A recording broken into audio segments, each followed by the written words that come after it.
вода Лель от чистого сердца природы. Лель спорт удобно взять с собой на тренировку, в машину, в поход.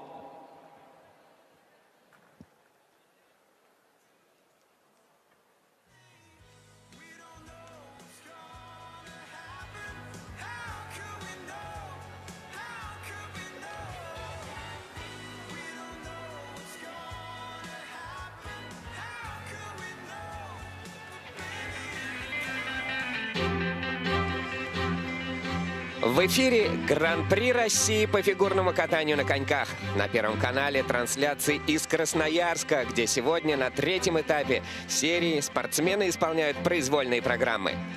Три совершенно потрясающих дуэта расположились на вершине по итогам ритм-танца.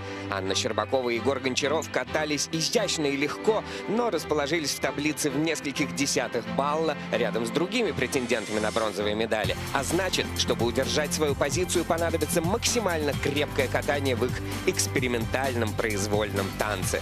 На 5 баллов их опережают Василиса Кагановская и Максим Некрасов. Их максимально эффектный танец взбудоражил зрителей, но уровни дорожки шагов и поддержки, а также оценка за компоненты не позволила догнать лидеров этого турнира.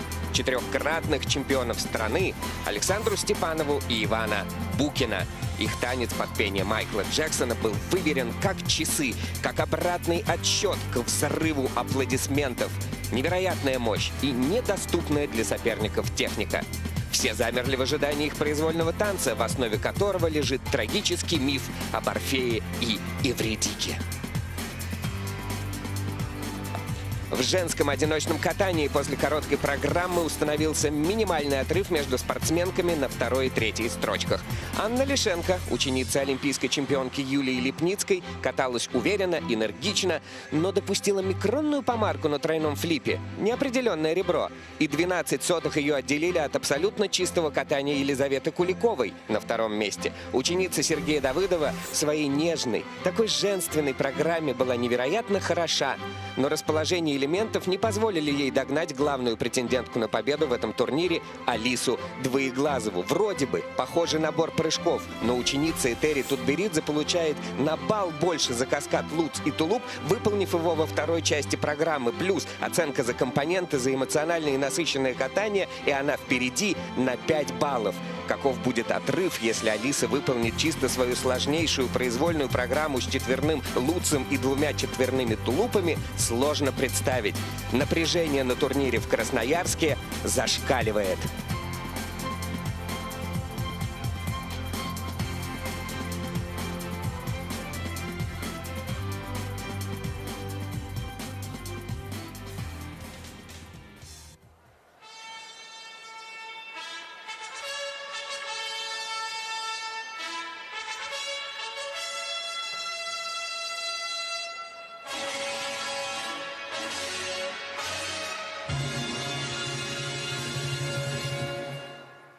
Добрый день, уважаемые зрители, любители фигурного катания.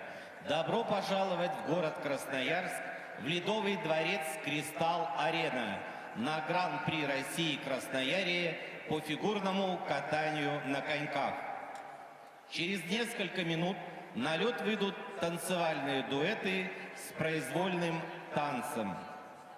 Уважаемые зрители, мы напоминаем вам, что не разрешается видео и фотосъемка с использованием вспышки, поскольку это может привести к травме спортсменов. Благодарим вас за понимание. Разрешите представить официальных лиц, обслуживающих данный вид соревнований. Старший судья Елена Ушакова, Москва. Судейская бригада, судья номер 1 Сергей Чемоданов, Московская область. Судья номер 2 Елена Фомина, Санкт-Петербург.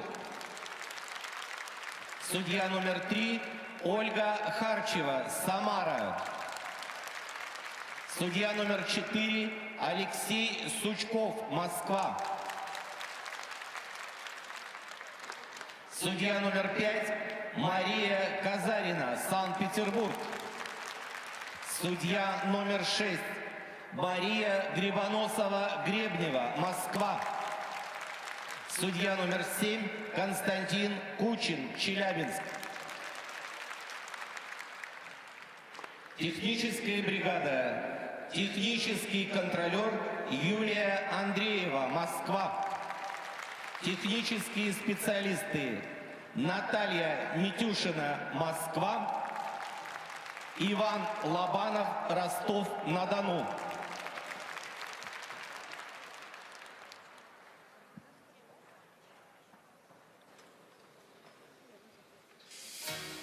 На лед приглашаются участники первой разминки.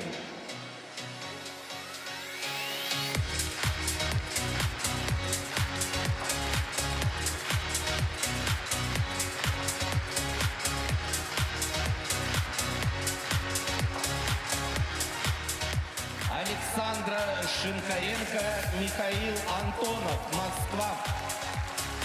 Милана Кузьмина, Дмитрий Студеникин, Москва. Таисия Линчевская, Дмитрий Щербаков, Москва. Александра Прокопец, Александр Васькович, Московская область. Варвара Жданова, Тимур Бабаев-Смирнов, Москва. Разрешена разминка.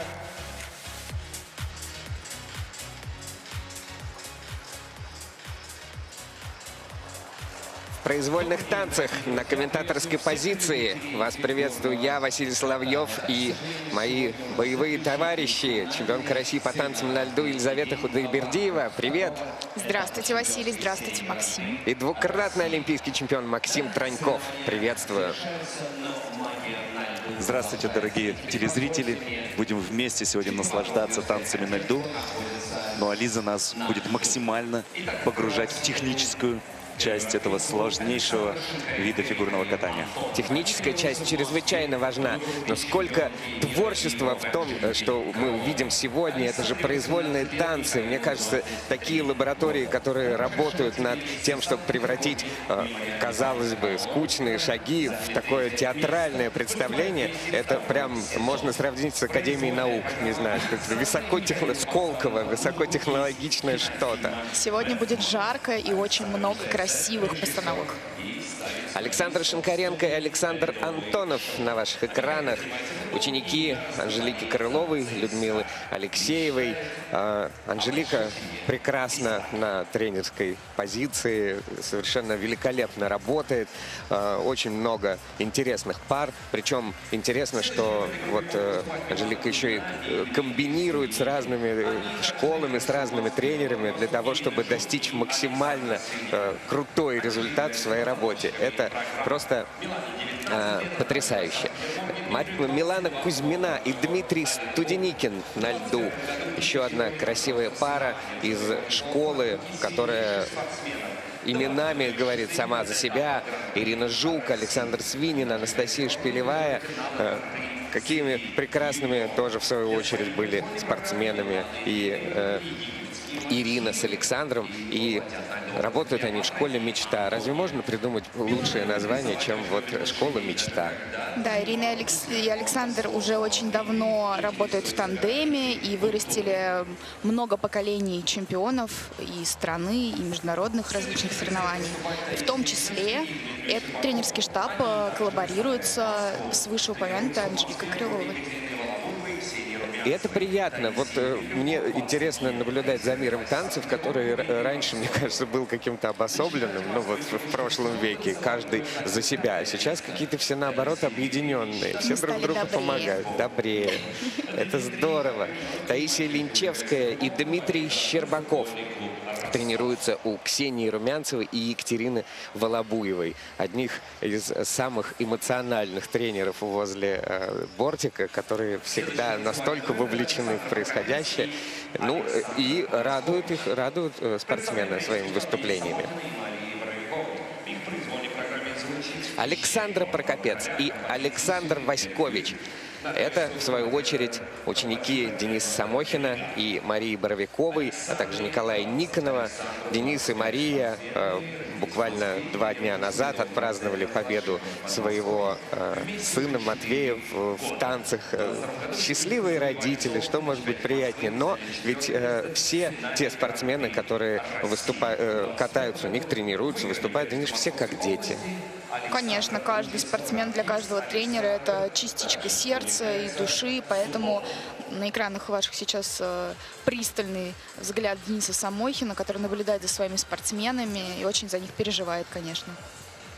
Варвара Жданова, Тимур Бабаев, Смирнов. Это еще одни ученики Ксении Румянцевой и Екатерины Волобуевой. И тот праздник, который они нам вчера устроили в завершении произвольного катания, это было, конечно, феерично. Ну, такое, вот мы благодарны танцам.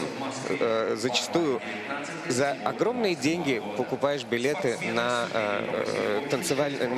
шоу фигурного катания. А здесь 2 в одном. Здесь одновременно и шоу, и соревнования. И вот в том числе благодаря таким спортсменам, как Варвара и Тимур. Ну, сколько было вот и юмора, и постановки в их танце. Мы вчера прямо... Как правильно слово сказать? Ну, это правда, что был настоящий праздник. Настоящим праздником завершился вчерашний танцевальный турнир «Ритм танца». Сегодня у ребят кардинально другая постановка под саундтрек из фильма «Жестокий романс». Тоже, я думаю, зрителям очень-очень понравится. Это программа прошлого сезона Варвары и Тимура, потому что у ребят была серьезная травма.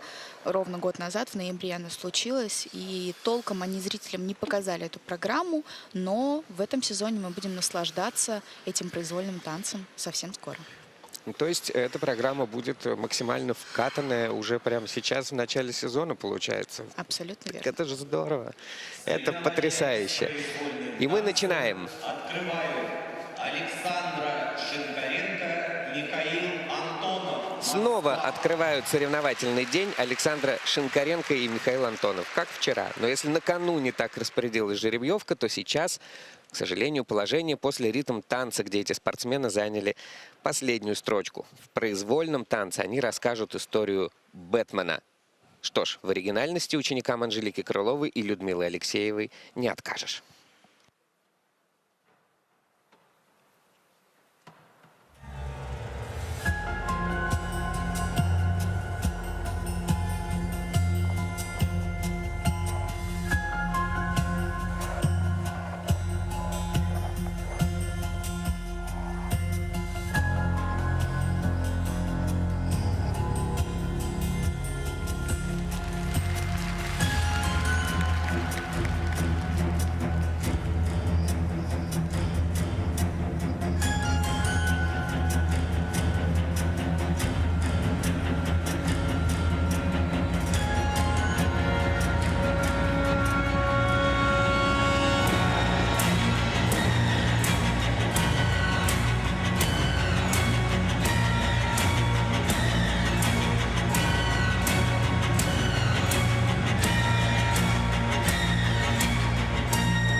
Александр Шинкаренко, Михаил Антонов. Какой прекрасный старт этих соревнований.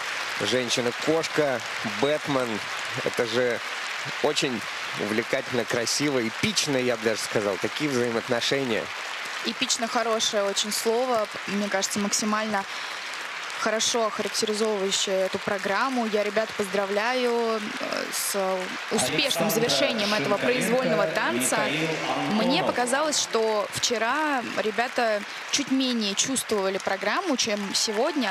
Эти образы им явно нравятся, они получают удовольствие и понимают осознанно, что они делают, что они вкладывают в каждое движение своей программы.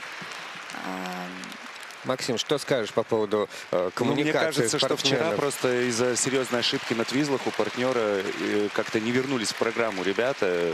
То есть сразу же в самом начале была допущена ошибка и смазали они впечатление. Сегодня здорово, очень кинематографичная постановка, классные костюмы, шикарная партнерша, очень в этом образе отлично смотрится. И действительно, побольше бы таких программ, потому что это действительно интересно очень и так театрально, что ли, скажем. Дорого выглядит. Дорого, да.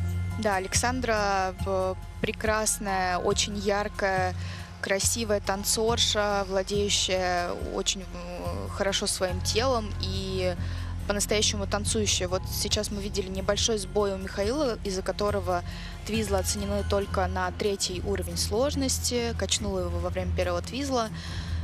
Было расхождение небольшое во 2-м твизле. Это что касается технической части. Но общее впечатление программа произвела хорошее. Ребята ехали на приличной скорости даже в самом-самом конце программы, потому что сложнейшие были выполнены элементы, стойка в комбинированной поддержке и очень интересные находки в хореоэлементах, в хореопрыжках, которые понравились очень Максиму.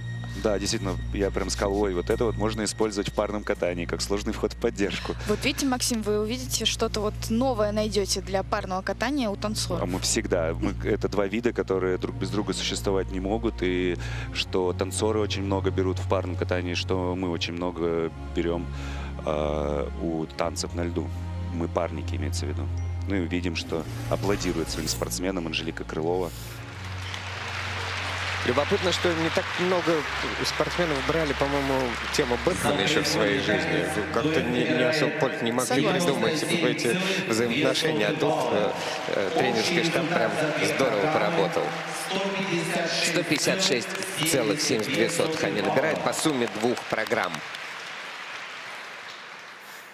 Произвольный танец представляют Милана Кузьмина. Ученики Александра Свинина и Ирины Жук катаются под одну из самых красивых партитур в истории оркестровой музыки.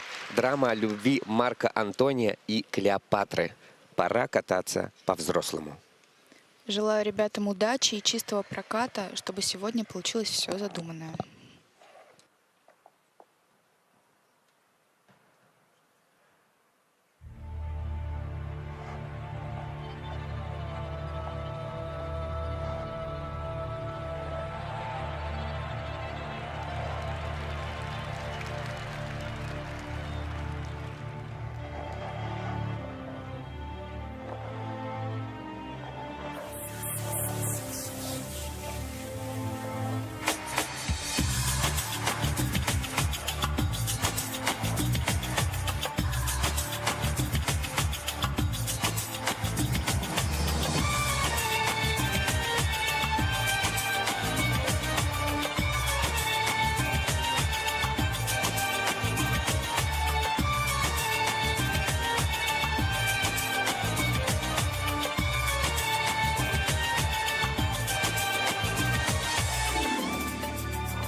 Милана Кузьмина, Дмитрий Студеникин. Какая замечательная пара и какую такую хрустальную программу для них поставили их тренеры.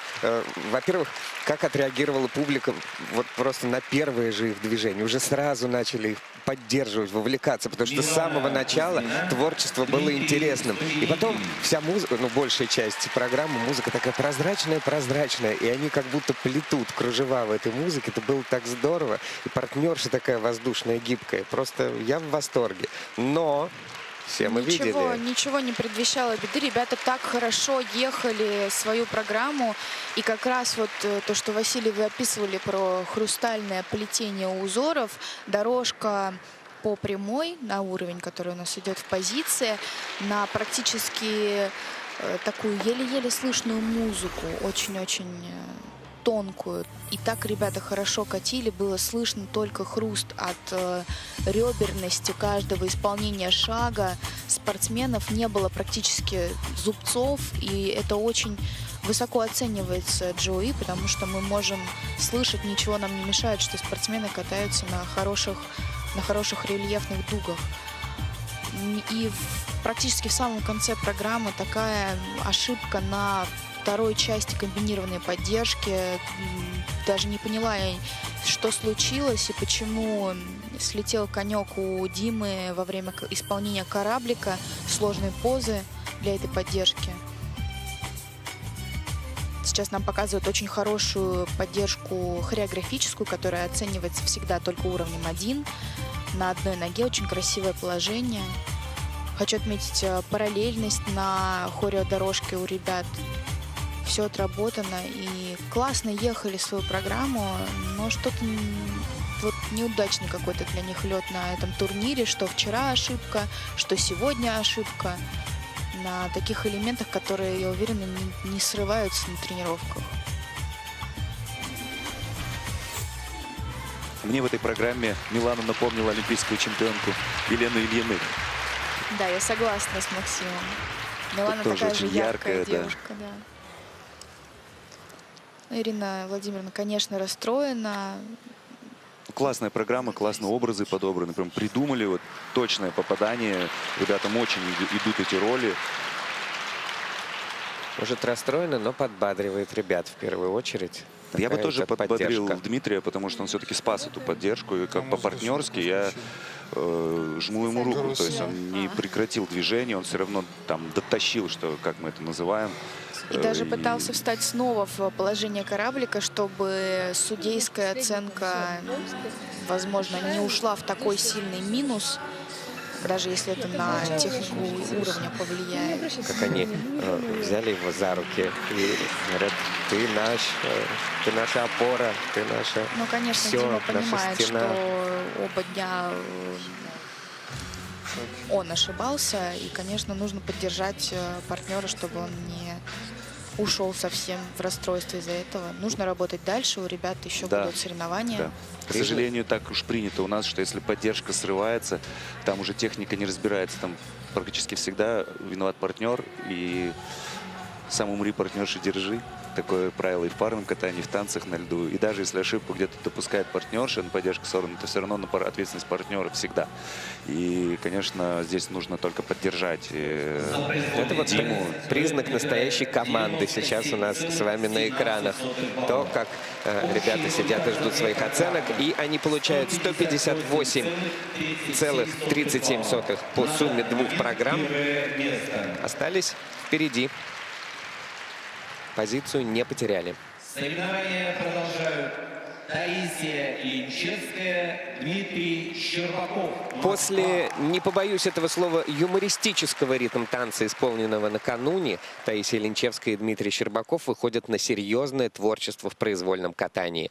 Разноплановость — это всегда хорошо. В композиции «Creep» они как бы подвешивают в воздухе вопросы. Кто я такой? Чего я стою? Что я здесь делаю? Парадоксальный хит неуверенности в исполнении Бруно Пелетье. When you were here before, could look you in the eyes, you're just like an angel. Your skin skin makes me cry. You float like a feather in a beautiful world. You're so special. I wish I was special.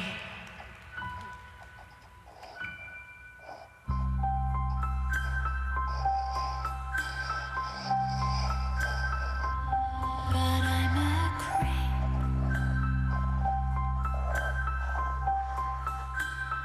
I'm a widow. What the hell am I doing here?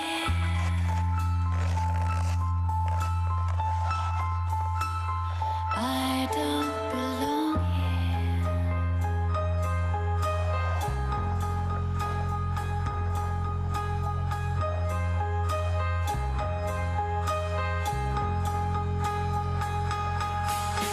She's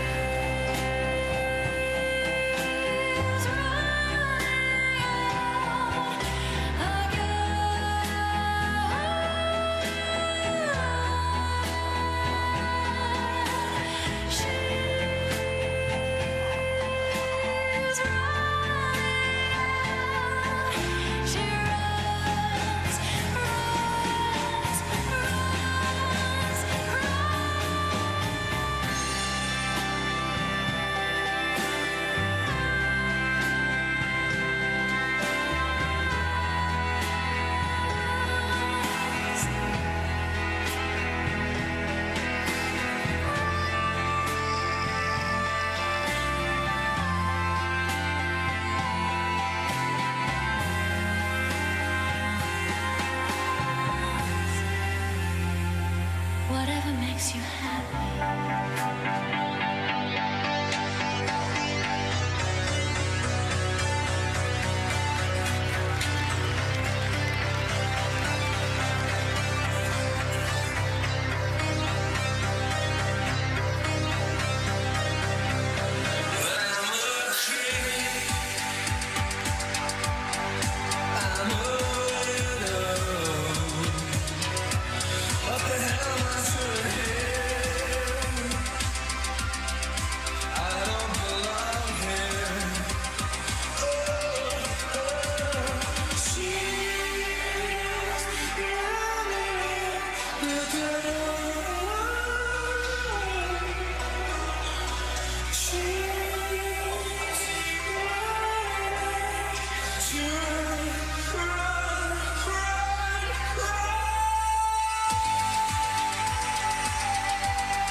Красиво, пластично.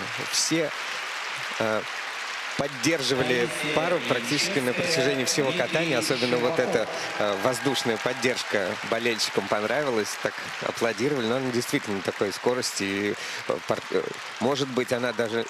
Ты меня сейчас поправишь, может быть, она не самая сложная на свете, но выглядит она просто шикарно, когда партнерша так высоко и как будто бы парит вокруг партнера, ни за что не держась. Во время того, как судьи оценивают поддержку и вообще в целом любой элемент, сложность — это не главный критерий высокой надбавки. Главное, чтобы было исполнено на высокой скорости, с легкостью, чтобы было видно, что ни партнер не напрягается, ни партнерша не напрягается, чтобы это было воздушно. Это был очень интересный вход во вращение, и сами положения вращения у ребят были очень интересные. Да и вообще в целом они закончили программу, крупным планом показали ребят, так они кивнули, как будто на одном дыхании даже не устали спортсмены. Видимо, так им нравится эта программа, эта постановка. Или их нужно посильнее нагрузить в следующем сезоне, раз у них хватает дыхалки доезжать. Ну, ребята не так давно катаются вместе. Конечно, еще не так скатаны, как более другие опытные пары, но показывают свое катание на высоком уровне. Не самая, может быть, высокая техническая оценка и уровни на элементах, непосредственно на дорожке шагов, оценены на второй и первый уровень у партнеров и у партнерши. Но хореоэлементы и какие-то интересные находки у этой пары есть. Они катались очень эмоционально. Можем пожелать им удачи, чтобы они развивались и становились лучше с каждым своим соревнованием. Нет предела совершенству, сказали судьи и поставили оценки. Еще не поставили, но сейчас поставят. Ну, что Твизла 4-го уровня, вращение, поддержка, 4-й уровень. Хорошие баллы, все в плюсах. И они получают 96 баллов за произвольную программу. Она оценивается 3-м местом с очень небольшим отрывом. Но они остаются впереди своих прямых конкурентов. 161 баллы 30 сотых. Позицию сохраняют. Произвольный танец представляют Денис Самохин, Мария Боровикова и Николай Никонов поставили своим ученикам программу на бессмертную классику «В пещере горного короля» Эдварда Грига. Эскалация ритма и эмоций в исполнении Александры Прокопец и Александра Васьковича из Балашихи.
Александра Прокопец и Александр Васькович. Так несколько раз у меня сердечко ёкнуло во время их танца. Такой даже вот, казалось бы, в элементах, которые хореографически не имеют уровня сложности, но брали настолько сложную позицию вот в этом хайдроблейдинге, что чуть было сюда вот под бортик нам не уехали. Я прям перепугался, но вырулили.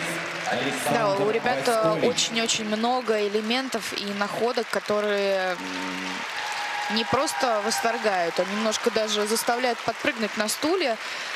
Не ожидаешь совершенно. И вход в поддержку нам обязательно, я думаю, покажут на замедленных повторах. Поддержки вообще То есть я как парник могу сказать, что первая поддержка у них такая достаточно высокая. То есть в танцах на льду нельзя полностью локти выключать над головой. То, что как раз в парном катании нужно делать. Вот. Но эта поддержка — это очень сложный вход, и делают единицы эту поддержку в парном катании. Например, вот наши чемпионы мира, чемпионы России Анастасия Мишина, Александр Галямов вот такой вход в поддержку делают. То есть вот представьте себе уровень парного катания, и здесь танцоры с легкостью выполняют. Ну, это специфика Саши Васьковича, которого я знаю, наверное, с самого детства. Он всегда хочет научиться чему-то новому. Вот сейчас нам Вот будут показывать эту как... поддержку. Я вообще не очень понимаю, как он это делает, клянусь. Потому что, ну, чисто по антропометрии Саша не отличается Вот я точно какими-то хотел сказать, что не выглядит большой мускулатурой, но именно технически он научился делать эту поддержку. И это заслуживает особого уважения. Совместный тоже это довольно сложно сделать, держать ребра. То есть вот рискованный элемент. Много рискованный очень элемент, интересных да. элементов, много. Не безошибочно откатали ребята, к сожалению. Вот сейчас у нас на повторах секция параллельных твизлов. И Александра потеряла баланс во втором твизле. Из-за этого у нее, к сожалению, только второй уровень оценки. Вот хореодорожка, которая понравилась всем комментаторам сегодня. Оценили мы ее. Очень запоминающаяся пара. То есть если абстрагироваться от ошибок, от уровней сложности, за ними всегда интересно наблюдать. Это правда. Да и ошибок было не какое-то такое сильное множество, что испортило бы впечатление о программе. С этим турниром мы с окончанием поздравляем Сашу и Сашу. И желаем им развиваться дальше и совершенствовать свои навыки и катания. И не расстраиваться, конечно. Саша, ничего страшного, все бывает. В следующий раз вы откатаете безошибочно, я в этом уверена. Очень запоминающаяся пара. И, конечно, это круто, когда спортсмены всегда идут вот на какой-то рекорд, на какой-то риск. Он, я уверен, приведет в правильное место этот риск в какой-то временной перспективе, когда, соответственно, все элементы будут отточены настолько, что можно будет их, не знаю, проснувшись, сделать с закрытыми глазами на любом льду, в любой момент. Что интересно, поддержка на месте, стационарная, оценена 3-м уровнем сложности. Скорее всего, Александр не достоял 3 секунды на одной ноге, но в общей сложности поддержка передержана. 94-60 по произвольной программе. Это последний результат сейчас. И они уступают по сумме 2 программ Линчевской и Щербакову. Выступление первой группы завершают. В завершении первой группы Варвара Жданова и Тимур Бабаев-Смирнов тоже умеют удивлять. В своей произвольной программе ученики Румянцевой и Волобуевой продолжают изучать советскую классику: «Бесприданница», «Жестокий романс», «Саундтрек», Островский, Михалков, Петров. Осталось только узнать, какое настроение эти артистичные фигуристы закладывают в постановку.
Я словно бабочка к огню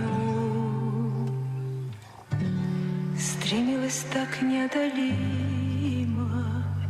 в любовь волшебную страну, где назовут меня любимой, где бесподобен день любовь, где не страшилась я б ненастья. Прекрасная страна, любовь, страна, любовь, ведь только в ней бывает счастье, но снова прорастет трава сквозь все преграды и напасти. Любовь, весенняя страна, весенняя страна, ведь только в ней бывает счастье, бывает счастье.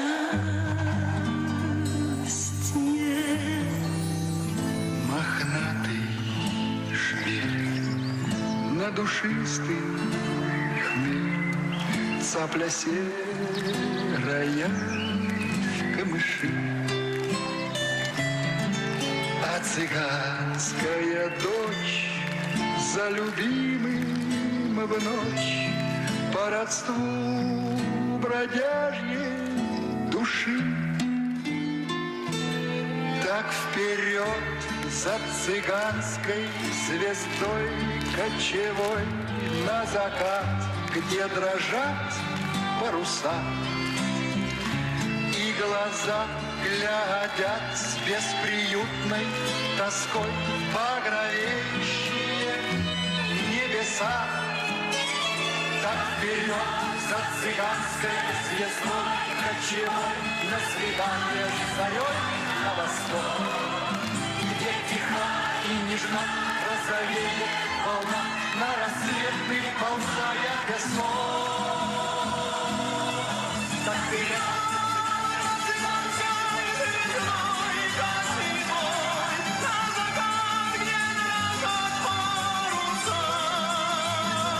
глаза глядят бесприютной тоской.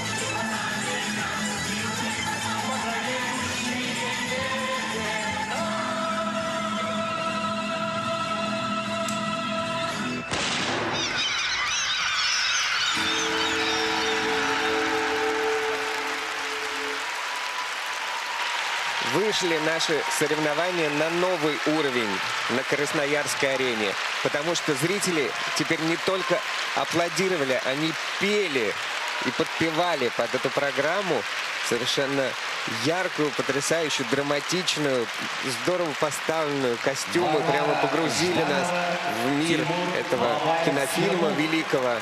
Никита Сергеевич 2 недели назад 80 лет отпраздновал. Поздравляем его с этим юбилеем. И как дань уважения ребята демонстрируют эту программу, хотя мы, конечно, понимаем, что она была сделана в прошлом году. Ну, может быть, ребята к юбилею. Да, заранее подготовились. А может быть, Молодцы. оставили программу тоже поэтому. Может. Ну, я видел эту программу в прошлом году, и, честно сказать, очень доработали ее ребята. Прибавили они в мастерстве катания, то есть действительно, это настоящие любимцы публики. Эта пара была отмечена даже специальным призом на турнире «Русский вызов», турнире шоу-программ. Действительно, очень артистичный, очень яркий партнер. Партнершу ведет, не просто рядом с ней катается. Молодец, молодец. И Тимур, и Варвара такая хрупкая, тоже очень идет ей этот образ. Варвара в целом одна из самых... Зал сходил с ума. Да, Варвара в целом одна из самых, мне кажется, артистичных танцорш уж на этом турнире точно. И можем ли мы вообще поверить, что это одинокий бродяга любви сегодня катался у нас? То, как входит в образ Тимур, это настоящее мастерство. У ребят есть сложности с непосредственно катанием, с скольжением, с плавностью, с чистотой исполнения поворотов. Где-то вылезают иногда зубцы. Они над этим работают, совершенствуются и становятся лучше с каждым турниром. Но то, как они прорабатывают программу и как вот была исполнена заключительная дорожка шагов хореографическая и концовка, ну, ребята не выходят из образа до самой последней секунды, и даже после того, как программа закончилась, они стоят во время аплодисментов, они еще остаются в образах этой программы. Мне кажется, с постановкой они точно попали, и очень здорово, что оставили ее на этот сезон. Причем не поскупились в завершении катания еще вот несколько секунд оставить на эти драматические звуки, выстрел, чайки, чтобы вот поставить какую-то точку и постоять в этом состоянии. Ну, настоящие артисты, настоящий театр мы сейчас увидели, или даже кино. Они получают 106 баллов в произвольной программе, и это лучший результат на данный момент. И 176-91 свою позицию они с блеском сохраняют.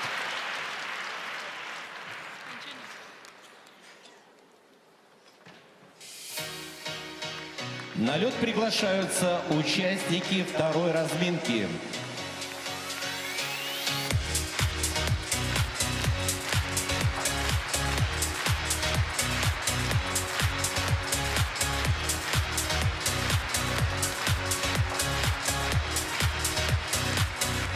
Екатерина Рыбакова, Иван Махноносов, Москва. Екатерина Миронова и Евгений Устенко, Санкт-Петербург. Анна Щербакова, Егор Гончаров, Москва. Василиса Кагановская, Максим Некрасов, Санкт-Петербург. Александра Степанова, Иван Букин, Москва. Разрешена разминка.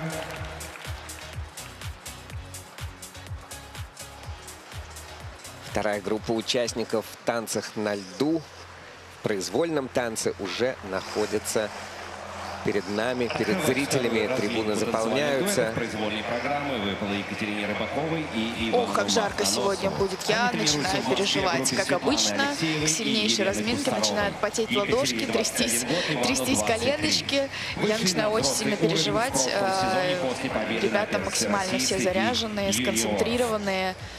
И какая борьба у нас будет сегодня не только за лидерскую позицию, а конкретно за серебряные и бронзовые медали. Очень-очень, практически каждая пара сейчас претендует на то, чтобы стать Призерами. Призерами, да.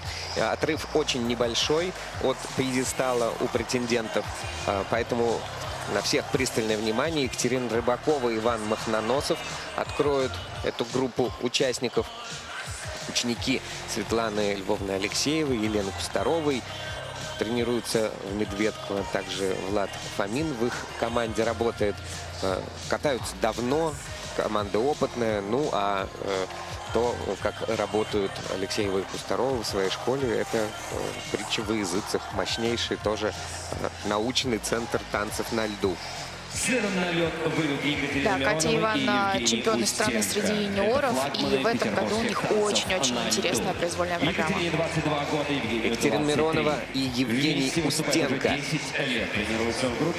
Тот случай, когда спортсмены представляют город на Неве, и мы всегда это отмечаем, потому что это важно. Да, там не были развиты танцы так, как могли бы, но вот теперь они там развиты, потому что там есть такая потрясающая пара, и к ней подтянутся, конечно, еще и еще. И все это в Академии фигурного катания, где Елена Соколова, Константин Алешин и Татьяна Свидлова вместе с ними работают. Это очень мощная, вдумчивая работа, в том числе, ну, как я вижу, в списке тренеров находится Татьяна Свидлова, она психолог, и да, очень важно, такое значение уделяется психологии в работе этого коллектива, значит, работа прям очень вдумчиво ведется.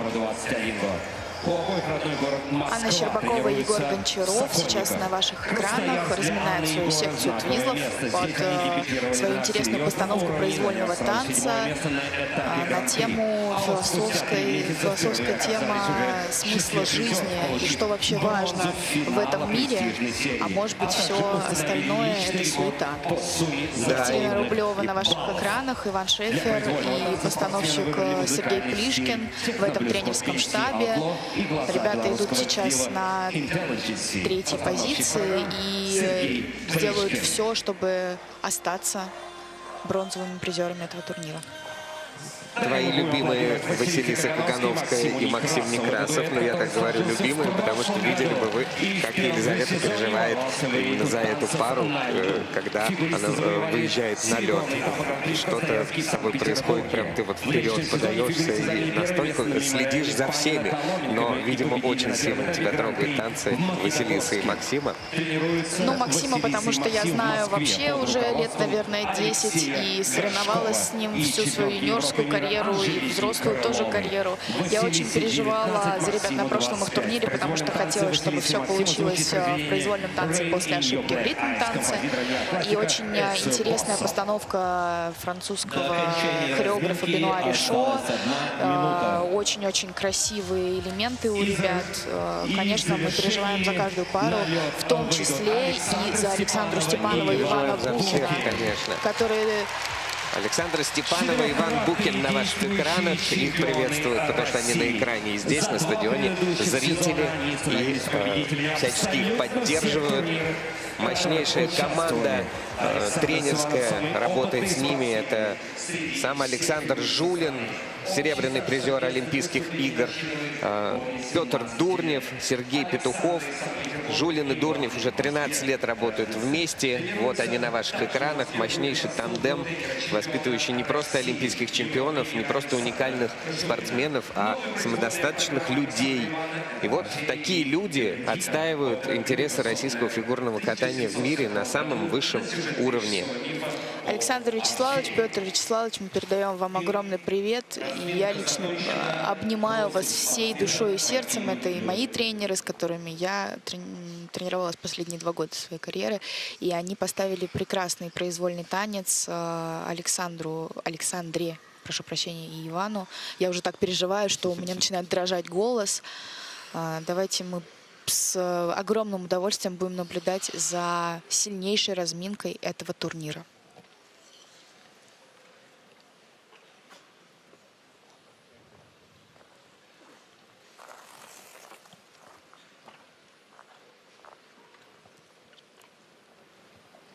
Выступление второй группы открывают... Еще одна необычная тема в произвольной нас ждет в катании Екатерины Рыбаковой и Ивана Махноносова.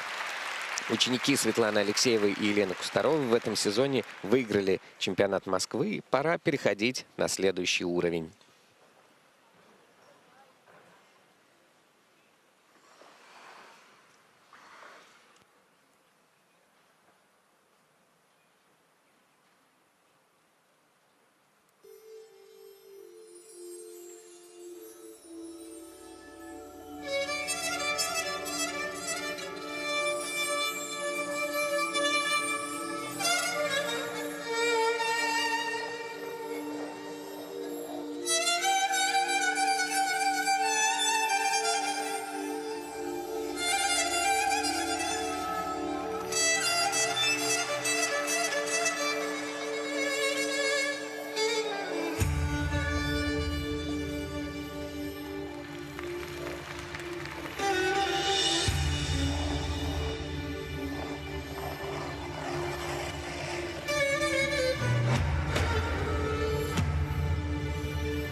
Какой классный танец, и развивается, и вот эта вязь продолжается, уже думаешь, ну все, нет, оно еще, и темп наращивается. Классно. Да, последняя часть этой программы вообще максимально неожиданно. Совсем не ожидаю, что какая-то такая активная работа начнется. Очень-очень классный этот хореоэлемент был исполнен и поставлен хореографом. И вообще хочется отметить, что всю первую половину Катя была... как змея, все время в каждом своем движении руки, да, телом, спины обволакивала партнера и из руки в руку полностью все вокруг вовлекала нас в этот танец и манила просто своими движениями. И очень много классных было найдено вариаций позиционных в хореоскользящем движении, в каждой из поддержки. И мне очень нравится эта постановка. Прокат, мне кажется, был здорово. А еще, ты знаешь, я обратил внимание, что музыка, когда ритмическая пошла в завершении, то вот эта черта сложности, когда спортсмены должны на твизлах руками махать, совершать движение руками, зрители восприняли... Махать руками. Спасибо, Василий. Прости, пожалуйста. Зрители восприняли как команду к действию, потому что они руками вот так вот шевелят, и кажется, что ну давайте, хлопайте, а это черта сложности на твизлах на самом деле. Да, ну то есть ребята могли просто поднять и выбрать другую группу и с руками наверх просто вращать, и также получили бы свой уровень. Но музыкально действительно это было интереснее, выглядело сделать постоянное движение плечевым поясом. Я вот второй сезон за ребятами на взрослом уровне наблюдаю, и всегда они находят какие-то оригинальные акробатические элементы, и эта программа тоже изобиловала такими подобными элементами, а сама программа, сначала вовлекает интересно, потом ты как будто бы в таком трансе уже скучать начинаешь. И только я сказал, себе в голове так, что-то скучно стало, они тут же меняют ритм, заводят зал, и это здорово, что в течение одной программы так меняется восприятие. Да, спектр эмоций полный, и я очень хочу похвалить ребят, потому что и свою юниорскую карьеру, и в прошлом сезоне они как бы отличались такой немножко, не хочу говорить плохое слово, скучностью, но какой-то более банальной постановкой и выбором тем программы, а вот это настоящий класс. Довольно, Елена Владимировна. Поздравляем тренера, поздравляем ребят с прокатом. 185 баллов по сумме двух программ. Сильно отрываются от тех спортсменов, которые были рядом. Произвольный танец представляют Екатерина Миронова, Евгений Устенко, Все Санкт-Петербург. много говорят об искусственном интеллекте, а вот фильм Спайка Джонса «Она» еще 15 лет назад погрузил нас в драматичную историю любви человека с голосовым ассистентом. Это исследование виртуальной любви продолжают в своей произвольной программе Екатерина Миронова и Евгений Устенко из Санкт-Петербурга. Четвертые после ритм танца. Отставание от третьего места меньше 0,3.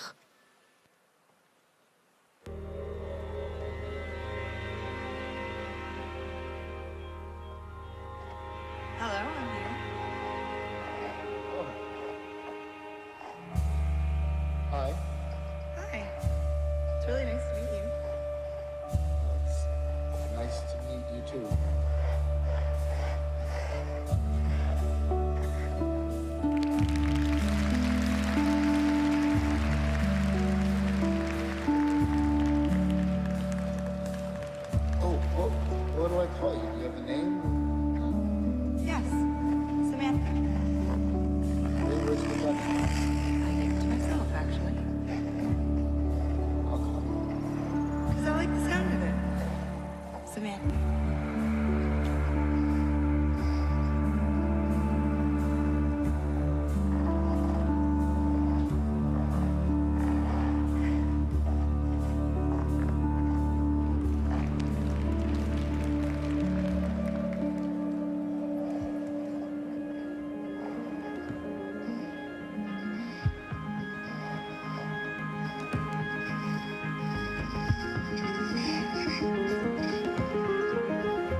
It's a dark and shiny place, but with you, my dear, I'm safe and we're a million miles away.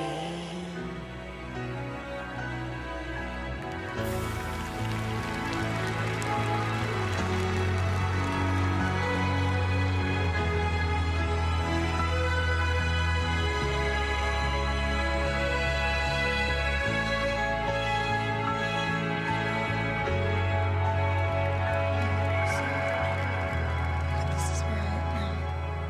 And this is who I am. And I need you to let me go. Where are you going? I heard you was speaking. Maybe I'll never get there. Come find me. Такая нежная программа. Прям хочется любить, глядя на их катание. Очень хороший прокат, и мне кажется, я даже знаю, почему сейчас так как будто бы больно немного Кате, потому что была исполнена сложнейшая поддержка на месте на одной руке, где партнер не держит, а она полностью в воздухе на одном плече, на своем, за счет своей силы, своей опоры остается в балансе, в полном уголке. Вообще Катя отличается невероятной самоотдачей. Это та спортсменка, которая постоянно в повестке, постоянно она приходит с блокнотиком на любой разбор. Ей хочется узнать, она хочет совершенствоваться. Они ездят на сборы, были в Америке в этом и в прошлом сезоне, межсезонье. Постоянная работа над телом, забота о своем здоровье. И это максимально профессиональный подход. Этим ребята подкупают. Хочется просто зрителям тоже рассказать немного эту внутреннюю кухню, потому что это тоже, мне кажется, очень важно. И важно знать об этом, как спортсмены подходят к тому, чем они занимаются. Что касательно проката этой программы, как вот такая небольшая история жизни, знакомства, вот это максимально сложнейшая поддержка, которая сегодня на тренировке, уже сейчас, наверное, я могу об этом сказать, не получилось ни разу. Я специально смотрела. Вообще все поддержки на одной ноге, на баланс. Это вот оно, если первый раз не получилось, дальше как цепная реакция. Ты уже, вот нужно забыть и постараться на автомате сделать, что и совершил Женя сегодня в прокате. На такой крутой дуге стоять с партнершей над головой на одной ноге — это очень сложно. Потрясающий элемент. Было расхождение на твизлах, и немного несинхронно, и разъехались. Вот как раз вот этот момент. Посмотрите, только за кисть держит, а свое положение меняет Катя самостоятельно. И дальше, оказываясь на льду, тоже держится за счет своих мышц. Очень такой вплетенный в программу элемент классный. Ребята совершенствуются, намного эмоциональнее стали, потому что как раз один из таких минусов в прошлом их был роботизация такая. Все казалось, что они делают работу и не вовлекаются в это. Вот она ирония, да? Была роботизация, а теперь в программе об искусственном интеллекте они выросли до такого потрясающего диалога. 113 баллов и 98 сотых они получают за свою произвольную программу. Сохраняют позицию и делают заявку на пьедестал с результатом 189,21. Соревнования продолжают. Если в ритм-танце Анна Щербакова и Егор Гончаров дали зрителям отдохнуть благодаря легкому регги, то в произвольном танце ребята собираются рассказать историю протеста, несогласия, вечного поиска альтернативы. Белорусский техноблюз, вот он такой.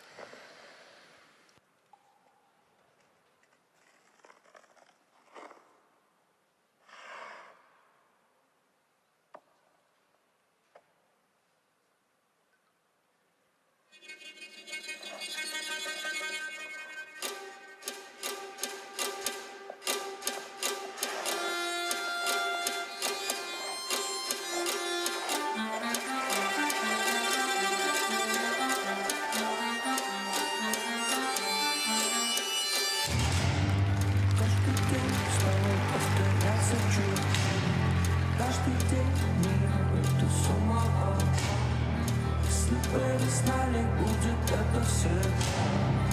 Этот мир рисует. Он все пламя не боится всех. Есть надежда жить и ни шагу нам. Если бы вы знали, солнце это агония, агония.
Все в тебе, есть у самого себя.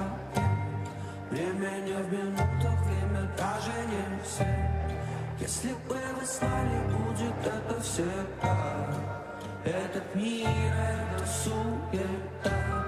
Вот если бы вы знали, это не навсегда. Без надежды жить и ни шагу назад. Если бы вы знали, цену беззакония, где огонь.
Ох, ну что же.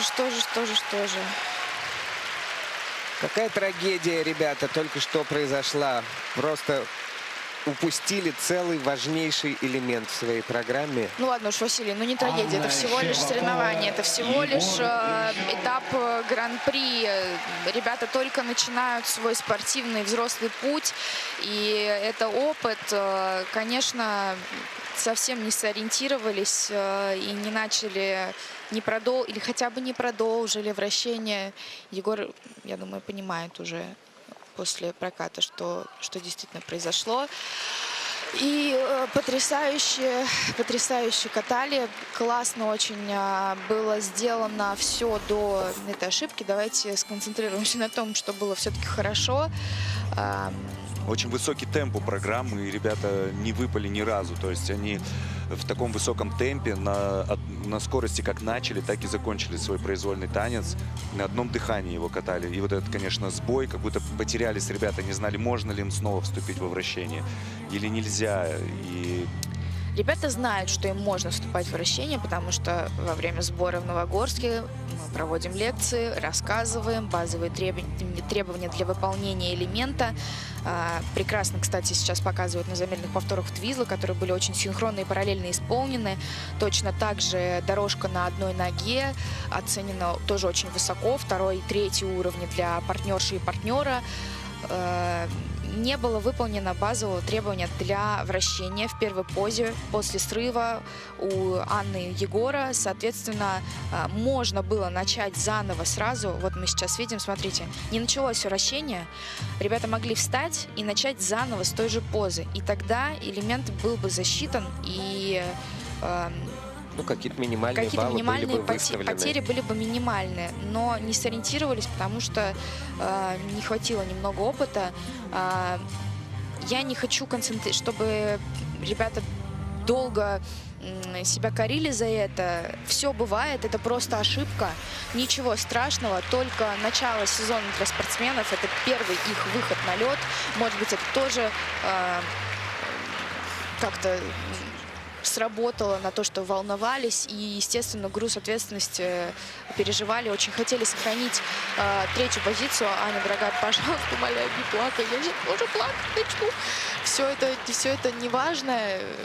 Это действительно в этом мире, как и в вашей программе поется, все эти ошибки — это всего лишь суета, это не важно.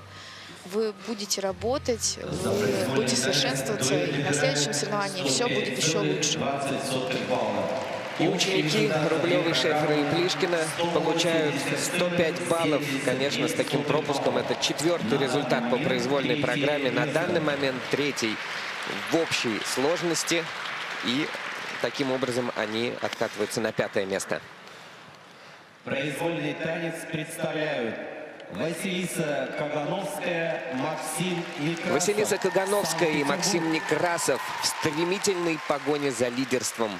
Их ритм-танец был вызовом, а произвольный — настоящая драма. Музыка Эцио Боссо — трогательное и мощное произведение. Здесь есть место для диалога и любви. В каплях дождя рождается ритм, разрывающий наше спокойствие в клочья. Не время расслабляться.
Просто браво.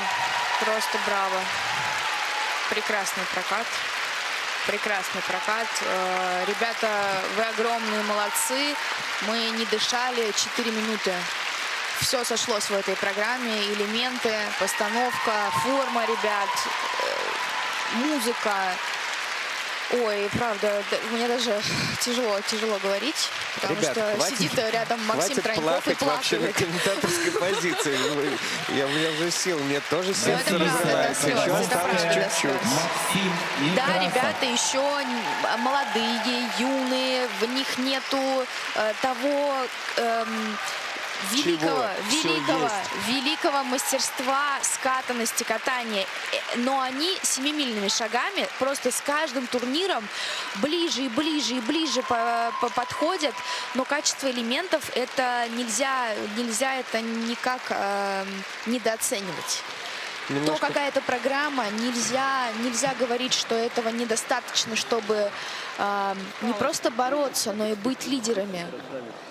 Немножко простецкое слово, но вот оно у меня крутится в голове. Вот они классные. Вот во всем. Во взаимоотношениях, в своем стиле. Вот какой-то высочайший класс. Мне очень нравится, как они катаются. Второй турнир подряд у ребят. На прошлой неделе Магнитогорск, сейчас Красноярск. Со всеми перелетами, со всеми расстояниями. И на таком уровне откатать свой произвольный танец. Да, меня до слез пробрало. Редко такое, но бывает. Да, это правда редко, когда до таких мурашек, до таких эмоций доводят нас спортсмены. Вот эта поддержка. Я опять отмечу, что Воздушная очень. как музыкально она поставлена. Но ведь в этой музыкальной еще композиции заключается такая очень-очень глубокая драма из-за композитора Эцио Босса, который ее писал, умирая от смертельной болезни. И в нем, в этой композиции такой надрыв звучит. Он чувствуется, конечно, во всем. И ребята наверняка это тоже знают. Да, всегда есть Это над очень чем работать. неожиданно и очень круто. Конечно. Да, и, кстати, это тоже очень сложная поддержка для партнерши, потому что партнер вращается, происходит вращательное движение, да, огромная амплитуда. Он не держит ее за корпус, держит только за ноги, и она только за счет силы своих мышц спины на огромной скорости оказывается в положении, когда любое движение можно лететь вниз И очень оно парадоксальное, это положение, не похожее ни на что, Да, и ни на что. ты его не ожидаешь. Оно как бы Абсолютно. задом наперед. Я поздравляю Василиса и Потрясающе. Макса с окончанием для них этой серии Гран-при. Опять же, второй турнир подряд, когда ребята выбрали и сказали нам, что они хотели бы поехать на первый и второй этап, мы так переспросили еще. Но, говорим, спортсмены не ищут простых путей и выбирают такие классные соревнования. Уникальная команда Анжелика Крылова, Алексей Горшков, Екатерина Рязанова рядом с ними. И они получают высокие баллы, 123,67 в произвольной программе. Это отрыв от ближайших преследователей на 10 баллов и еще больше по сумме 2 программ. Соревнования с произвольным танцем Благородная завершают простота оперы Александра «Глюка» в программе Степанова, выдающихся мастеров Иван Александры Букин. Степановой и Ивана Букина. На льду древнегреческая трагедия. История о силе любви, которая иногда губит сам объект воздыхания. Единственным условием спасения Евридики для Орфея было не смотреть на нее, пока они будут возвращаться из загробного мира, но он не смог. Как мы слабы.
Потрясающая программа, потрясающее исполнение, великолепные ребята, невероятного уровня мастера. Вот 2,5 минуты пьяно было на стадионе, и практически вообще не было слышно конька. Даже вот твизлы, когда они исполняли, как будто они в воздухе их исполняли. Как им удается парить над льдом, практически не касаясь его. Уникально. Умопомрачительно.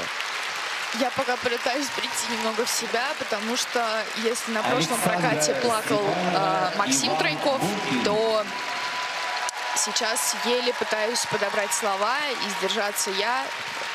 Это официально моя любимая программа Александра Степанова и Ивана Букина, которых было огромное множество. Ребята уже, мне кажется, были 10 или 11 раз участвовали в чемпионате страны.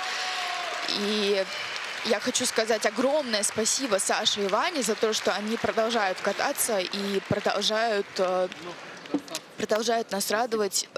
Честно скажу, что вчера очень были спорные были моменты, и постановка, и исполнение, качества, может быть, еще не успели накатать или очень переживали.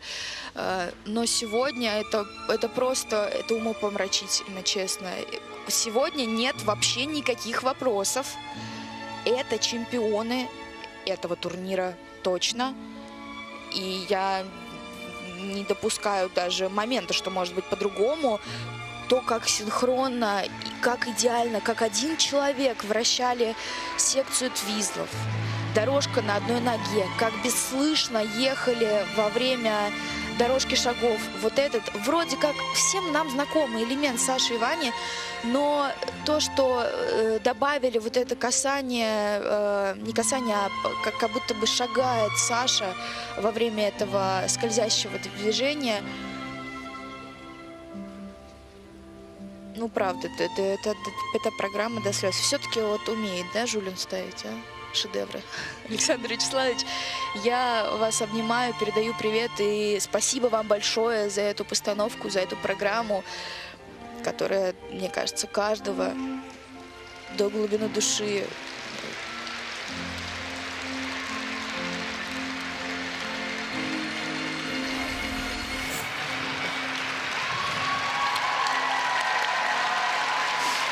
Ребята, спасибо, я вас поздравляю. Это был прекрасный прокат. Конечно, огромные баллы, 126,52 балла. И, естественно, это текущее первое место в произвольной программе. И по сумме двух программ это победители этапа Гран-при Красноярска. Поздравляем. Поздравляем Сашу, Ваню, Сашу, Петю. Всех поздравляем. Супер дружную команду. И потрясающих совершенно людей со своими интересными жизнями, со своим порывистым, со своей порывистой судьбой. Они такие неравнодушные, они такие увлекающиеся, настоящие звезды. Восхищаемся. Спасибо, Лиза. Вы меня просто растрогали сегодня с Максимом своими комментариями. Надо пойти успокоиться. А пока Максим, уже успокоившись, я надеюсь, берет интервью у чемпионов. Спасибо большое, Василий. До свидания, Завершились соревнования в спортивных танцах здесь, в Красноярске, где проходит второй этап Гран-при России. И ожидаемо чемпионами вновь становятся Александра Степанова и Иван Букин. Ребят, по горячим следам расскажите, как вам сегодня было кататься? Легко, тяжело? И довольно большой перерыв у вас. Так, 2 секунды.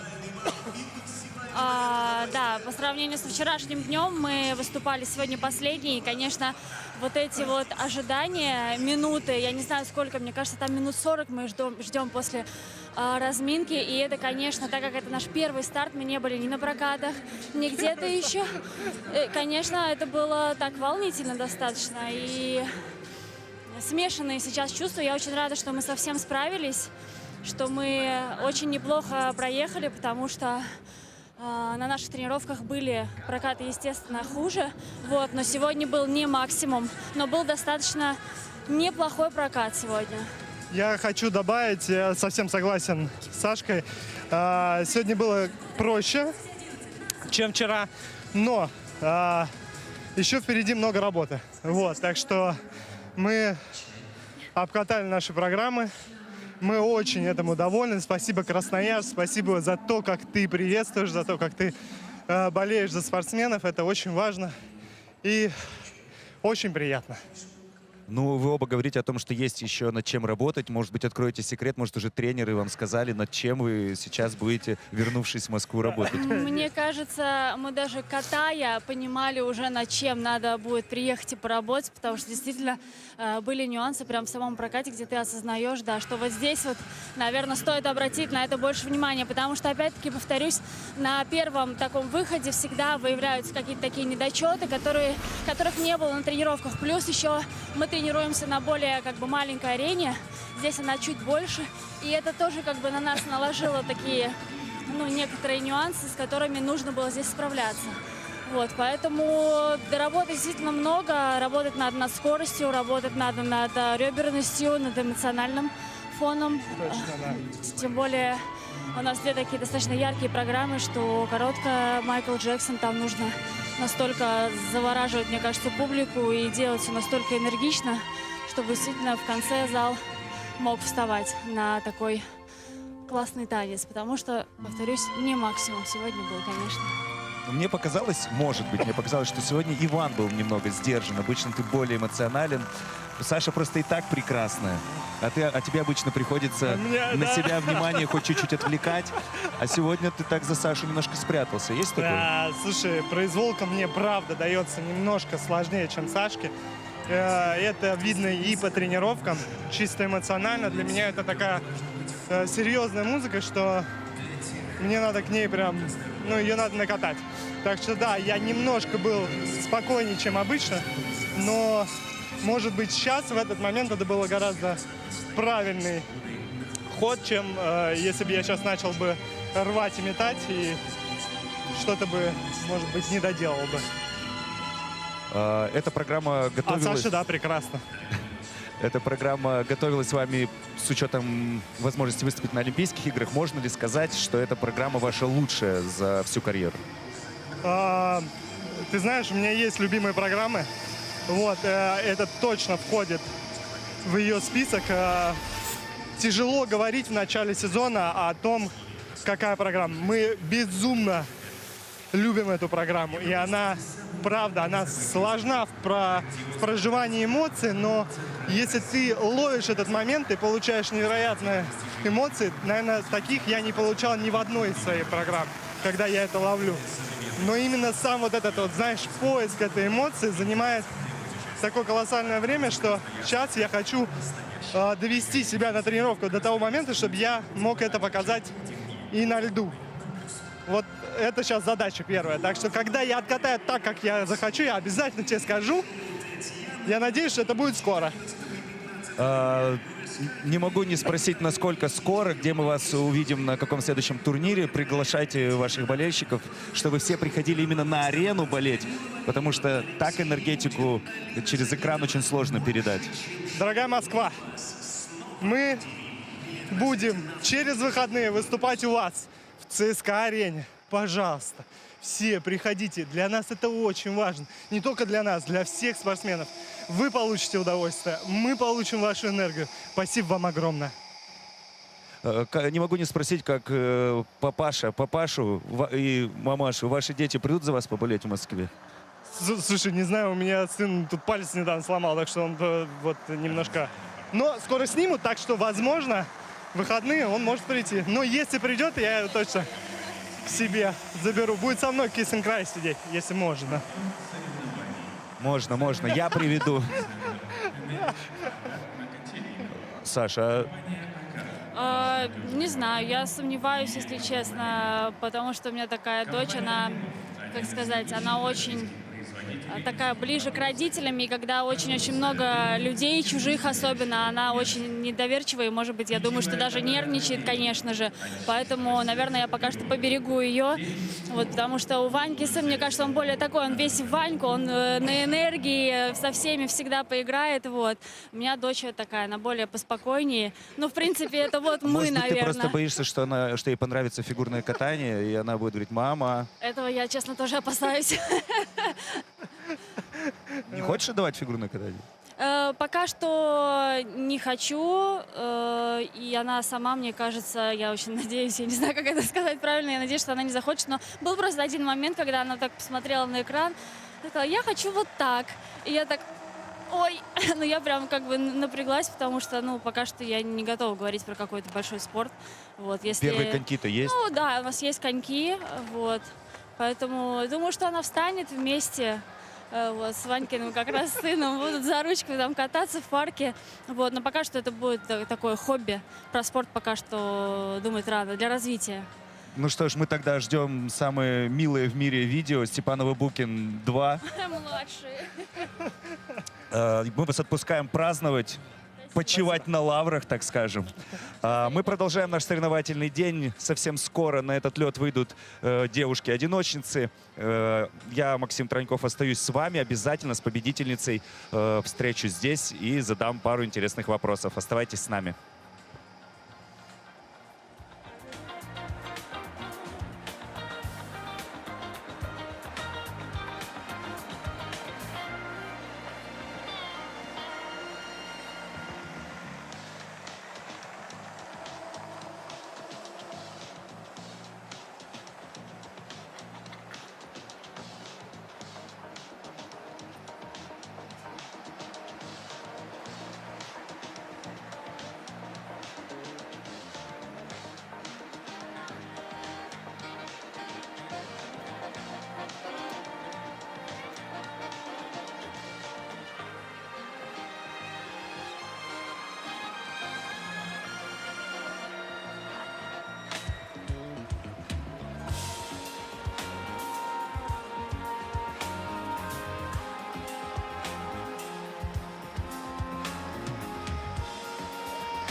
Уважаемые зрители, через несколько минут на лед выйдут женщины с произвольной программой.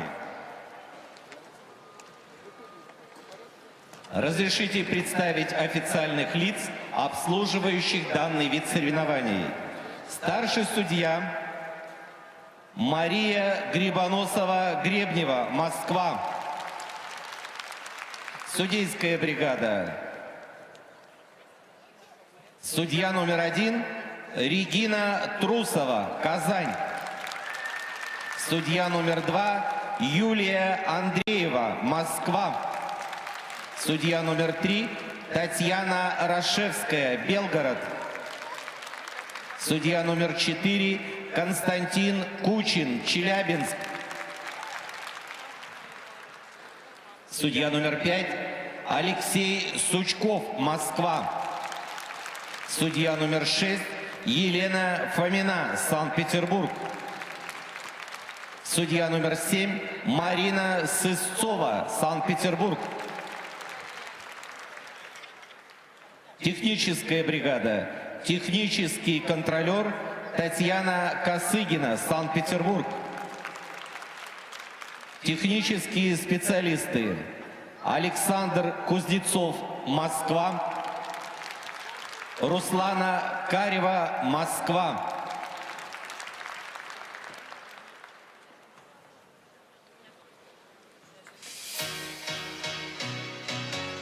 На лед приглашаются участницы первой разминки.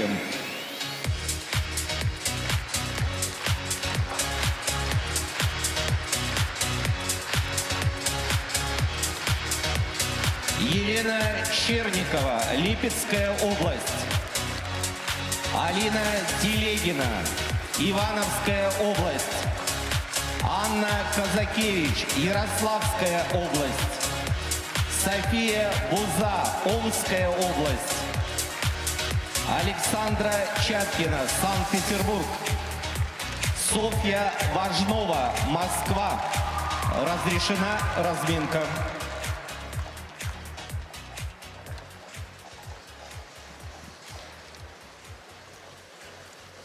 Выдохнув после потрясающего напряжения, которое царило в соревнованиях танцев на льду, мы продолжаем смотреть фигурное катание на втором этапе серии Гран-при по фигурному катанию на коньках, который проходит в Красноярске. Настал черед женских произвольных программ. Участницы распределены по списку от слабейших к сильнейшей. И сейчас на льду первая группа. Будем знакомиться. Программу нам представит Елена Черникова. Она Елена Черникова. Область. Тренируется у Александра Волкова и Ольги Кровченко. Замыкает она список участниц после короткой программы из Липецкой области. Очень боевая девчонка. Так вот, вчера сражалась она, конечно, за прыжки, за каскад, но, к сожалению, не получилось.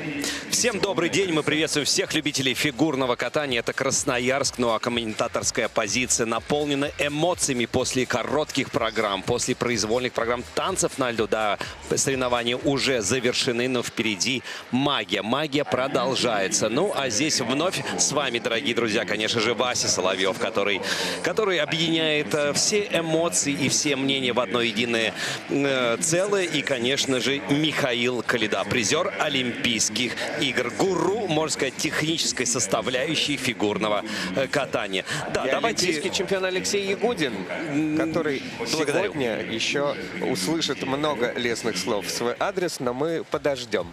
Да, давайте вернемся к Елене Черниковой. Представляет Липецкую область, как мы уже говорили, спортсменке 17 лет. Да, она проводит второй сезон во взрослых соревнованиях. И для своей произвольной программы выбрала музыку очень серьезную. Кораллы под солнцем. Алина Телегина представляет Ивановскую область. Также она была представлена вместе с ее тренером Дмитрием Шульгиным. А сейчас на экранах Анна Казакевич. Это Ярославская область и ученица Натальи Тюленевой. Они всего лишь 16 лет, дебютируют во взрослых соревнованиях. Между прочим, участница уже всероссийских многих соревнований. Цель, с ее слов, на текущий сезон выполнить мастера спорта России. Ну, вы знаете, объявляя и представляя каждую из участниц, мы в очередной раз показываем вам, насколько огромна наша страна, насколько расширяются границы тех спортсменов, которые принимают участие в том или ином турнире. Софья Буза – это омская спортивная школа. Тренируется у Ларисы Александровны Тарапат. Спортсменка вообще-то родом из Казахстана, в городе Павлодар родилась. Ну вот, живет и работает в России вместе со своей семьей. Мы с ней обменялись несколькими фразами. И действительно родилась в Казахстане, в Павлодаре. Но вот в дальнейшем мне было просто интересно. Она понеслась, поехала за своими родителями, или все-таки такая любовь к спорту привела ее в Омск? И вы знаете, действительно, спорт оказался на первом месте. Вот насколько велика эта любовь к фигурному катанию. Потрясающая история. И Александра Чаткина на наших экранах. Санкт-Петербург, Академия фигурного катания. Тренеры Юлия Кулебанова, Марьяна Кривенко, Денис Лунин, хореограф. Девушка учится в 11 классе, готовится к ЕГЭ, хочет стать тренером. Похвально.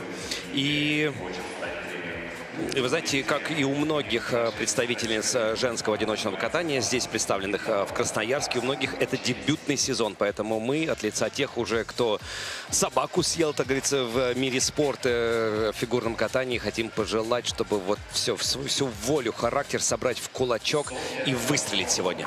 Ну и в завершении этой группы участниц Софья Важнова из Москвы, школа «Наша надежды», которой руководит Татьяна Навка, а тренерский состав — это Светлана Соколовская, Станислав Захаров, Виталий Бутиков. В одной из программ Алексей Горшков еще и постановщик у Софьи. Хотелось, кстати, вот сейчас, когда у нас есть время, еще заметить, что Станислав Захаров ведь отмечал на прошедшем этапе тоже некий праздник, потому что его дочь Мария Захарова такой потрясающий прыгнула четверной и так здорово выступала. Так что можем поздравить не только тренера, но и отца. Да, 6-минутная разминка уже практически завершена. Остаются какие-то считанные секунды. И вновь хочется напомнить всем вам, что фигурное катание — это прекраснейший, красивейший вид спорта, который объединяет не только атлетическую составляющую, спортивный характер, но еще и грацию. И, конечно, фигурное катание, если говорить не только про Красноярск, а про многие города, в которых проходят те или иные турниры, то это уже фигурное катание является культурной составляющей того или иного города. Надеюсь, что наши красотки, наши красавицы, молодые, перспективные, мега-талантливые фигуристы сегодня вновь очаруют не только тех, кто находится в ледовой арене «Кристалл», но и также тех, кто прильнул к экранам телевизоров, компьютеров, всевозможных гаджетов. Спасибо вам за поддержку.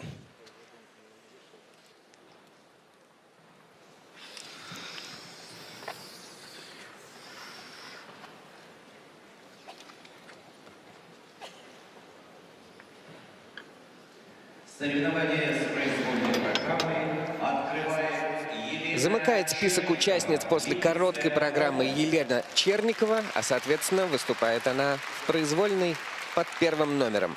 Старалась девушка вчера, искала варианты, как компенсировать промашку с луцем без элемента, да еще и с неровным каскадом. Пусть сегодня все получится в произвольной под музыку из «Подводной фантазии» и «Сумерек». Липецк, поддерживай!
Елена Черникова, ну, посражалась, постаралась. Да нет, друзья, это абсолютно уже другая история. Все же познается в сравнении. Мы с Мишей специально открыли для того, чтобы освежить свою память, что происходило вчера во время короткой программы, когда были не только отминусованы некоторые прыжковые элементы, но еще и просто не получился двойной, вернее, тройной луц. Попытка тройного луца был всего лишь двойной, но он прошелся по нулям. Сегодня абсолютно в другой форме, можно так сказать, Леночка подошла к своей произвольной программе. Да, действительно, сегодня абсолютно другая картина. Я бы назвал ее классической. После того, когда ты неудачно выступаешь в короткой программе, ты понимаешь, что ничего страшного, все, теперь можно начинать работать с нуля.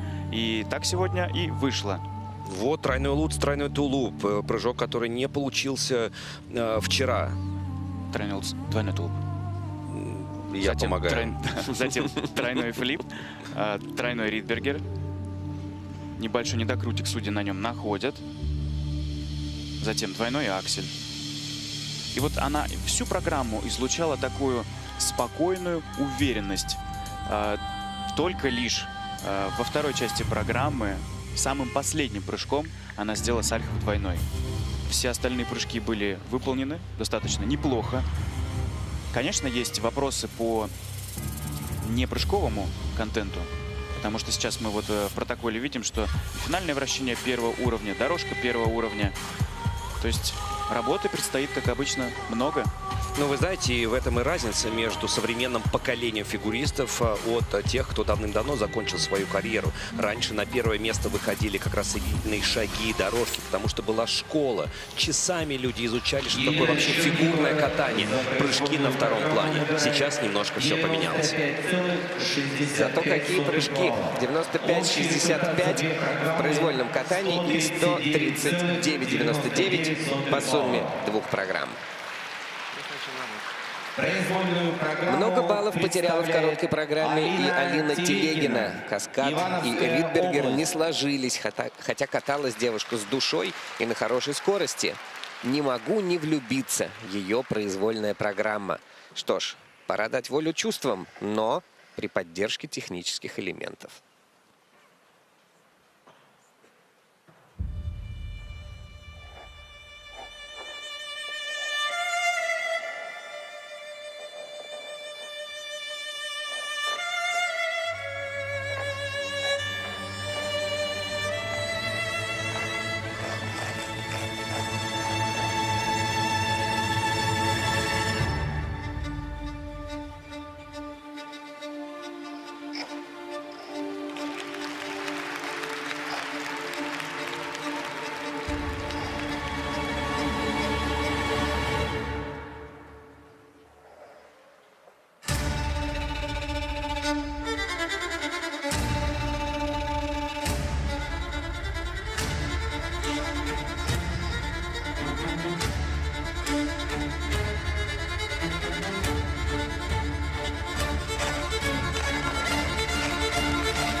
Only fools rush in,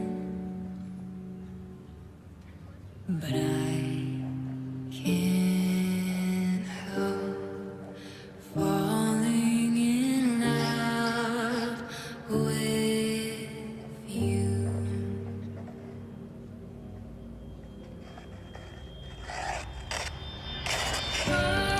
Wise men say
Да, тяжело. Да, мы видели, что под конец сбивалась спортсменка. Но, друзья, понятное дело, кто-то в более лучшей форме подходит, кто-то в не в форме, например, в данный момент находится. Но правда, мы говорим про эту постоянную борьбу. Борьбу, может быть, и с ледовым покрытием. Вот сегодня я разговаривал со многими спортсменами, они сказали о том, что здесь лед, он проваливается. То есть это такой состав воды, и лед не особо держит. Мы говорим о разных факторах, но мы увидели, правда, эту самую борьбу, сравнивая короткую программу с произвольной. Кстати, и сегодня будем говорить нашим парням, чтобы они, может быть, посмотрели, как девчонки собираются. А девчонки у нас всегда борцы, всегда. И пускай, ребята, посмотрите, вот не только девушки наши могут и в горящую избу войти, и коня на скаку остановить. Да, еще раз повторюсь, да, тяжело. Но посмотрите, в другом настроении вышла спортсменка, боролась за каждый элемент. Да, конечно, не прыжковая часть очень сильно хромает. Да, но если действительно сравнивать со вчерашним днем, то и каскад, тройной луц, двойной аксель, одинарный аксель с самого начала программы постаралась. И потом затем еще один тройной луц, и все чистенько было сделано. Это 11 баллов. Дороги не валяются за первый каскад. Повтор тройного Сальхова. Да, были и поворотики. Вот видите, да, тащит, да, любимое слово. Да, иногда касается руками льда. Иногда, может быть, немножко недокручен прыжок. Но они были сегодня здесь. Правда, высокий пролет. Да, ну вот мы видим, действительно очень тяжело. Но кто-то раскачивается, постепенно входит в этот сезон. Юна, молода, но перспективно, на будущее. 95,55. Передают приветы Ивановской области. По произвольной программе второй у них результат, но вообще с минимальным отрывом. И 143-24 по сумме двух программ сохраняет свою позицию. Анна Казакевич, Ярославская область. Крепкая и целеустремленная спортсменка из Ярославля Анна Казакевич, уверен, заставит зазвучать стадион сегодня. Это тот самый день, чтобы рисковать. Оставить сомнения в короткой, где Анна явно не собиралась идти на личный рекорд, а делала ставку на чистое катание, не сработало. Надо идти на риск и быть повнимательнее во вращениях.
Молодчина, Анна Казакевич. Молодчина.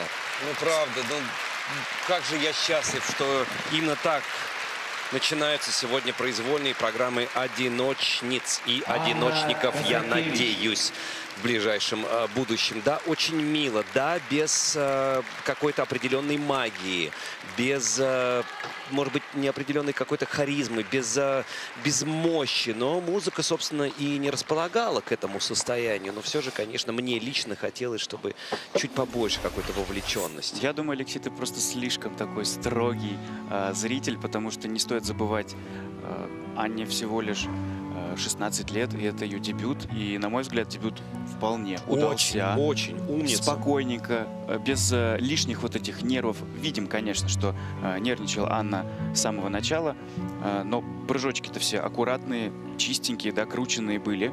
Вот сейчас на ваших экранах тройной тулуп, двойной аксель и еще один двойной аксель. Это самая дорогая комбинация, и за нее она получила 11.22. Конечно, непрыжковые элементы тоже стоит отметить, как и вчера в короткой программе, и сегодня в произвольной. Дорожка, вот мы видим сейчас на протоколах на наших компьютерах, что судьи ставят всего лишь базовый уровень. И я видел, как тренер во время проката Анны поддерживал, говорит, давай, давай. Мне показалось, по губам можно было прочесть, руки не опускай, и она ведь не отпускала. Ну, знаешь, ты, продолжая твою мысль про непрыжковый контент, где базу ставят чуть ниже, да, не 4-й уровень, это максимальный, а ставят либо базу, либо, может быть, 1-й уровень, но с чего-то все равно нужно начинать. Конечно, то есть конечно. В данный момент у Анны очень хороший запас на будущее и прочный фундамент в данный момент. Это база. 95-35 практически одинаково оценивают спортсменок, выступивших только что в произвольной программе. Ну и за счет преимущества в короткой Анна Казакевич сохраняет свою позицию. 144-46. Произвольную программу представляет София Под пение Эстреллы Омская Моренте область. будет кататься София Буза из Омска. Песня про высокий взлет и все ради ощущения охоты. Сильно подкосил Софию в короткой каскад с тройным луцем, но это было интересное, увлеченное катание, и она не собирается сдаваться.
Alcance diese a que este lance divino tanto volar me convino que de vista me perdiese y con todo en este trance en el vuelo que me faltó mas el amor fue tan alto que le di a la casa alcance cuanto más alto subía del hombro se me la vida y la más fuerte conquista en oscuro se hacía mas por ser de amor el lance di un ciego oscuro salto y fui tan alto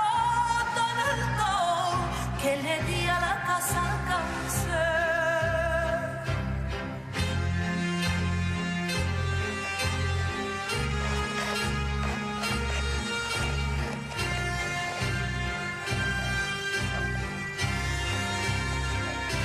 Cuanto más alto llegaba, este lance tan súbito, tanto más baja y rendida y abatida yo me hallaba.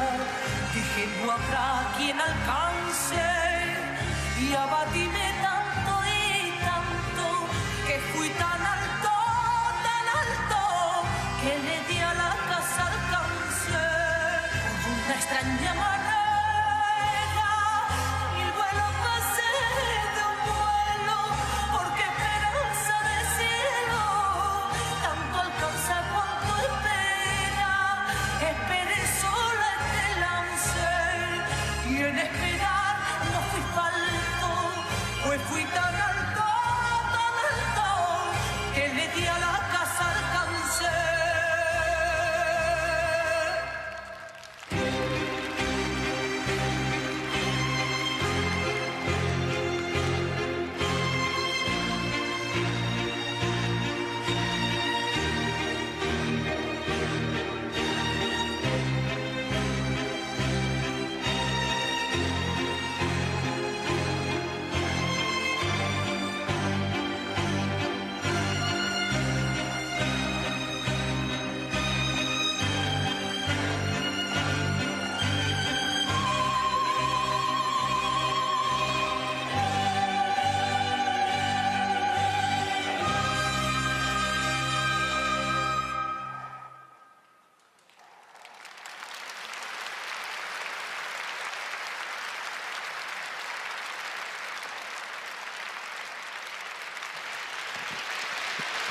Немного задержалась в окончании произвольной программы, но сейчас несколько слов, собственно, о музыкальном сопровождении, потому что, вы знаете, я очень такой, порой, может быть, могу быть сухим человеком, но некоторые вещи, особенно музыкальные композиции, меня могут трогать до глубины души. Сейчас мы слышали, да, исполнительницу Эстрелия Моренте, такая испанская, это вот сочетание такого, что-то такого классического и современного фламенко, где вот такое традиционное пение с новаторскими элементами. Ну а вторая половина произвольной программы — это знаменитый реквием Грищук и Платова, который они катали на Олимпийских играх. Это музыка то, что может абсолютно. Меня, да, это то, что может меня разорвать на куски, вырвать эту душу мою и просто... Я даже не могу подобрать слов, насколько это все тронуло. Миш, а что случилось в окончании произвольной программы? Эта музыка так оборвалась или... Нет, это спортсменка... так опоздала? Да, она настолько сильно опоздала. Мы видели, конечно, что в хореодорожке спортсменка уже начала немножко сбавлять темп. Потом у нее были два вращения. Нет, одно вращение, прошу прощения. И техническая дорожка, она уже вот прям на последнем издыхании. Но все-таки образ такой достаточно тяжелый. Может быть, это тоже сказалось. Если говорить про прыжковый контент, то, в общем-то, было всего лишь одно падение с тройного Ридбергера. Как раз сейчас оно на ваших экранах. Судьи нашли там две галки, что говорит, что прыжок был недокручен полоборота и более. Не согласен. Не согласен со вчера Мазалев, Угожаев и многие другие. Я не понимаю то, как выставляют и находят галки. Где есть, где вьюшки не выставляют. Судьи с тобой, Алексей. Я стремлюсь туда. 85-86 это последний результат по произвольной, но это предсказуемо. Сложно далась программа спортсменки, много было сорвано, и она на третьем месте на данный момент. Александра Чаткина из Академии фигурного катания выбрала для своей произвольной тему женской независимости, которую поднимает в своем искусстве певица Камиль Лелуш. Дает ли фигурное катание независимость? Ответ – да. Она кроется в чистом исполнении всех элементов, плюс выразительность, построенная на крепкой технической базе. Вот и весь секрет. Ученица Юлии Кулибановой насчет катания с комбинацией Луц, Ойлер, Сальхов. Пожелаем ей удачи.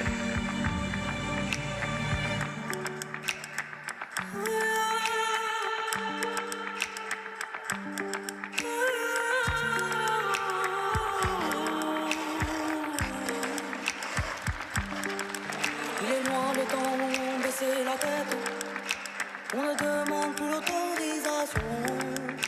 Tel le mouvement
nous voir à terre.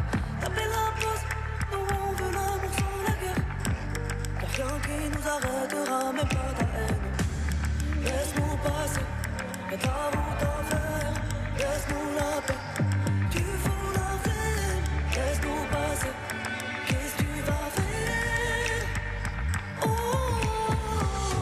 On entend monter dans la ville le chant des femmes qui brillent, la voix de mes sœurs qui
Большая молодец Александра Чаткина. Вот очень девушка высокая, статная, пластичная, старательная, смелая, решалась на все эти элементы. И вот то, что красненькое горит в левом углу экрана. Только, да. Нет, почему? Вот сейчас горело на экране тоже. Оно вводит немножко зрителей в заблуждение, как будто там вообще ничего не сделано, да, что раскрасное. А на самом деле на том же первом каскаде Луц Ойлер Сальхов комбинации 10 с лишним баллов же она получает, да, прекрасненько. Если было зелененькое, она получила 15, да, или сколько там, 13, по крайней мере. Но она получила бы больше, Не да. всегда нужно ориентироваться на эти красненькие квадратики. А Она красненький молодец. квадратик как раз сигнализирует о том, что судьи находят там маленький недокрут. Вот сейчас мы посмотрим. Тройной Луц, Ойлер и тройной Сальхов. Вот на приземлении как раз там была вот эта четвертиночка. Это сбавка. Затем тройной флип. Оттянулась, подождала. Молодец. И двойной аксель. Ну вот судьи находят недокрут на двойном акселе и неясное ребро на флипе. Но, честно говоря, я неясного ребра там не увидел. Может быть, мы просто Спасибо, сидим Миш. в таком специфичном месте. Все-таки добро в тебе побеждает. А я вообще очень добрый человек, Алексей. Да, я знаю это.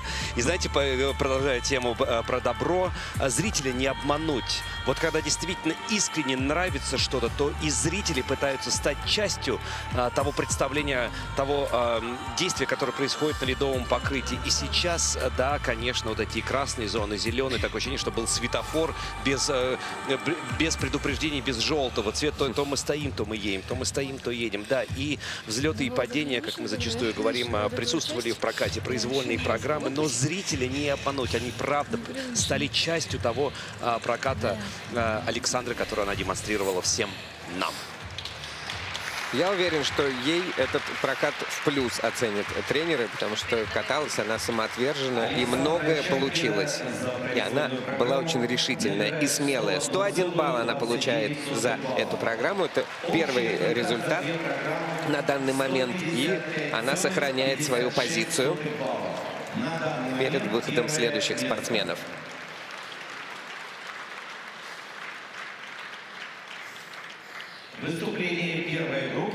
Падение в короткой программе отбросило эту многообещающую фигуристку на 7-е место. Но сегодня ученица школы «Наши надежды» Софья Важнова обещает зрителям настоящий спектакль. «Мамма Мия» — это отличная эмоциональная основа для реванша за вчерашнее. Позитивный настрой, ни в коем случае не оглядываться, только вперед, как принято в школе Соколовской.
About things we've gone through, though it's hurting me. Now it's history. I've played all my cards, and that's what you've done too. Oh, nothing more to say, no more race to play. The winner takes it all. The loser standing small beside the victory. That's her destiny. I was in your arms, thinking I belonged there. I figured it made sense,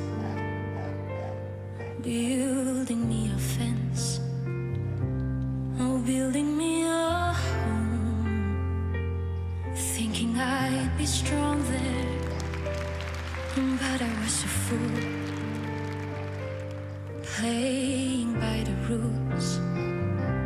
The judges will decide, the likes on me abide, spectators of the show.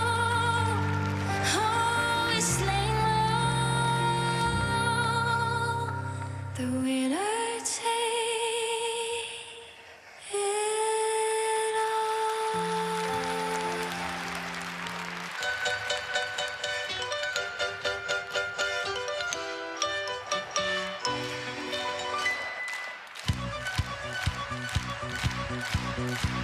I work all night, I work all day to pay the bills I have to pay. Ain't it sad? And still there never seems to be a single penny left for me. That's too bad. In my dreams I have a plan. If I got me a wealthy man, I wouldn't have to work at all. I'd fool around and have a ball.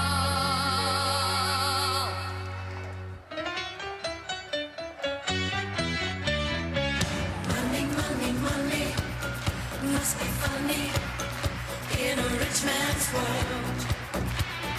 Money, money, money, always sunny in a rich man's world. It's a rich man's world.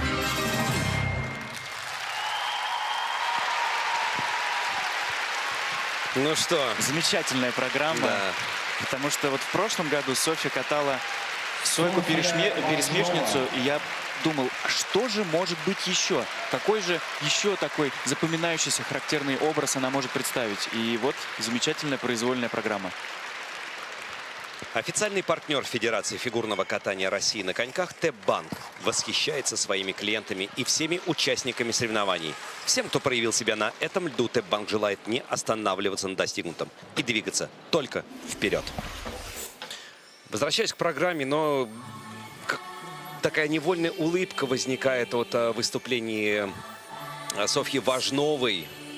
Начинает свою произвольную программу с этого тройного флипа. Затем тройной ридбергер. И вот и на первом прыжке, и на втором судьи находят недокрут. А тройной луц чисто.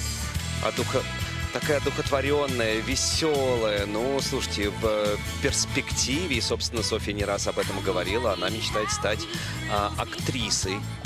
У нее это очень хорошо получается. Как по Станиславскому уверению. Вот сегодня я поверили, верил, да, мы поверили все. Вот это был каскад с двойным тулупом, с кораблика. И вот по второй части двойной аксель. И вот тройной тулуп. Ну, судьи находят там недокрут, но мы вот с Алексеем сказали, абсолютно, что это был здесь чистый. даже близко не было к той галке, а, соответственно, галка — это четверть. Четверть и больше. Четверть и больше. Да. Не было. Я, если честно, не понимаю. Понятно, не мое дело, не хочу в это лезть. По каким критериям выставляются галочки и кьюшки. Я понимаю суть, я понимаю правила, но порой абсолютно разнятся выполненные элементы и как они, качество выполненных элементов от того, что выходит на наших экранах. С днем рождения! Пропустил, к сожалению.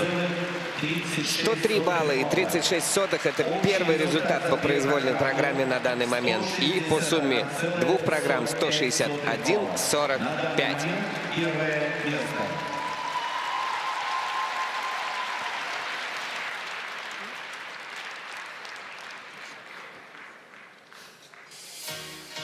На лед приглашаются участницы второй разминки.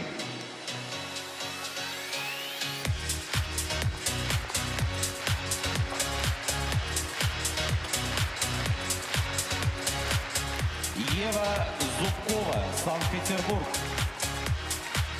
Мария Елисова, Тульская область. Мария Пулина, Санкт-Петербург. Анна Лишенко, Ростовская область. Елизавета Куликова, Москва. Алиса Двоеглазова, Москва. Разрешена разминка.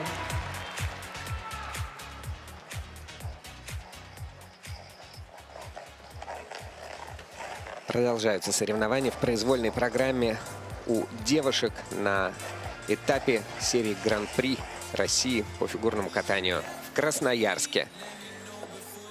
Отличное настроение царит после программы «Мамма Мия» в исполнении Софьи Важновой. Такой еще вот как будто в воздухе еще висит эта музыка, и одновременно и радость от сделанных элементов, и печаль от не сделанных. Но, тем не менее, в хорошем настроении, мне кажется, была Софья в Kiss and Cry. Ну, по сравнению с короткой программой, в любом случае реабилитировалась, и первые старты есть куда стремиться, есть к чему идти. Откроет вторую группу участниц Ева Зубкова, Санкт-Петербург, где она тренируется с Евгением Рукавицыным, Романом Усатовым, Валентином Молотовым, родом из Новокузнецка спортсменка. Ну и примечательно то, что Ева Зубкова сменила тренерский штаб в межсезонье. Всегда это событие одновременно и сложное, и важное, потому что, конечно же, тренеры — это всегда какие-то очень близкие, да, жизни, важные люди. Ну, вот, тем не педагоги. менее, не переходите, с другой стороны, такое количество людей вот варится. Иногда для карьеры это прямо очень важно. Ну, скажу одно, что переход был из группы Артура Гачинского в группу Евгения Рукавицына. Слава богу, что не менялось глобально ничего, осталось в Санкт-Петербурге. Так, ну что ж, а мы идем дальше. И сейчас на ваших экранах Мария Елисова. Кстати, это вот отдельная визитная карточка второго этапа чемпионской серии Гран-при России по фигурному катанию, женское одиночное катание. Почему? Тройной аксель-элемент Ультра Си. И он присутствовал вчера и на тренировках, и на раскатке 6-минутной. К сожалению, неудача постигла спортсменку и вышло падение в короткой программе. Но сегодня в заявке 2 2 тройных акселя. Мы надеемся, что сегодня прям выстрелит. Ее тренер Екатерина Моисеева на ваших экранах. Также Ольга Симонова и Ирина Назарова. Это ее официальный тренерский состав. Кататься будет под Майкла Джексона в произвольной программе. Много очень прозвучало, да, композиции как раз Майкла Джексона. Много Майклов Джексонов в Красноярске, но именно такого исполнителя много не бывает. Мария Пулина на ваших экранах, ученица Валентины Михайловны Чеботаревой, также Татьяна Косицына и Ольги Зотовой тренируются тоже в Академии фигурного катания Санкт-Петербурга. Самое необычное, наверное, у нее название программы произвольной – это просто слово «конь». Просто конь. Вот, ну, естественно, мы догадываемся, что эта программа под музыку Пелагеи посвящена любви к родине, к полям, лесам. И в том числе получается, что и коням. Ну, что касается Марии Пулиной, дорогие друзья, пожалуйста, обратите внимательно, следите за ее выступлением, потому что у нее действительно очень пролетные, мощные прыжки. Анна Лишенко, и мы уже на пьедестале, назовем это так, теоретическом, после короткой программы. Да, это 3 девушки, которые заняли первое место, первые 3 места после короткой. И Анна Лишенко вот с минимальным отрывом, это Елизавета Куликовой. Ее тренер, олимпийская чемпионка Юлия Лепницкая на экранах. И тут же аплодирует весь зал. Это потому что не просто здесь люди, знаете, проходили мимо. Ну вот, еще, вот, Юлия Лепницкая, олимпийская чемпионка, командника, сочинского командника. Ну и люди здесь знающие толк и знающие нюансы. Елизавета Куликова на 2-м месте после короткой программы. Ученица Сергея Давыдова, очень плотно работающего на этом этапе серии Гран-при в Красноярске. Прямо не продохнуть, что в юниорах, что во взрослых. И Елизавета очень хорошо каталась в короткой программе. Такая лирическая у нее будет произвольная программа, прям заглядение. Ну, что касается группы Сергея Давыдова и Александры Кравцовой, то Сергей Давыдов, ну, это тот спортсмен, с которым и я в свое время тоже соревновался и в дальнейшем следил за его достижениями. Он технарь. Он нереально круто ставит технику, работает со своими учениками. Ну, и Лев Лазарев, кстати, прекрасный юниор на данный еще момент, но поражающий техническим оснащением обеих программ. Какое красивое платье у Алисы Двоеглазовой. А какой красивый четверной тулуп. Да, и обещание того, что произвольная программа будет насыщена четверными элементами. Вот сейчас. Ну и плюс вот сейчас мы видим заход на очередной четверной тулуп. Идеально. Потрясающе. Ну и Софья Важнова нас немножко раскачала этот прекрасный добрый зал, гостеприимный. И вновь Алиса Двоеглазова, и вновь Абба. Сергей Дудаков на ваших экранах работает вместе с Этери Тутберидзе и Даниилом Глехенгаузом над программами и подготовкой Алисы Двоеглазовой в том числе, а также большого-большого количества спортсменов, спортсменок высокотехничными элементами и потрясающим катанием. А эти аплодисменты звучат в наш адрес. Я же сказал, зрители здесь знают каждого, знают абсолютно кто откуда и да, какие-то слабенькие почему-то прозвучали аплодисменты. Ладно, здесь главное действующее лицо – это тот спортсмен, который выходит на ледовое покрытие. Ну что ж, 2-я разминка. Женское одиночное катание. Ева Зубкова накануне открывала соревнования и задала неплохой тон. Чистое катание, за исключением ребра на Луце. Ждем продолжения. В этом сезоне фигуристка работает с Евгением Рукавицыным, Романом Усатовым и Валентином Молотовым. Пусть встряска пойдет на пользу.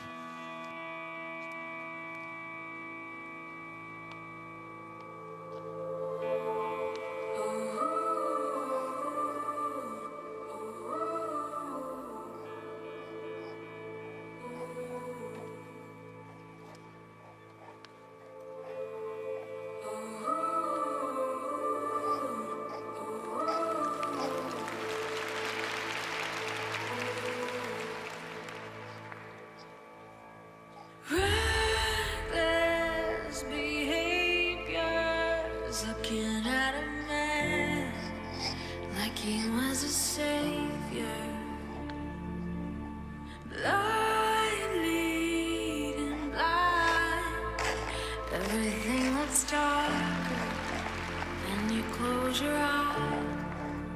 When you close your eyes.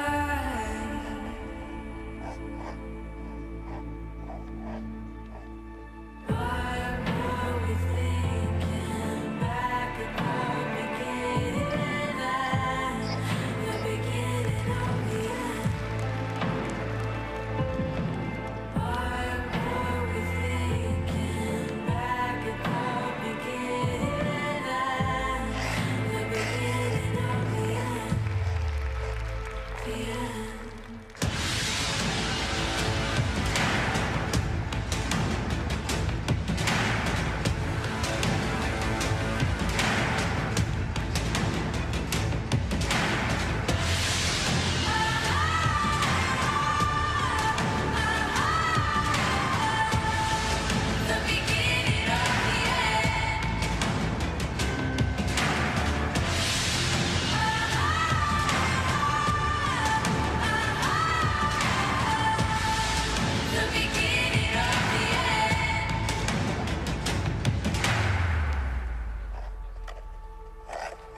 Rise and fall, descending into madness.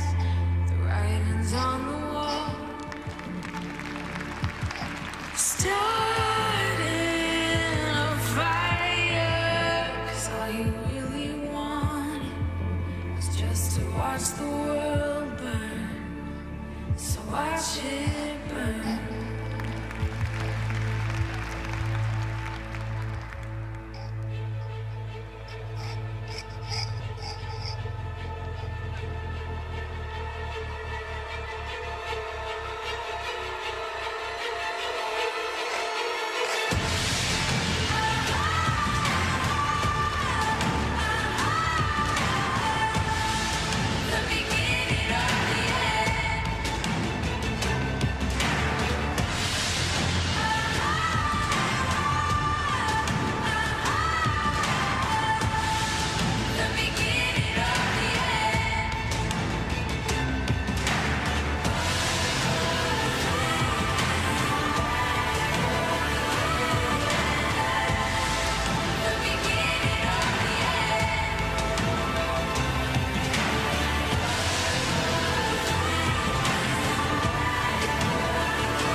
The end.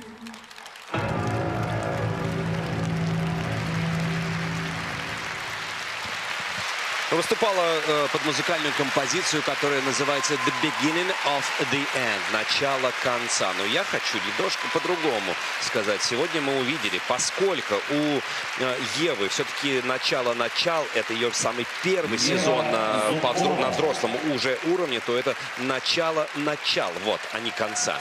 Мы с юниорами завершили дело, и Ева, можно сказать, с прекрасным багажом знаний направляется уже во взрослый уровень. Мы видим очаровательную улыбку на лице и, конечно же, сердечко от... Ой! Вот это, я думаю, что впервые мы увидели. Неожиданно это все было. Прям как вчера в парном катании, когда был сорван Тодос, Чекмарева, Янченко, и комментарий звучал так, что это, дорогие друзья, вы, наверное, стали свидетелями первого и вообще в истории, когда оба спортсмена срывают Тодос. Но давайте сейчас все-таки вернемся на лед. Вот сейчас на ваших экранах был продемонстрирован двойной аксель, тройной тулуп в самом начале программы, и он был чистый. Вот здесь точно не подкопаешься. Затем тройной узел, двойной тулуп, судья находит неясное ребро, затем тройной флип. Немножко поборолась. Хорошо, объясни мне, да, Миш, если тройной флип, то, который мы сейчас лицезрели, и была выполнена троечка на выезде, почему? Судьи понизили немножко оценку. Минус 0,64 она получила. Все вижу. Все правильно. Вообще, Ева, Вообще это не твое, да, Леша?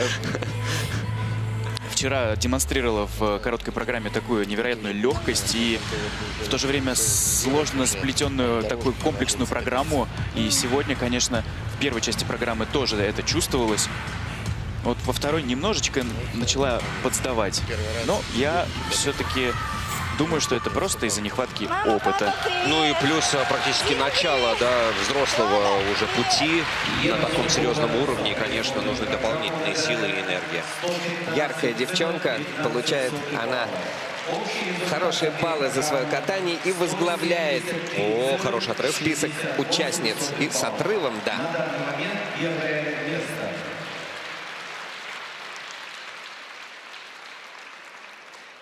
В распоряжении Марии Елисовой имеются тройные аксели. В короткой он не сработал, упала, хотя на недавнем турнире Полина Коломенкина исполнила все 3. Пожелаем ученице Екатерины Моисеевой огненного старта в произвольной. Это еще одна версия программы под Майкла Джексона. Мегамикс. Всего понемножку.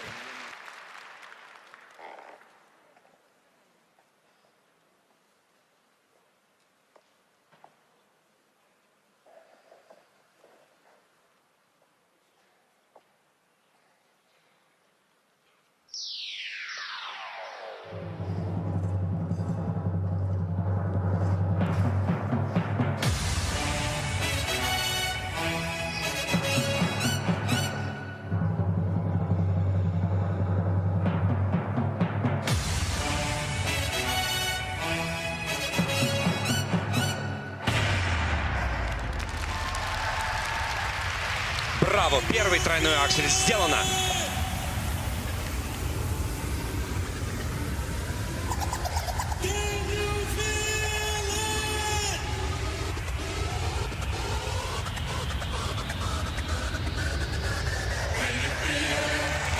Чистейшим образом 2 супер прыжка в начале произвольной программы. 2 тройных акселя.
же молодец, господи, ну все-таки есть порох в пороховнице. Ай, молодец! И дерзкая какая.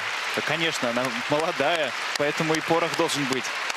И все это подкреплено технически. Мария Елисова. Два сумасшедших по энергетике тройных акселя в самом начале произвольной программы. Браво, браво!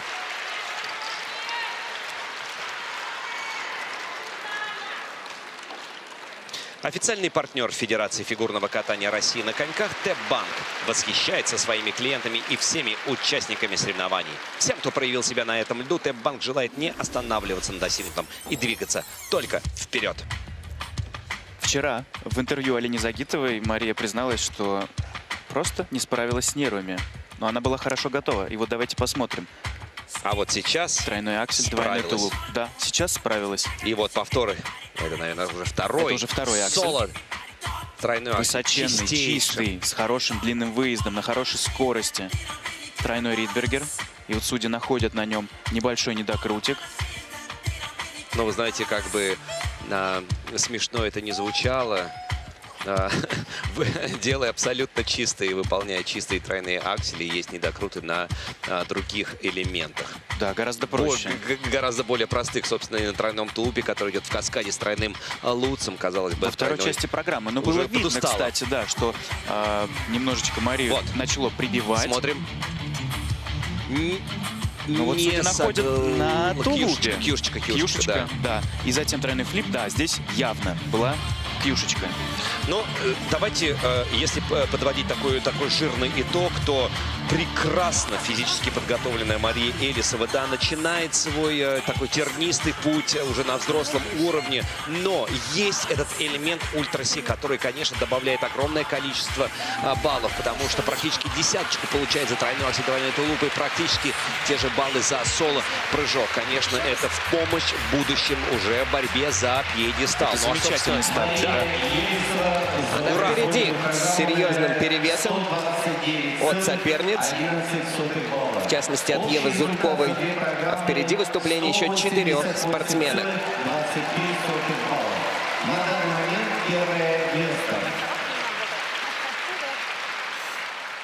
Соревнования продолжает. В произвольной программе Мария Пулина из Санкт-Петербурга катается под песню «Пелагеи» о России, о любви к родине, о ночи, селах и коне.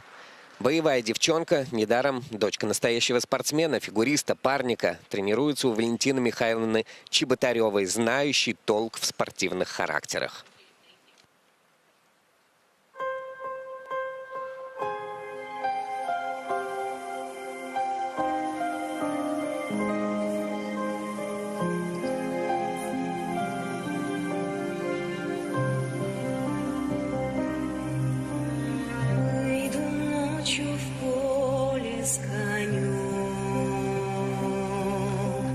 Ручкой темной тихо пойдет.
Мария Пулина. Очень печально, и музыка печальная, и Маша столько элементов упустила в этом катании. И такое вот расстройство у нас случилось сейчас. Ну, не знаю, да, с чем это связано.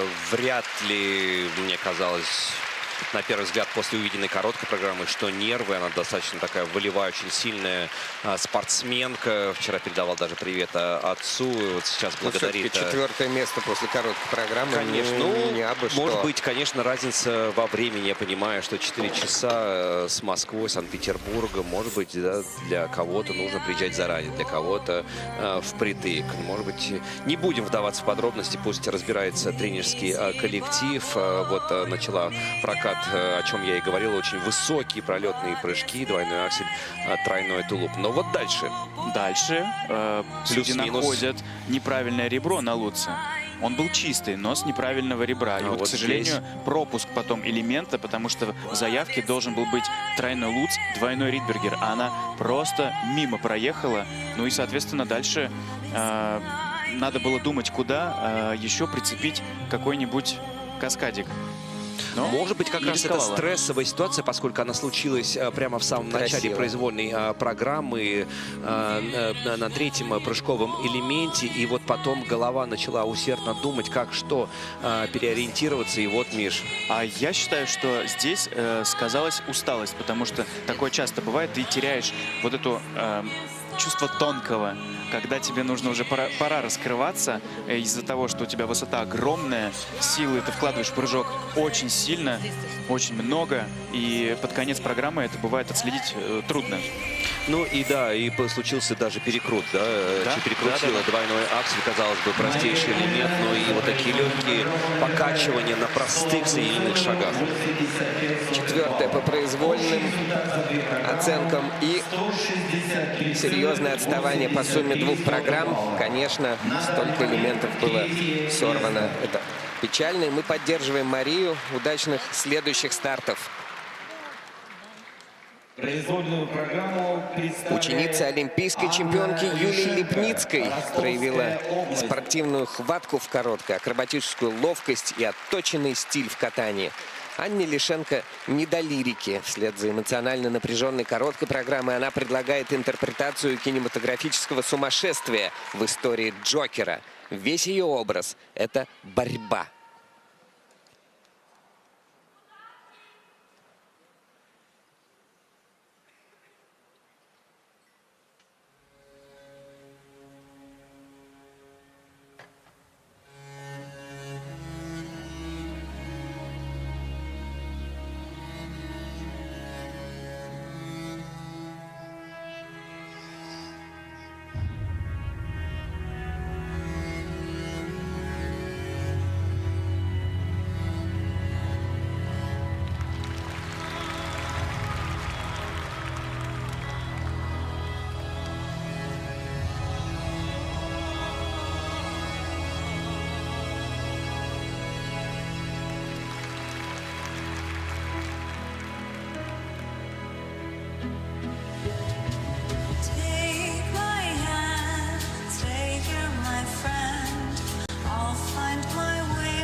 We're gonna build a mountain from a little hill. Gonna build me a mountain. At least I hope I will.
Под бешеное пение Леди Гаги эту программу исполняет Анна Лишенко.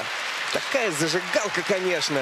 Ну, здорово, просто здорово. Не, ну понятное дело, здесь даже вопросов не может возникать о том, насколько супер технически была выполнена произвольная программа. Но вот саундтрек к кинофильму «Джокер», там вроде бы такое должно быть что-то яркое, электрическое, безумное. Но вот сейчас мы с Мишей так переглянулись. Ну, от такого вот... От Джокера не было, было что-то другое. А оторваться было просто невозможно, начиная с короткой программы со вчерашнего дня.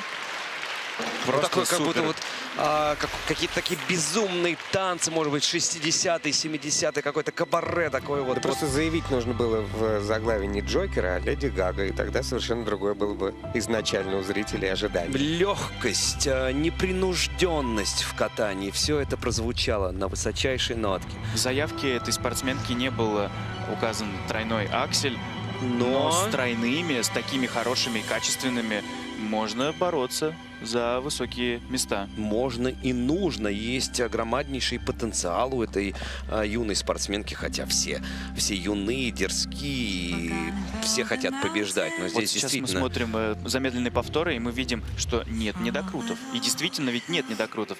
Единственное, что техническая бригада отмечает неясное ребро на первом флипе и на втором флипе во второй части программы.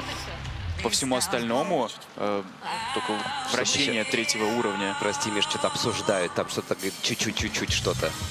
Не знаю, у нас, для нас лично и для зрителей здесь, в Кристалл Арена, все было выполнено практически безупречно.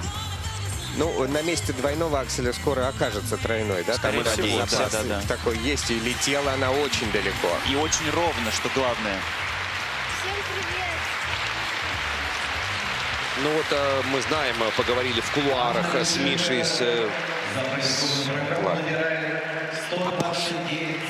Она первая по произвольной программе, пусть и с очень небольшим отрывом, но по сумме двух программ оказывается далеко впереди. И нас ждет выступление еще двух спортсменок. Вот ученица Сергея Давыдова. Обе ее программы — это нежность, хрупкость, трогательная история любви и борьбы за простое женское счастье. Такой образ. Саундтрек из турецкой лирики «Королек, птичка певчая». Второе место после короткой.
глаза Кимрана на меня глядят.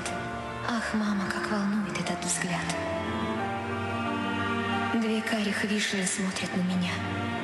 Два добрых, согревающих огня. Их теплый свет и манит, и зовет, в душе моей растапливая лед. Боюсь ослепнуть, глядя на огонь. Смотреть смотри. Любуйся, но не тронь. За что ко мне так этот мир жесток? За что, любя, страдает королек?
Тонко, чутко, все выверено, да, к сожалению, не без помарок. И даже можно, не просматривая прокат, сказать, что происходило в нем только по самым свежим эмоциям, которые, ну, легко читаются на лице у спортсменки. Ой, мне кажется, может быть, какая-то травма беспокоит.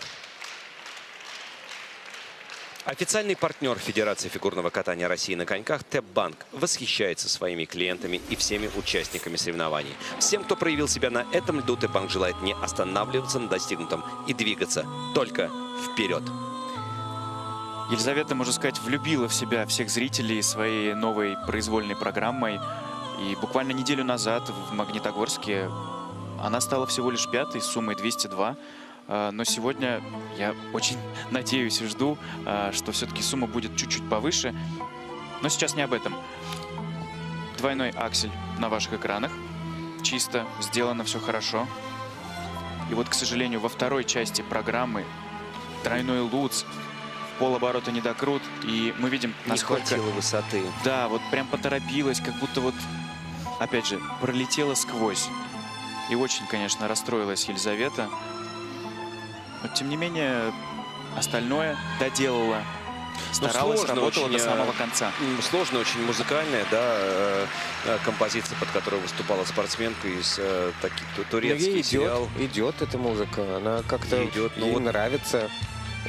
Про, но она расстроилась. Подметил Вася, про страдания. Да, тяжелая женская доля. Это одиночное женское катание.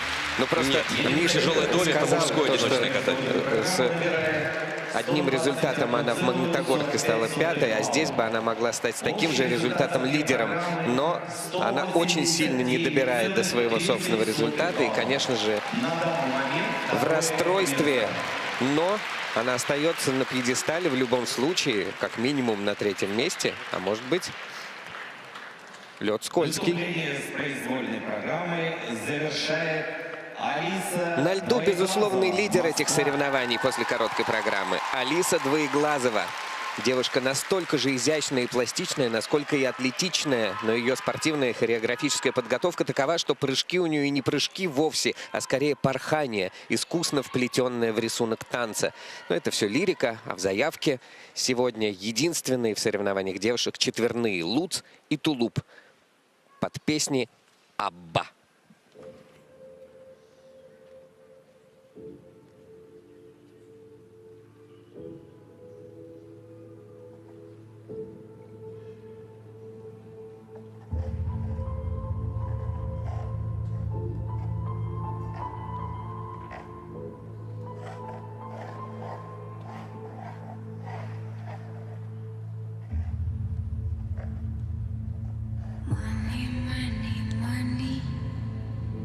Must be funny in a rich man's world. Money, money, money. Are we sunny in a rich man's world?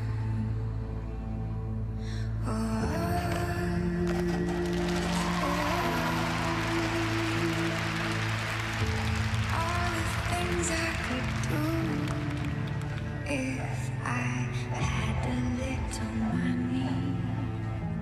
It's a rich man.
Разволновала нас, разволновала Алиса Двоеглазова в начале своей произвольной программы. И сердце сжалось.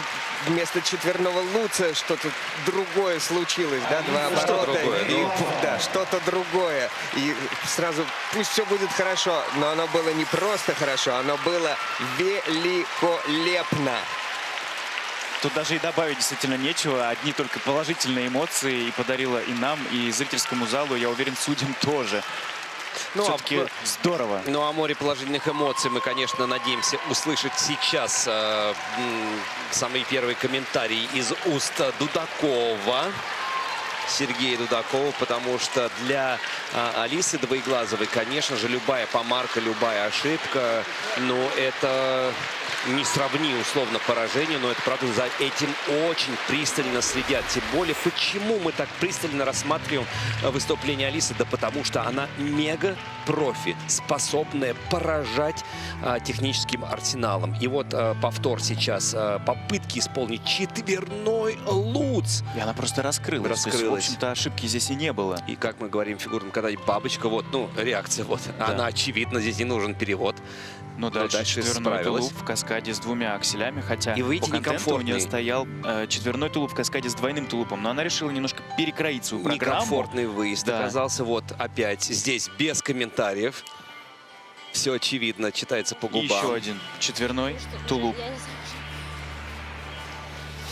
Сделал уже, по-моему, больше, чем максимум на этих всех тренировках. Брать уже по 10 раз в руку. Но никакого смысла даже нет в этом. Такой вот экспресс-разбор. Алисы. Здесь в паре, здесь выступала пара Алиса Двоеглазова и Сергей Дудаков. Ну что говорить, здесь с таким запасом сейчас, безусловно, выиграет Алиса. И вы знаете, вот как вот это вновь, казалось бы, та аба, мы все уже привыкли и зачастую берут спортсменов. Здесь по нарастающей все шло, как будто раскрывалась спортсменка, раскрывала свою душу, свою харизму. И очень хорошая компоновка такая музыкальная, да, она как классная. раз вот ну, публика подводила. Хлопала пол программы. И еще что любопытно, ведь эта песня, хоть она и танцевальная, и заводит, она же еще с очень серьезным текстом про то, что все-таки непростая судьба у девушки, непростая. Но она молодец, она справилась, и это чемпионский результат. Она впереди на хороший отрыв от ближайших соперниц. Поздравляем Этери Тутберидзе, Сергея Дудакова, Даниила Глехенгауза и саму Алису с этим прекрасным выступлением в Красноярске. Объятия. Спасибо, друзья. Через несколько минут соревнования продолжат мужчины с произвольной программой. Через несколько мгновений Максим Троньков будет уже общаться с чемпионкой, а мы с вами встретимся на мужском одиночном катании совсем скоро. Объявляется технический перерыв для подготовки льда.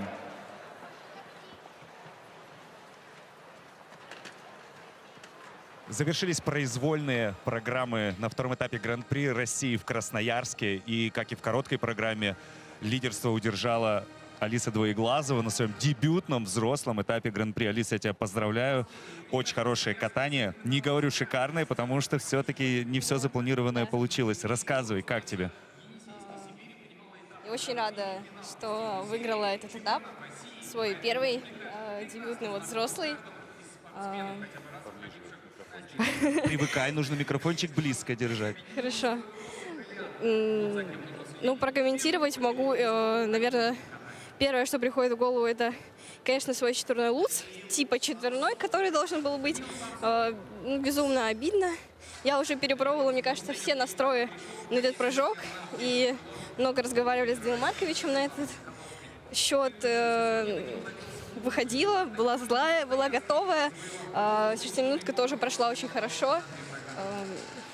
Но, видимо, что-то еще нужно делать, потому что у меня, правда, закончились мысли, что нужно изменить в своем тренировочном процессе, чтобы он уже получился у меня. Может быть, просто перестать о нем думать? Возможно. И просто выходить и катать свою программу. Я тебе открою один секрет потом, как можно еще попробовать. Хорошо. Алис, как тебе зал? Вторую часть танцевальную тебя прямо гнал вперед. Да, очень классно поддерживали вообще все зрители. И в целом после каждого прыжка слышала аплодисменты, которые придавали сил, чтобы дальше ехать и бороться за каждый элемент. Скажи, вот у тебя было такое долгое ожидание, ты последний стартовала в произвольной программе.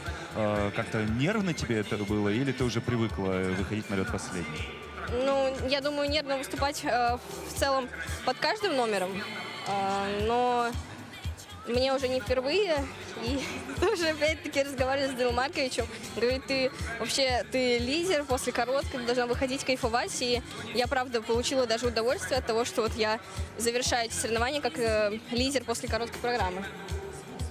Ты видела реакцию Сергея Викторовича на некоторые моменты в твоей программе. Расскажи немножко об этом, как вы тут посмеялись друг с другом. Ну да, мы с ним увидели, тоже переглянулись, посмеялись. В целом, я даже со вчерашнего дня видела нарезки его реакции на прокат Андрея Залева. И зрителям, я так понимаю, тоже очень нравится, потому что Сергей Викторович обычно сохраняет какую-то одну, наверное, эмоцию и не показывает это, но вот так вот уже выходит наружу. Останешься за Андрея поболеть в произвольной программе? Да, конечно, останусь и за нашу пару Сашей с Димой. Вот. Вчера тоже сидела, смотрела их вместе с мамой. Будем переживать и ждать четверного выброса. У тебя железные нервы, ты из-за себя, получается, переживаешь, а еще из-за ребят по команде, по своих друзей, по Тим Тутберидзе. Этери Георгиевна что-нибудь писала тебе, может быть, после короткой программы? Нет, Этери Георгиевна, мы с ней тоже еще не разговаривали. Она же сейчас в Канаде. Вот. Ну, скоро увидимся. Как ты думаешь, чему уделите внимание на тренировках при подготовке к твоему следующему турниру? Даже не знаю. Мне кажется, тут больше нужно уделять внимание конкретно к соревновательному процессу, именно подготовкой, чтобы мы как-то создавали эту атмосферу. Там, вот как у нас были открытые прокаты, прям после жеребьевки, там выходили, тоже вот ждали там полчаса, вот как сейчас на соревнованиях, там 5-й, 6-й номер, чтобы вот эти нервы были не впервые, когда мы выходим на 6-минутку и потом ждем. Многие ребята отмечают, что в Красноярске еще и тяжело кататься, потому что присутствует некая акклиматизация. Все-таки есть 4 часа разницы с Москвой. На тебя это как-то повлияло? Ну, на меня это повлияло, что в первый день прилета я поспала 3 часа, потом перед короткой более-менее 6-7. А вот сегодня я не могла уснуть до 3 часов ночи, и уже надо было вставать в 6:30, поэтому сна тоже не было. Ты говорила, что тебе лед очень нравится, что он тебя хорошо толкает. А другие ребята говорят, что наоборот, им что-то со льдом не так. Так в чем золотая середина, Алиса Двоеглазова? Расскажи нам. Хороший все-таки лед в Красноярске или не очень? Ну, нормальный. Он где-то в плюсы работает, где-то в минусы. Нужно намного сильнее садиться в ноги, чем обычно, по моим ощущениям, чтобы со многих прыжков, с реберных в основном, не слетело лезвие. Потому что даже вчера видела досадную ошибку на Тодосе у ребят. Просто слетел конек, и очень обидно за них. Да, Тодосы в Красноярске — это уже знаменитая какая-то черта отличительная этого турнира. Алиса, ты в 6 утра, если просыпалась, а тренировки у тебя, получается, были не так рано, а старты 5 часов вечера, почти в 6. Как ты этот день провела? Такой длинный. Чем занималась? Ну, тренировка была там с 9:35, если вдаваться в подробности. Естественно, я за час уже приехала на каток. Дальше, естественно, потренировалась. Как-то мы сходили с мамой вместе, погуляли. Попыталась подремать, вот, что снова не получилось. И я просто много времени трачу на макияж, на прическу. Ты сама делаешь макияж? Да, все сама. Вот. Ну, прическу мама иногда так придумывает, что-то новенькое для разнообразия. И часа 2 точно уходит на сборы. Завтра у тебя выходной или на тренировку сразу же отправишься с самолета? Я думаю, буду отдыхать, потому что не спав нормальное количество времени, будет очень тяжело тренироваться, и смысла в этом не будет. Вот, и у меня самолет завтра вот утром, даже вечером сегодня тоже отдыхаю. Где мы тебя увидим в следующий раз? Какой у тебя следующий турнир? Приглашай своих болельщиков на трибуны. Приглашаю своих болельщиков на трибуны города Омск. Следующий мой этап Гран-при. Ты выступала когда-нибудь в Омске вообще? Может быть, по юниорам? Да, как-то мне приходилось выступать. По-моему, в 2024, даже в 2023 году был не самый мой прям удачный старт, но я была особо не готова, поэтому взяла все равно там серебро. Вот. Просто в Омске очень огромная самая такая арена, там столько зрителей. Просто готовься. Хорошо. Будет напряг. Ну что ж, мы желаем тебе успехов. А самое главное, чтобы мы увидели твой четверной луц уже в Омске. Обязательно приходите на трибуны, дорогие мячи, поддержите Алису Двоеглазову, которая блестяще каталась здесь, в Красноярске. Победила на своем дебютном взрослом этапе Гран-при России. Мы Алису отпускаем. Получать поздравления. Ну а вы оставайтесь с нами, дорогие телезрители, ведь наша трансляция продолжается.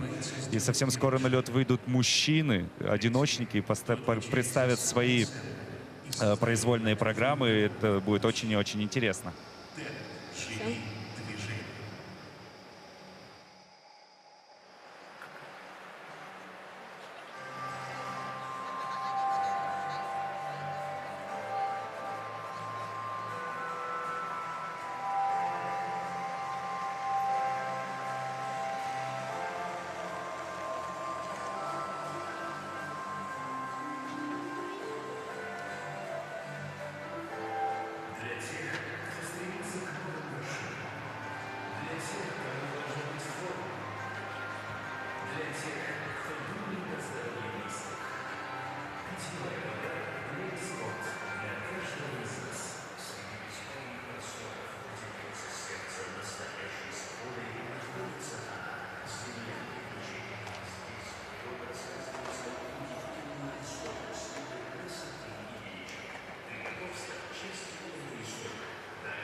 Сервика, официальный партнер соревнований Сервика, крупнейшая дистрибьюторская и логистическая компания из Сибири и Дальнего Востока.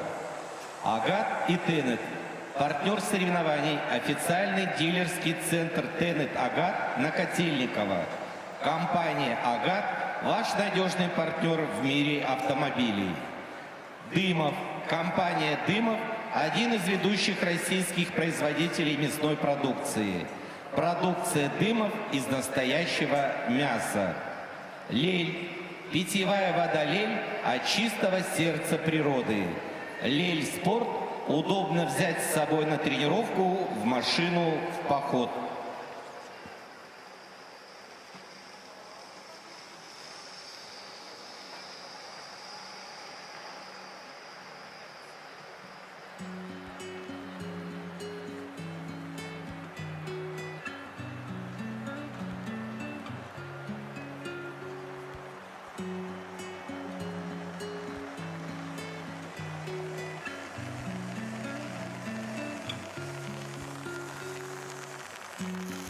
to tell you just a word. I am so sorry to disturb. You may be thinking I'm a fool.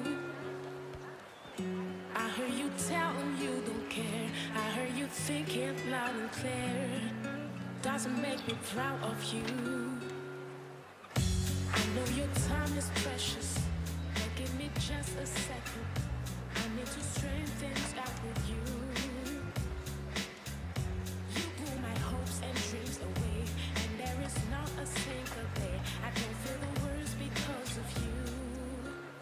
And I know that it's not a dream, but I saw yeah, I saw your skin, and I know you, I saw.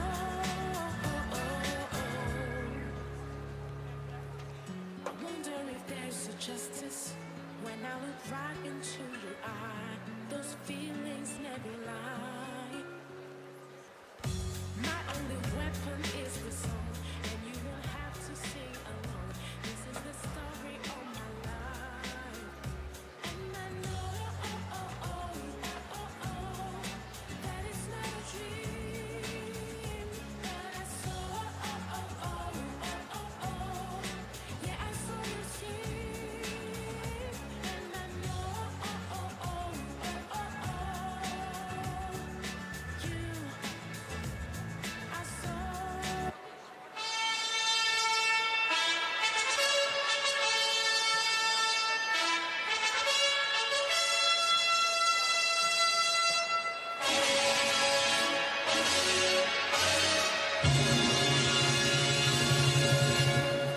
Уважаемые зрители, соревнования продолжаются, и через несколько минут на лед выйдут мужчины с произвольной программой.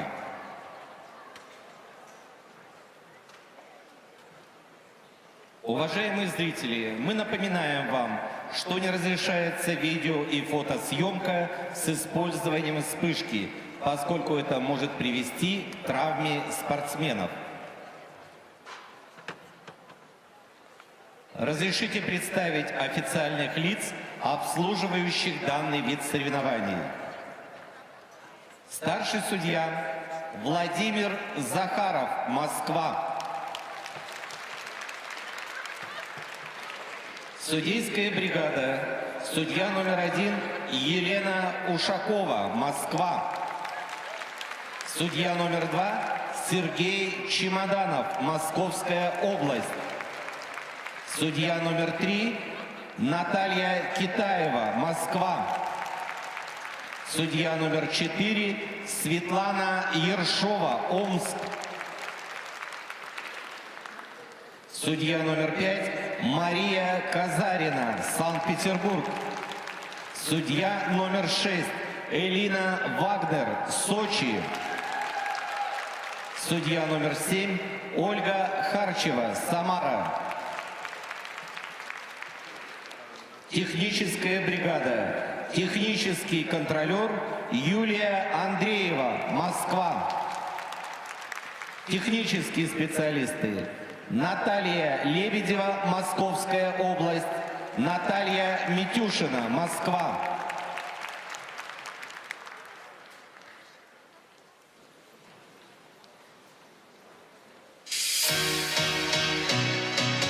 На лед приглашаются участники первой разминки.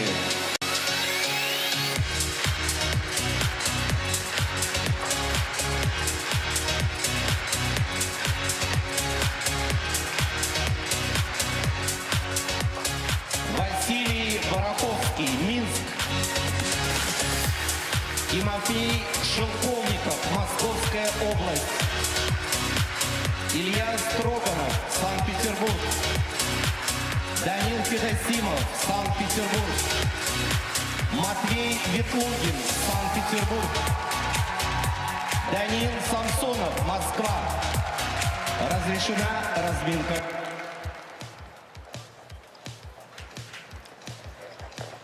Продолжаются соревнования на Гран-при России по фигурному катанию. И это этап в Красноярске, где уже 2 комплекта медалей разошлись по великолепным фигуристам благодаря отменным программам. Ну и впереди у нас мужское одиночное катание, потом через какое-то время спортивные пары. Сейчас мы концентрируемся на парнях. Первая группа участников на льду, на комментаторской позиции Василий Соловьев, Алексей Ягудин, Михаил Калида в боевом настроении. Ну, надеемся, во-первых, всем добрый день. Да, здравствуйте. Да, по поводу боевого настроя такого, я очень, не буду говорить за всех, я очень надеюсь, что этот боевой настрой, конечно, нужен не нам в первую очередь, а тем, кто находится на льду, потому что то, что мы наблюдали вчера во время исполнения коротких программ, ну, вы знаете, даже валидола здесь вот медбрат и медсестра рядом находятся, даже у них медикаменты закончились. Конечно, смотреть без слез было невозможно, но такое ощущение складывалось, что никто не хочет победить. Нет, конечно, были и плюсы, их было достаточно много, но хочется, чтобы все же выливалось в более чистые прокаты. На ваших экранах Тимофей Шелковников, он будет открывать официальную часть катания этого турнира, как российский спортсмен, потому что Василий Бараховский принимает участие вне конкурса. Я хотел просто отметить, что ученик Евгения Плющенко, а также Дмитрий Михайлов и Артем Значков катается под музыку из кинофильма «Гладиатор», который нам очень хорошо нам известно благодаря Алексею.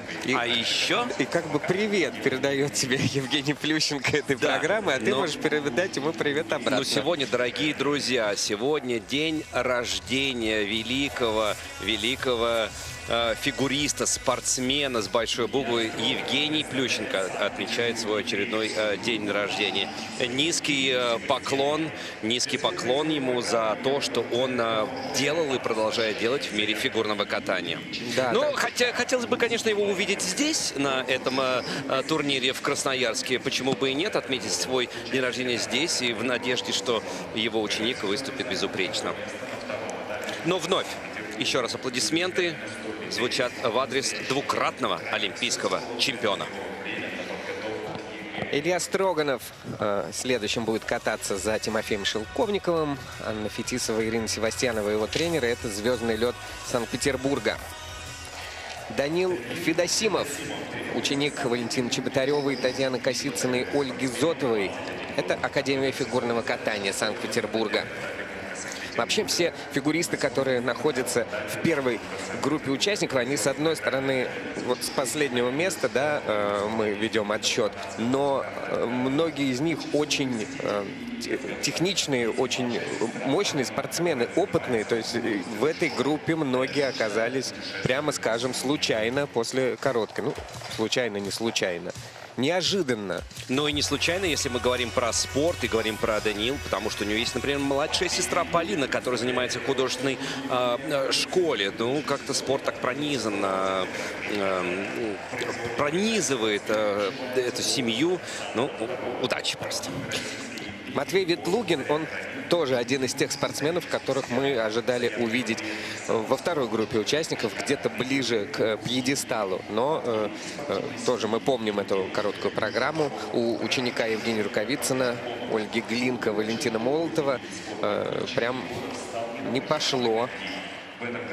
Не пошло. Посмотрим, как ситуация и каким образом повернется сегодня. Очень серьезная произвольная программа у Матвея Ветлугина. Он попробует вжиться в образ Александра II под гимн, представляете, Российской империи «Боже, царя храни». Ой, «Боже, царя храни», собственно, вот эту фразу, она была применима абсолютно ко многим одиночникам вчера.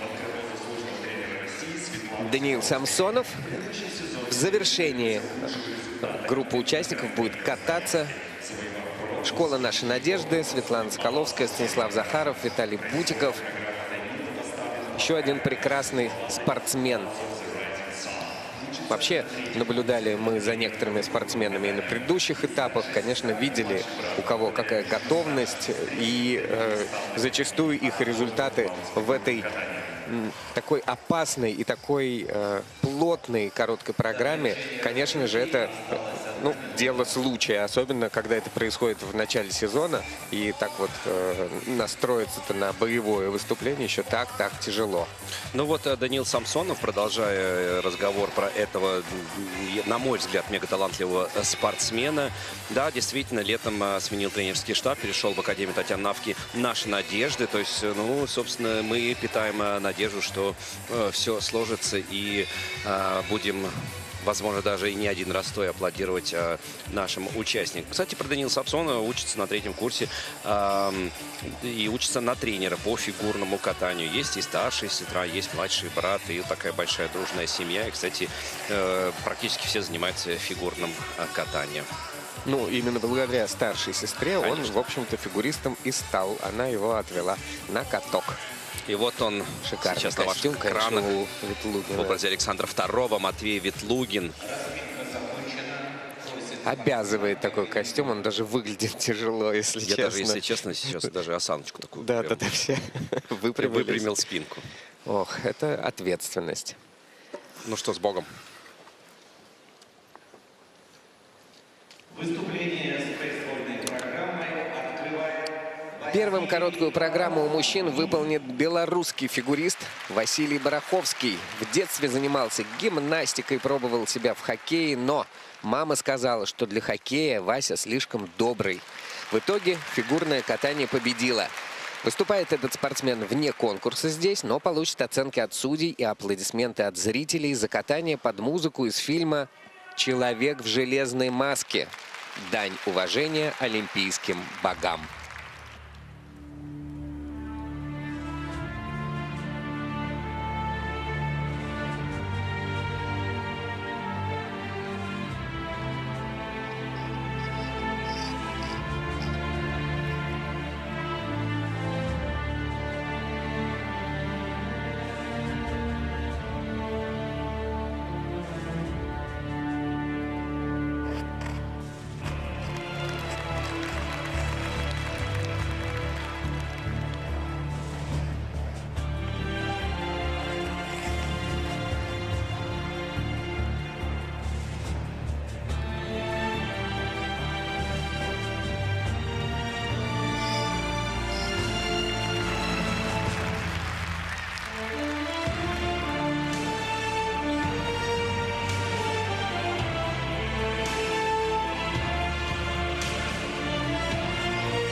Программа Василия Бараховского. Как он сам говорил в одном из интервью, очень хотел кататься под эту музыку, потому что был влюблен в катание Алексея Ягудина на Олимпийских играх 2002 года. Спасибо большое, мне очень импонирует, да. Вообще, когда люди говорят, что вы для нас, Алексей, кумир, мне очень, правда, это лестно, очень приятно, но в то же самое время я почему-то невольно начинаю смущаться, потому что чувствую, да, какую-то причастность к тому, что происходит, но в данный момент еще и музыка, «Человек в железной маске», собственно, та программа, которая привела меня и всю нашу дружную команду и тренерский коллектив во главе с Татьяной Анатольевной Тарасовой. Кстати, в этот момент передаем огромный привет этой легенде мира спорта, привела к золотой олимпийской медали. Что касается этого проката, то прямо в некоторых акцентах даже и взгляд был направлен на комментаторскую позицию. На ваших экранах сейчас и олимпийский чемпион, кстати, тренер и еще одних олимпийских чемпионов Таня Татьминой и Максима Марин. Но сейчас идут повторы тех элементов. В общем и целом все было, кроме первого четверного тулупа, да, потому что во второй части программы каскады. Василий сделал 3 каскада, и все 3-3, и он прекрасно с ними справился. Сейчас тройной луц, тройной тулуп. Этот каскад уже был исполнен во второй части программы. Раскатистое катание продемонстрировал сейчас. Двойной аксель, тройной тулуп, буквально вот сразу же. Посмотри, ты видел даже на выезде жест поцелуй, да. Воздушный поцелуй. Ну что ж, ремейк очень даже успешный удался. Абсолютно разные по характеру программы. В короткой такое что-то более современное, здесь более классическое. Эпическое, кинематографическое. Да. Пойти во второй четверной, просто упасть с него заранее и пойти в программе сделать. Ну вот, кстати, попытка исполнить четверной тулуп. Вчера она была более близкой к исполнению. Он с выезда, с докрученного практически прыжка. Да, сегодня как-то вот прям как будто бы без шансов было. Потому что он так прям жестко приземлился, что такой прыжок уже было просто не спасти. Но вы знаете, вот то, что визуально мне бросается в глаза, сейчас просто нет быстрой крутки. Вот этого очень плотного состояния тела, когда руки, да, ноги вот так сплетены в один такой комочек. У него достаточно медленное вращение, что не позволяет ему исполнить и докрутить четверной. Хотя на тренировках абсолютно нормальным образом его выполнял. Ну, видимо, много тренерских установок все-таки Василий выполнил, потому что вот Олег Кимович прям перечисляет элементы, которые было сделано, как они договаривались, и спортсмен подбадривает, похлопывает, значит, работа идет. Да, прокат действительно получился очень даже достойным. И, ну вот, как опять же Алексей сказал, за исключением первого четверного тулупа. За произвольную программу набирает 127,8. Оценки Василия по итогам 2 программ на ваших экранах. 184,34 балла.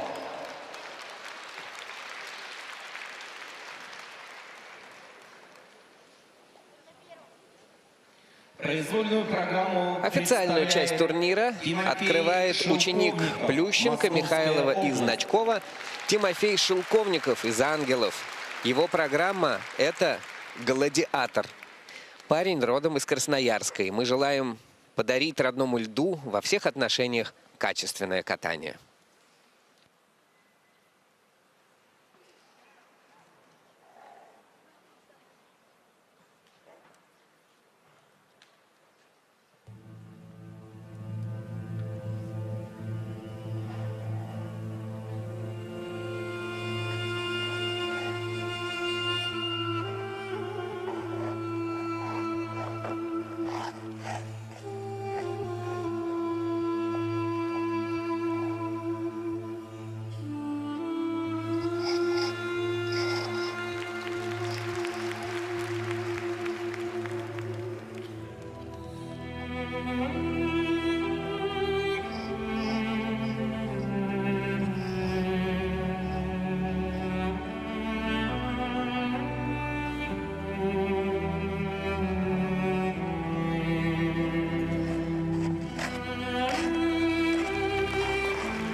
Очень интересный спортсмен.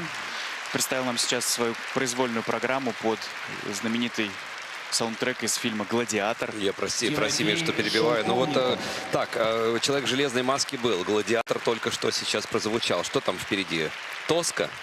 Вась, практически. Что там еще было? По уровню драматизма очень близко. Да, но вы знаете, что меня удивляет? В данный момент тренируются в Академии Ангелы Плющенко, в группе Евгения Плющенко, Дмитрия Михайлова и Артема Значкова. Ну, просто никого за бортиком в данный момент не находится. Какая-то немножко странная ситуация. И, конечно, в гордом одиночестве, как выходил на лед, так и покидает сейчас ледовое пространство спортсмен. Жалко, просто одному всегда сложнее выступать. Я вообще даже представить не могу, насколько это сложно выходить и на короткую, и на произвольную, без тренера, без как бы твоей основной поддержки, которая всегда рядом. Ну, может, Валерий Артюхов поддержит. Но мы поддерживаем. Сейчас давайте посмотрим все взоры на экран, на повторы. Очень много было, конечно, невыполненных чисто элементов, и много было срывов. Ну, сейчас как раз вот должен противоположную сторону тройной аксель, да, лишь двойной.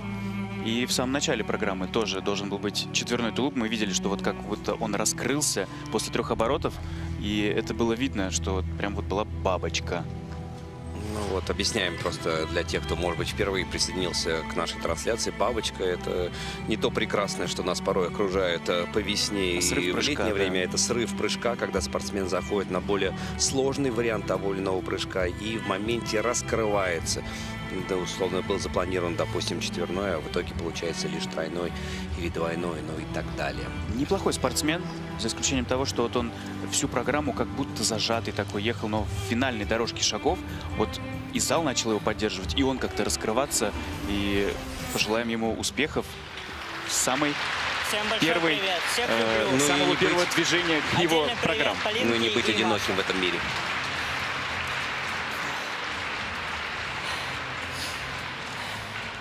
Ожидаем первой официальной оценки для Тимофея.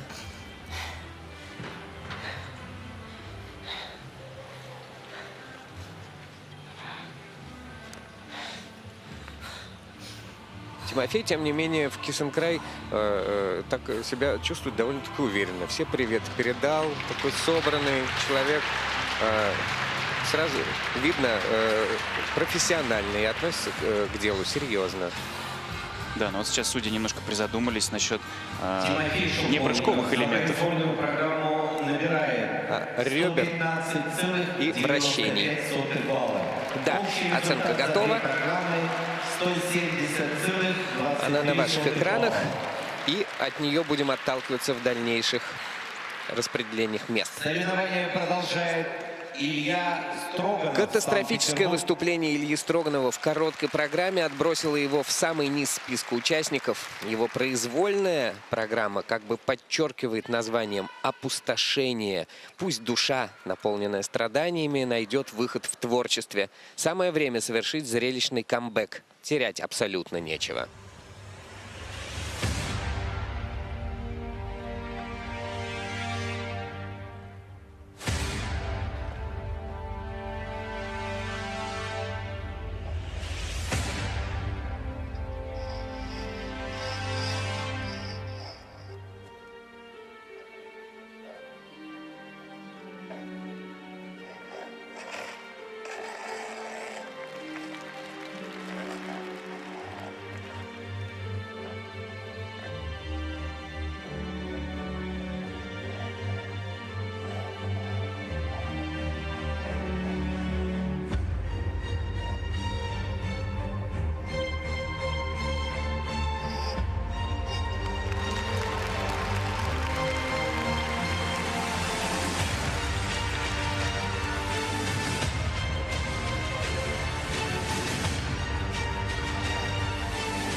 Но вот как раз по поводу этого движения сейчас мы будем разговаривать и обсуждать с Мишей Калидой, что там конкретно произошло. Но для начала скажу так, что вот пока парни очень сильно не разочаровывают. Да, я прям за голову взялся, прямо как будто повторил и, вернее, предвосхитил это движение Ильи в дальнейшем, когда был срыв самого первого четверного луца, вернее, попытки исполнить прыжок, получился лишь двойной.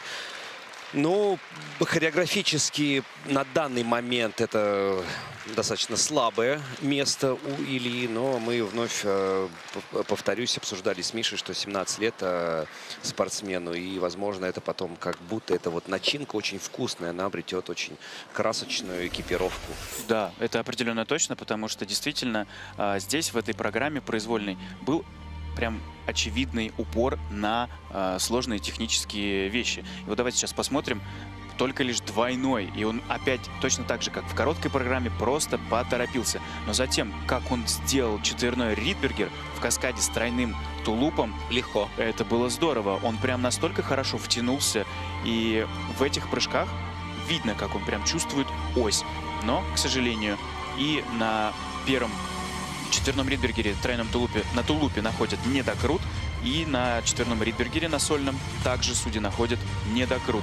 Но вот этот прыжок, который сейчас был на ваших экранах, тройной луц, очень сложная тройной аксель, это было просто шок, потому что обычно парни делают двойной аксель, там, два двойных акселя, а здесь он пошел в тройной, что как бы тоже... Вот сейчас, вот, я думаю, многие, и даже тренер, реакция тренера, когда он постучал себя по голове, исполнив под конец программы еще один тройной луц. Давайте разбираться. Почему он, собственно, постучал себя по голове? Потому что, в общем, объясняем. Сейчас у него по контенту должен был идти тройной Ридбергер, но он решил усложнить программу таким образом, что сделал тройной луц.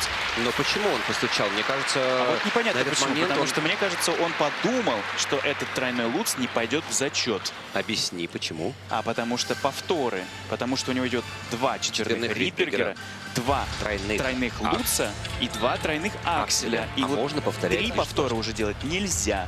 Поэтому вот за финальный тройной луц он себя по голове и постучал. Да, но мы смотрим условную предварительную распечатку. Тройной луц пошел в зачет.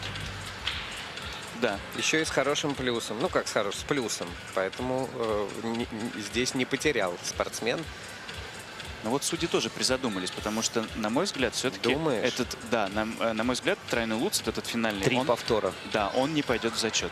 Двойной луц не Но считается пока судьи оценивают одинаковым элементом с тройным. Ну, действительно, я правда знаю о том, что можно повторять лишь 2 прыжка, но вот и вновь повторимся, да, и 2. А вот, все, можно выдыхать. Я был прав. Да, мы были правы. Илья во время программы тоже был прав. Сразу моментально он понял. Миша был прав. 0 баллов получает он за прыжок луц, исполненный во второй половине программы. Его результат на ваших экранах. Он на данный момент занимает первую позицию, но это временно. Произвольную программу представляет Данил Федосимов. Ученик Валентины Чеботаревой на льду. Спортсмен не исполняет на турнирах тройной аксель, но старается компенсировать его отсутствие четверными прыжками. В короткой план не удался, и он совершит новый заход в произвольной под песню о магической любовной одержимости «Я тебя заколдовал». Данил Федосимов.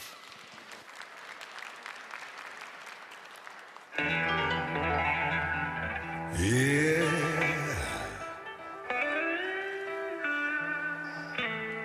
I put a spell on you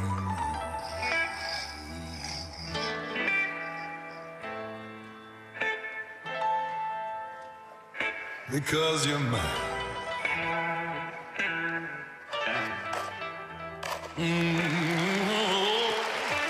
You better stop the things that you do. Oh, watch out, 'cause I ain't lying. I put a spell on you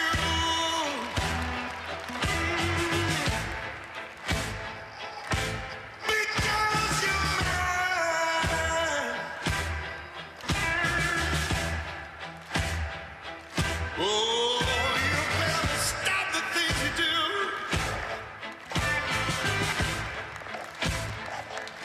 I'm telling you I ain't lying.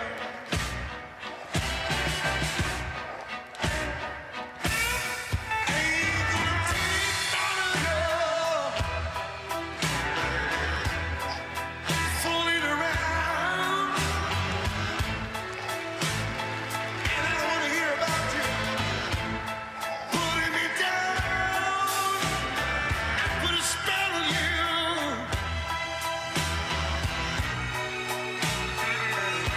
Because you're mine.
I put a spell on you.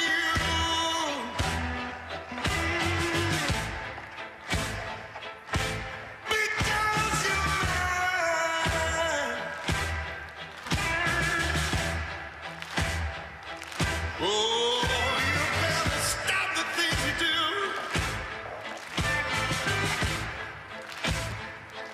'Cause I'm telling you I ain't lying.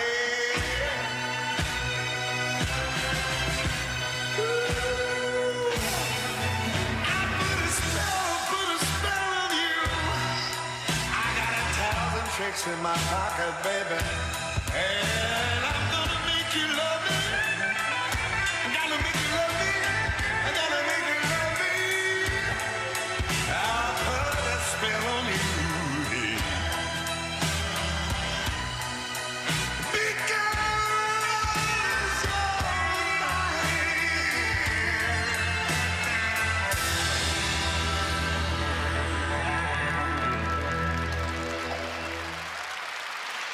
Ну, обнадежил первым своим элементом в катании Данил Федосимов. Он так выстрелил вверх и вытянулся в такую струнку, что не было никакого сомнения. Сейчас у нас все остальные прыжки просто так.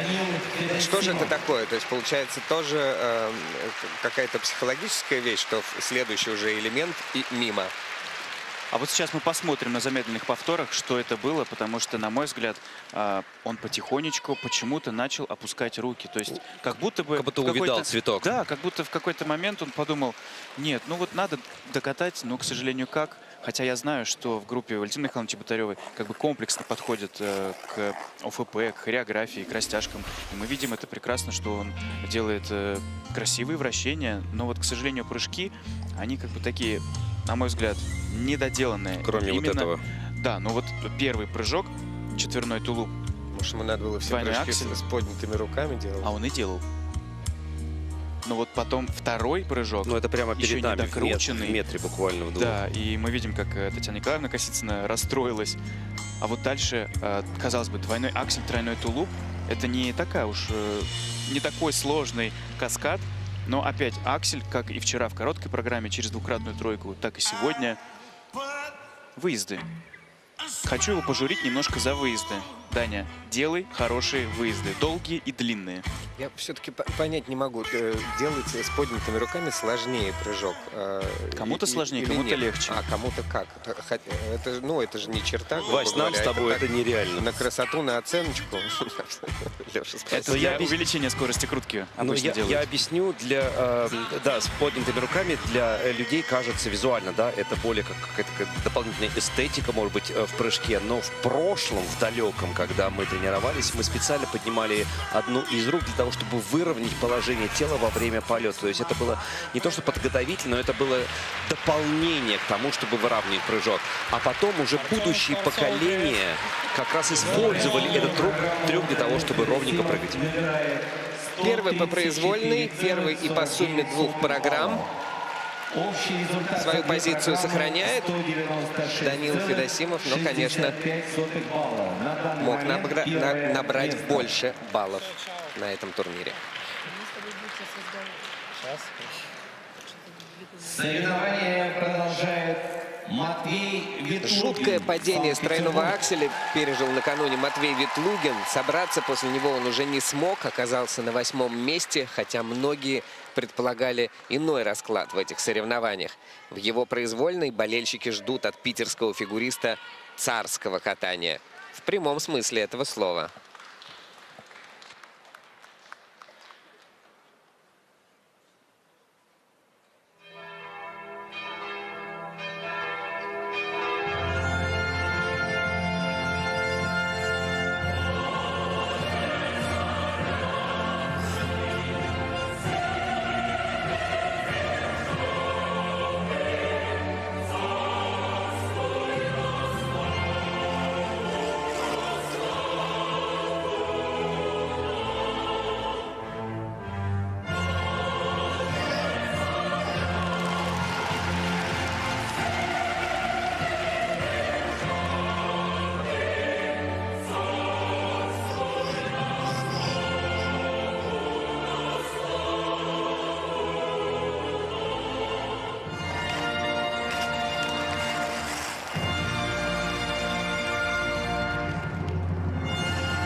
поборолся, выложился.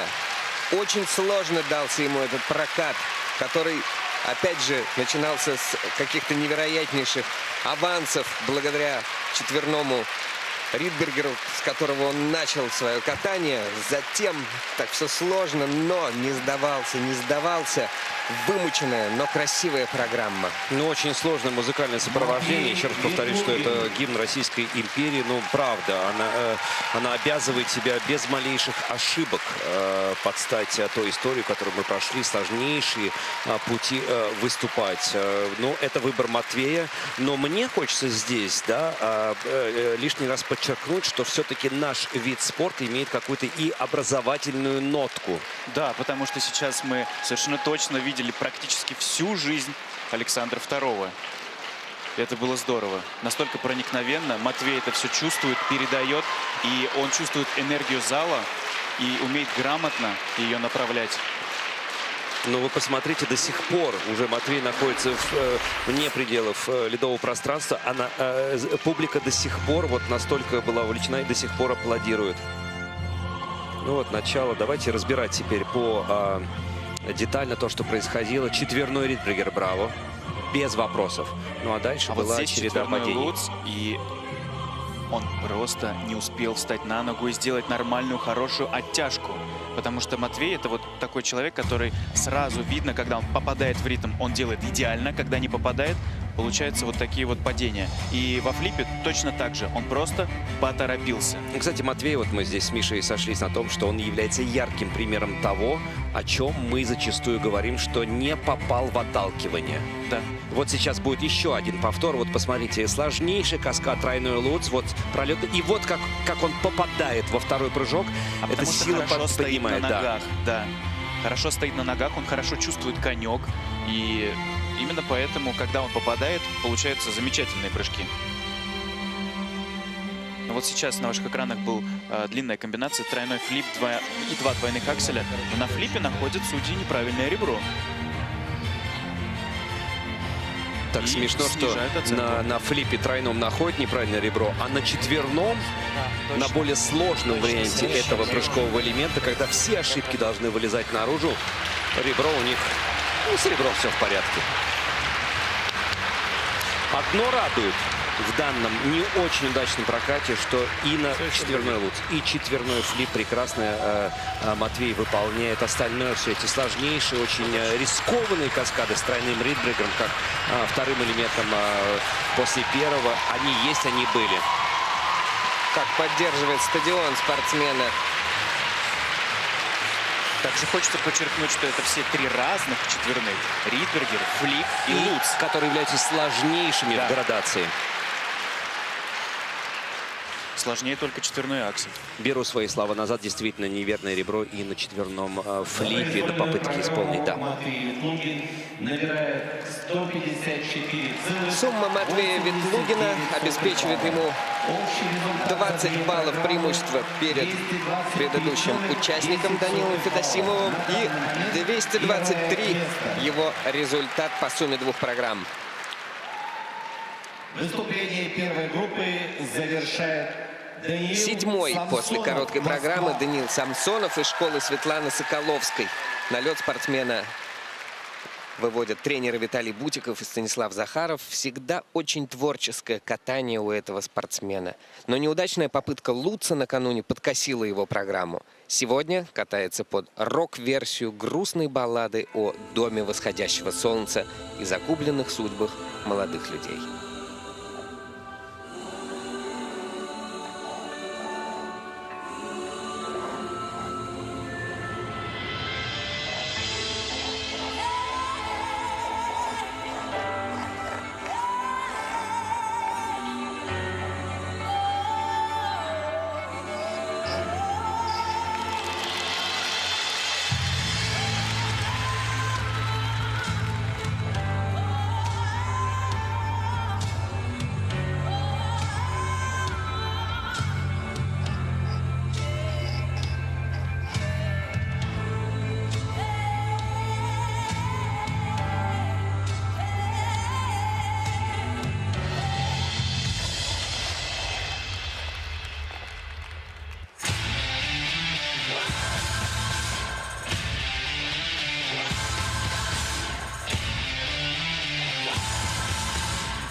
children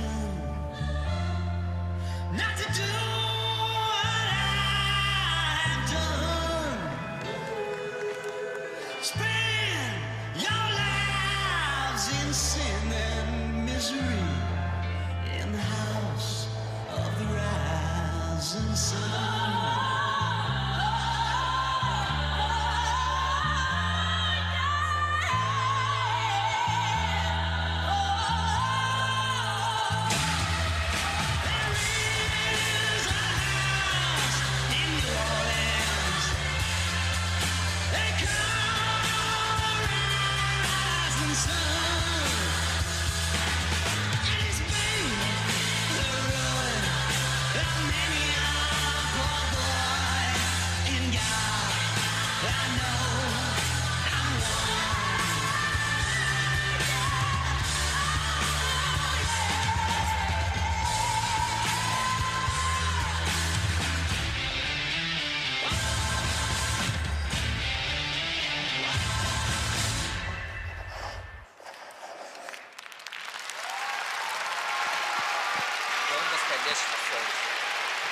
Ну что ж, вот такой дом восходящего солнца.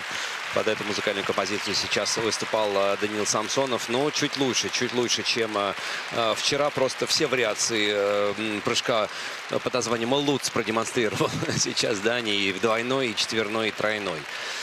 Вот такие луцы были. Единственное, что, вы знаете, я уже не один год, не один месяц наблюдая за этим спортсменом. На мой взгляд, все-таки нужно, конечно, бороться за то, чтобы не просто были движения хореографические, какие-то, может быть, находки хореографические, но чтобы и на мимике это тоже отражалось. Потому что здесь, к сожалению, один взгляд, который я наблюдаю уже на протяжении многих лет.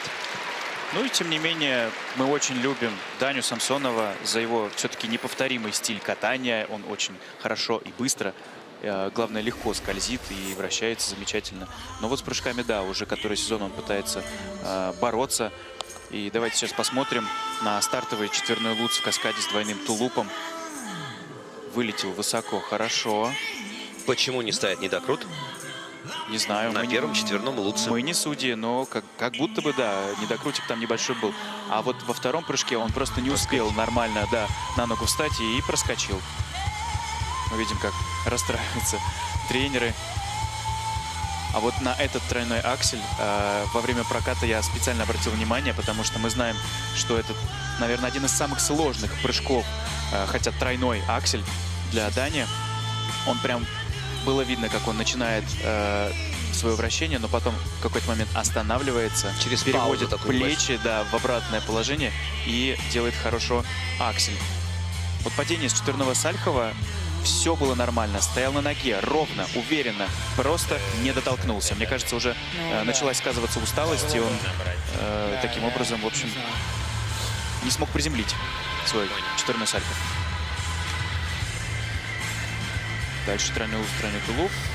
Судьи тоже не находят там неправильного ребра, нет недокрута. Что для меня опять удивительно. Такое ощущение, что вот я хочу поставить недокрут. Вот эту кьюшку, которую мы часто, вот это выражение используем. Кьюшка — это для уважаемых телезрителей, это небольшой такой недокрутик. Меньше четверти. Дальше уже идет... Просто он обозначается в протоколе буквой Q латинской. А мы его ласково обозначаем недокрутик. Москва. Ну, правда, фигурное катание вновь, как и вчера, я акцентировал ваше внимание, что это катание в том числе. Вот у Дани как раз катание прекрасное. Он профессионально скользит, хорошие вращения, соединенные шаги. За произвольную программу набирает 150,70. Второй результат у него по произвольной программе. На 4 балла отстает от Ветлугина, но по сумме двух программ он на 28 опережает Матвея и сохраняет свою позицию.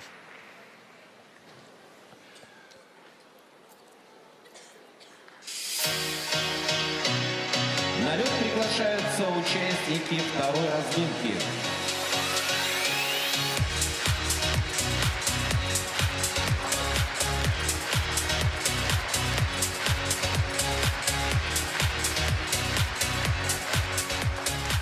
Андрей Мазалев, Москва.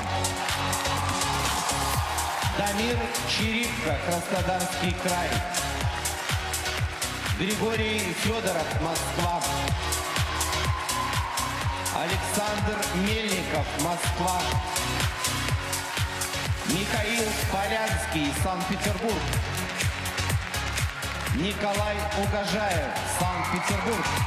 Разрешена разминка. Продолжаются соревнования мужчин в произвольной программе на этапе серии Гран-при в Красноярске. Становится все жарче и жарче. Но раз в первой группе участников были случайные участники, значит, и здесь кто-то, получается, оказался внезапно и неожиданно. Нужно будет проанализировать сейчас, когда будем смотреть, у меня кто выстрелил. У меня одно складывается впечатление, судя по тем прокатам, которые мы имели честь комментировать первую разминку, сложилось такое впечатление, что здесь идет такая борьба между добром и злом. И вроде они хотят как бы более чисто, но в то же самое время потом у кого-то прекрасное начало произвольной. Дальше силы покидают и не очень хорошее завершение программы. Кто-то наоборот раскрывается под завершение произвольной программы. Но хочется просто верить сейчас действительно мега талантливые спортсмены на льду. Мы знаем практически, не практически, прошу прощения, мы знаем абсолютно каждого из тех, кто на льду находится. Мои личные симпатии к Михаилу Полянскому, я это уже говорил еще до проката короткой программы. И вот так получилось, что чистым прокатом плюс срывы у потенциальных лидеров он на данный момент занимает вторую позицию. Но произвольная программа — это огромное количество всевозможных элементов. Здесь, ну что ж, смотрим и надеемся. Прости, Вася.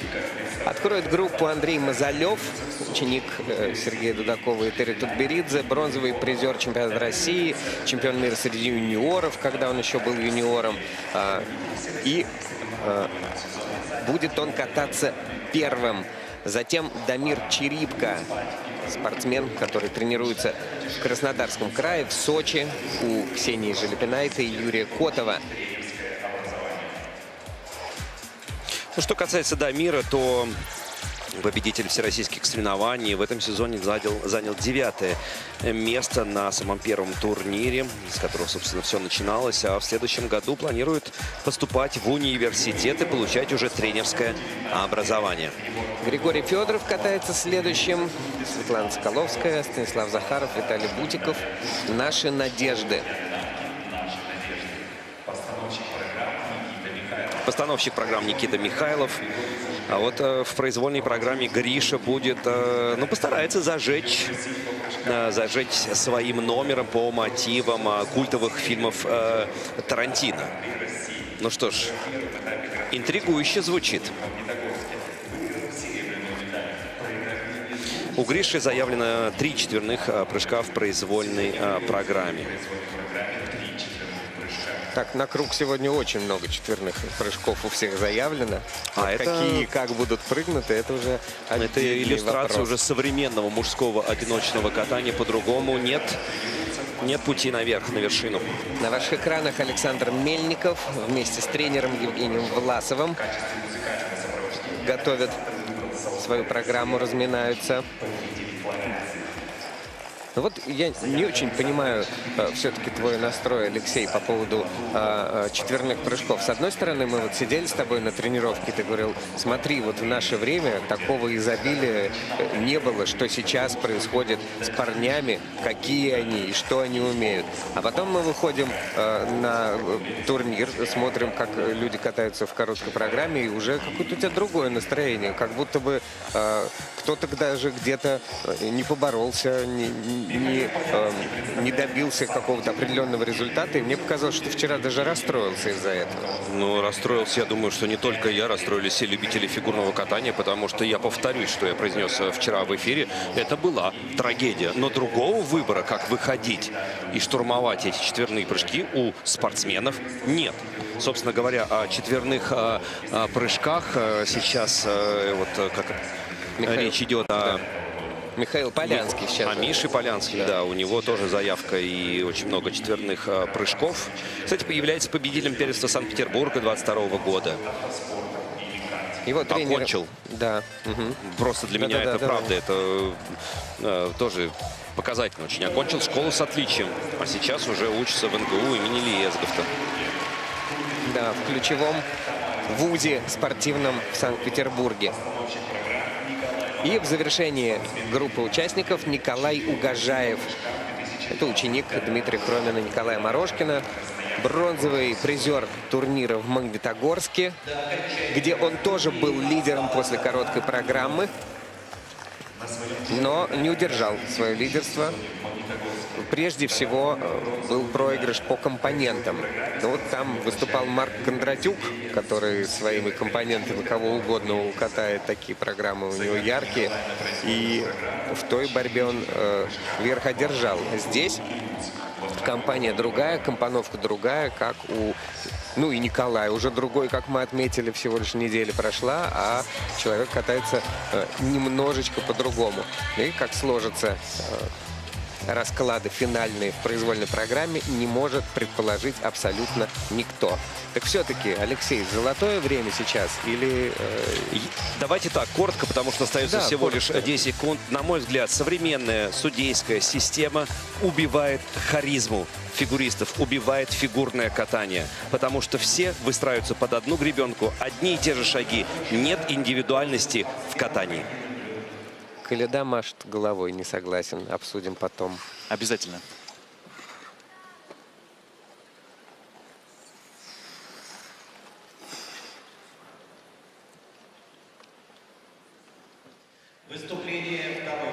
После головокружительного лихого четверного каскада Андрей Мазалев в своей короткой совершил 2 падения. 2. Самый опытный участник турнира в Красноярске, пока 6-й. Но не время умирать, как поет Билли Айлиш про Джеймса Бонда. Есть где развернуться в произвольной программе.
удовольствием исполнить.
Взял на мушку судей в завершении своей произвольной программы.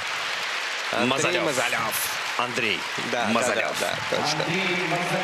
Мне очень, друзья, понравилось сейчас, какую дискуссию мы провели с Мишей. Правда, Миша попросил не упоминать сейчас о том, что говорили. Мне очень понравилось про вот это состояние психологическое. Миша, тебе слово. Да, потому что сейчас в этой произвольной программе были видны разные волны. То есть когда-то он себя немножко сдерживал, выполнял сложные технические вещи, там и четверные прыжки. А когда-то он просто себя отпускал, давал залу вот эту энергию, и зал ему отвечал в ответ, и все получалось классно. А все началось, наша дискуссия в том числе, после моих слов о том, что сейчас как будто какая-то идет борьба, вот такой как бы вроде бы вот чисто... Нет, я все-таки немножко что-то подсорву, а вроде но нет. Так, возвращаемся к прокату Андрея Мазалева. Четверной сальхов только что прозвучал на ваших экранах, был не докрут, это было зафиксировано судьями, и дальше? Затем 4-3, тулуп-тулуп, чисто, сделано. Длинная комбинация тройной аксель, двойной аксель и еще один двойной аксель. Вот сейчас он как раз перед выполнением этой комбинации проезжал мимо, и он настолько, как это скажем, глубоко отклонялся назад. Вот прям я подумал, что неужели с такого положения можно прыгнуть? Но нет, Андрей все-таки взял и сделал. Ну вот, да, мы сейчас видим падение с четверного тулупа во второй части программы и недокрученное. Еще один тройной аксель в каскаде с двойным тулупом. Также недокрученный. И тройной флип. Когда вот вы упоминаете недокрут, то дополнительно, чтобы зрители понимали, если стоит галочка с недокрутом, то это получается больше четверти, и судьи снимают около 1,5 баллов с базовой Но, к счастью, зрители не видят кьюшечки, галочки, они видят лишь квадратики. Да, просто они должны знать, куда деваются баллы. А они вот так вот потихонечку и рассыпаются на всякие такие мелкие вещички. Андрей Мазалев за произвольную программу набирает 160. Первый по произвольной программе Андрей Мазалев с преимуществом в 11 баллов перед Самсоновым. И он впереди. Новый ориентир по баллам на ваших экранах.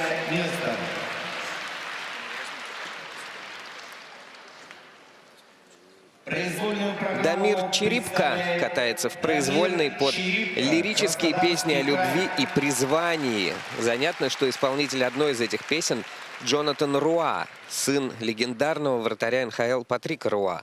Тоже ведь хоккеистом хотел стать, но, как сказано в интервью, папа отговорил. Теперь вот поет, счастливый. Удачи сочинскому фигуристу на этом ответственном старте. Он свой выбор тоже сделал.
perfect work of art.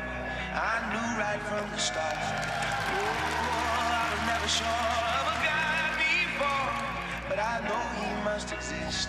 He created this.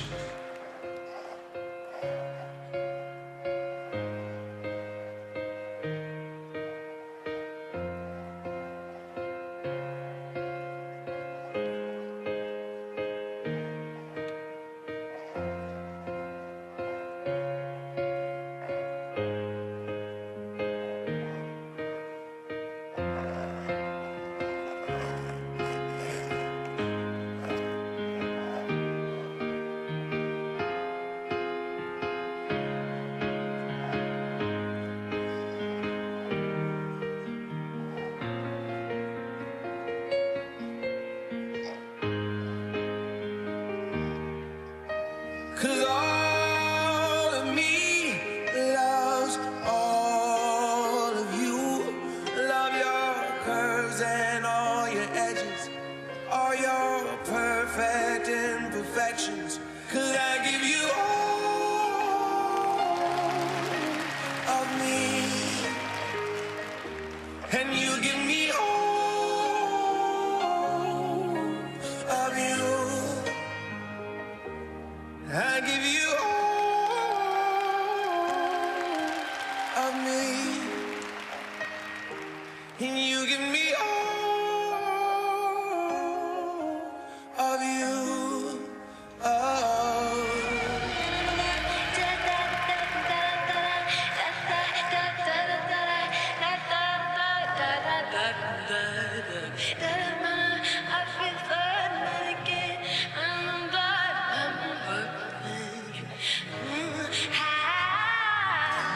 I was in here for you.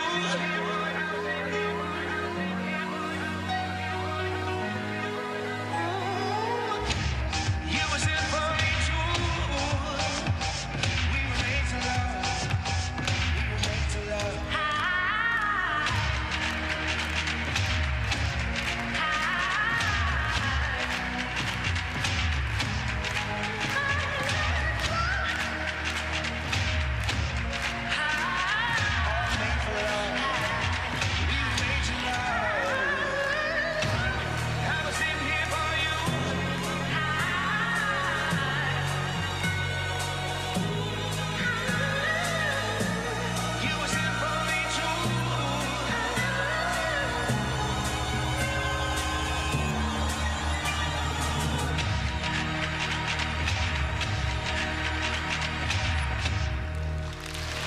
Поздравляю!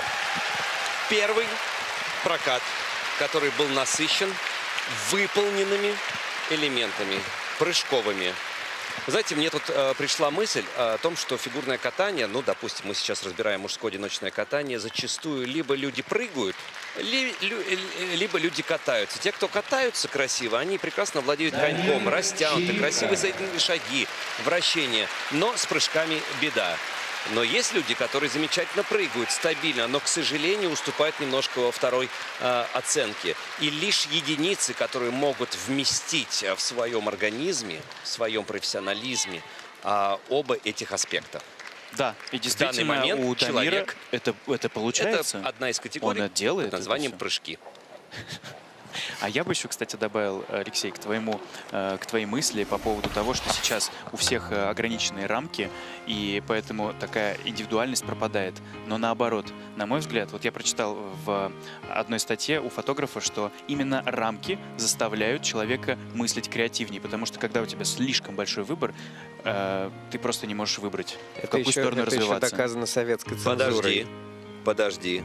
Сейчас, что я вижу, закрой уши, подставь любую музыкальную композицию, все будет абсолютно одно и то же, потому что лишь определенные моменты дают тебе высочайшие уровни в том или другом исполнении. Раньше были личности, раньше были Д'Артаньяны и так далее, так далее. Были отличительные черты.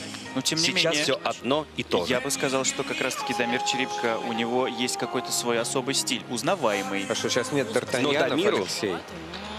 есть одно и то же.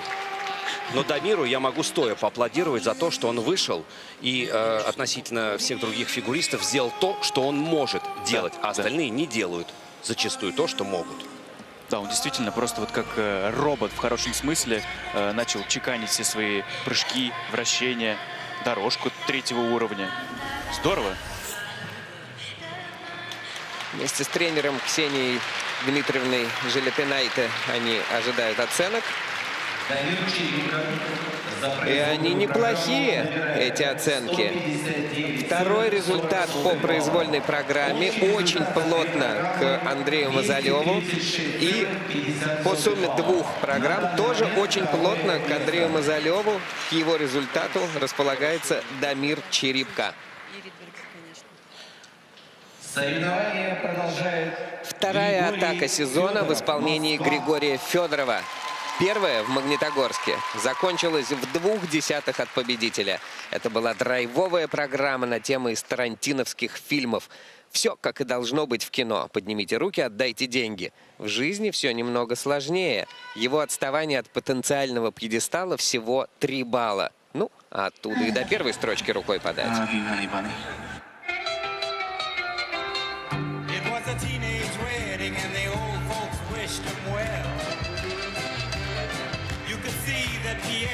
Truly love the mademoiselle.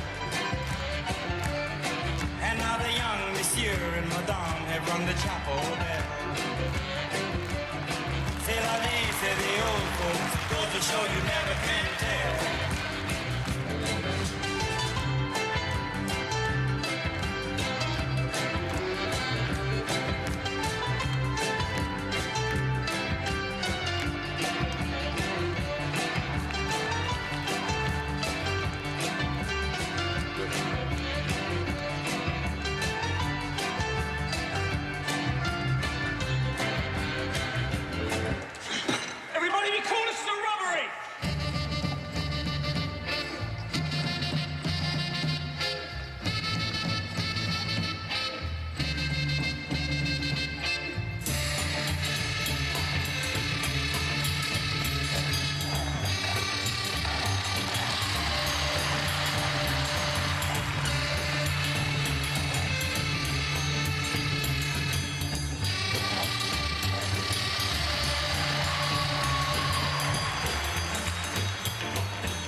хоть что-то. И даже больше. Очень обидно, если честно, сейчас за срыв четверного Луц. Мы знаем, что Гриша спокойно выполнял один из его любимых прыжковых элементов. Но сейчас мы будем подробно изучать то, что происходило в самой программе. Но, опять же, это яркий представитель того, кто просто прыгает. Особенно, вот честно, особенно Оскар тому человеку, кто компоновал эту музыкальную композицию. Вот, кстати говоря, по поводу четверного Луца, за счет именно четверного Луца Гриша выиграл самый первый чемпионат России по прыжкам. Потому что там он сделал его сколько? Просто невероятное какое-то количество раз. 10 или даже, возможно, более этих четверных луцев. И вот такой, казалось бы, для него, в кавычках, ну, простой элемент. Но вот сегодня, к сожалению, получилась бабочка. Объясняем зрителям, это срыв элемента, когда спортсмен раскрывается. А начал как? Начал с четверного флипа. Вот поборолся немножко на выезде, но все равно сделал. И вот здесь не попал. Да, вот опять не попал же, в отталкивание. по ритму не попал, поторопился, и все, и вылетел. Ну, хореография, конечно, на... Затем здесь четверной тулуп. много работать. Четверной тулуп хорошо. Судьи ему очень хорошие плюсы поставили. Тройной аксель. И вот после этого прыжка он как будто немножко расслабился, подышал, пошел во вторую половину и сделал тройной луц, тройной тулуп. И судьи находят там неясное ребро. А вот это сердечко. А затем особого внимания. Он сделал тройной луц в каскаде с тройным ридбергером. А на этом луце судьи не находят неясное ребро. Однозначно можно сказать, сейчас он, правда, очень одаренный спортсмен в плане техническом. Но это уже основа, как и в любом слове. Есть суффиксы приставки окончания, есть корень. Вот корень у него действительно присутствует. Дальше нужно, как условную новогоднюю елку, лишь украшать, обогащать и насыщать. Но все-таки он пока еще молодой спортсмен, и я думаю, это придет со временем обязательно. И вы знаете, что в нем есть какая-то внутренняя харизма, она привлекает. На 7 баллов он обгоняет в произвольной программе Андрея Мазалева. И ориентир для тех спортсменов, которые выйдут после него, это 249 баллов. А впереди у нас те, кто занял первые 3 места после короткой программы. Александр Мельников после короткой замыкал тройку лидеров. Вовремя собрался после ошибок и во второй половине программы выстрелил каскад с четверным, ну и другими компонентами блеснул не хуже лидеров. Катается он под саундтрек из сериала «Повелители Флоренции». Про коварных Медичи, естественно.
Завершает свою произвольную программу Александр Мельников. И вот на протяжении нескольких сезонов мы наблюдаем этого спортсмена и видим очевидный рост.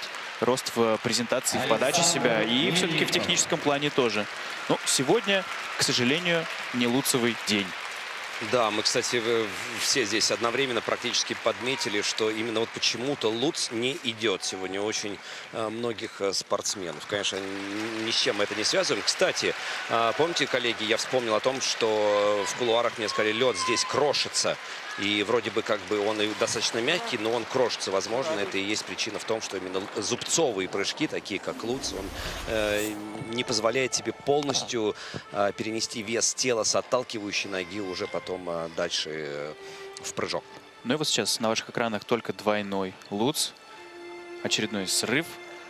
Но и тем не менее, следующий зубцовый прыжок, четверной тулуп в каскаде с двойным тулупом, Александр делает очень даже прилично. Хорошее владение коньком, и, как сказал Миша, что как раз это владение коньком позволяет тебе и достойно представлять вращение. Да.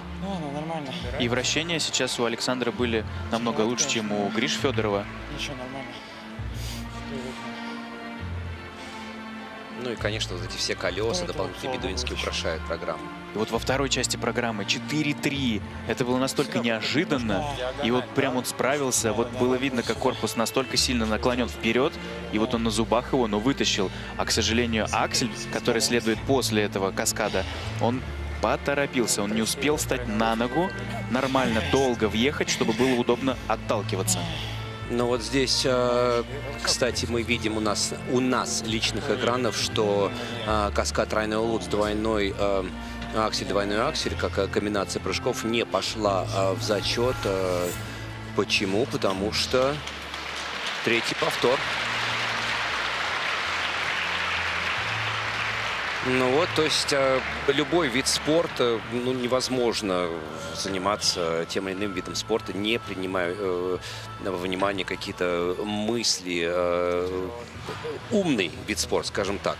Математика. Математика, да. Это мы отмечали и с Василием и на юниорских соревнованиях, и вот сейчас на взрослых тоже видим, что да, действительно. Но это вот очень большие баллы, конечно, сейчас он теряет. То есть это прыжковую ячейку, он одну из потерял. Другая с повтором тройного акселя тоже на большой минус прошла.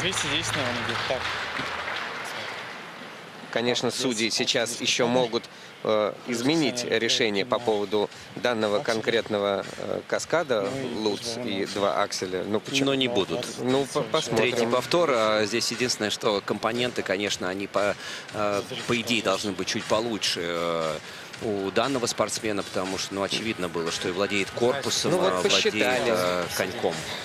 Посчитали этот каскад. То есть 14 целых баллов только что чуть не потерял Александр Мельников вот на 9-м слоте в своих элементах, но все же судьи после неоднократного пересмотра и пересчета выставили ему оценки. Он 4-й по произволке и 2-й по общей сумме с отставанием 8 баллов. Ученик Евгения Рукавицына и Галины Кашиной умеет исполнять лирические программы. Если короткая была более невесомой, отвлеченной, то произвольная – это густая, благоухающая масса любви. Тема воссоединения Спартака со своей супругой Фригией, авторства Арама Хачатуряна.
Как говорит Максим Троньков, катать нужно было не «Спартак», а «Зенит».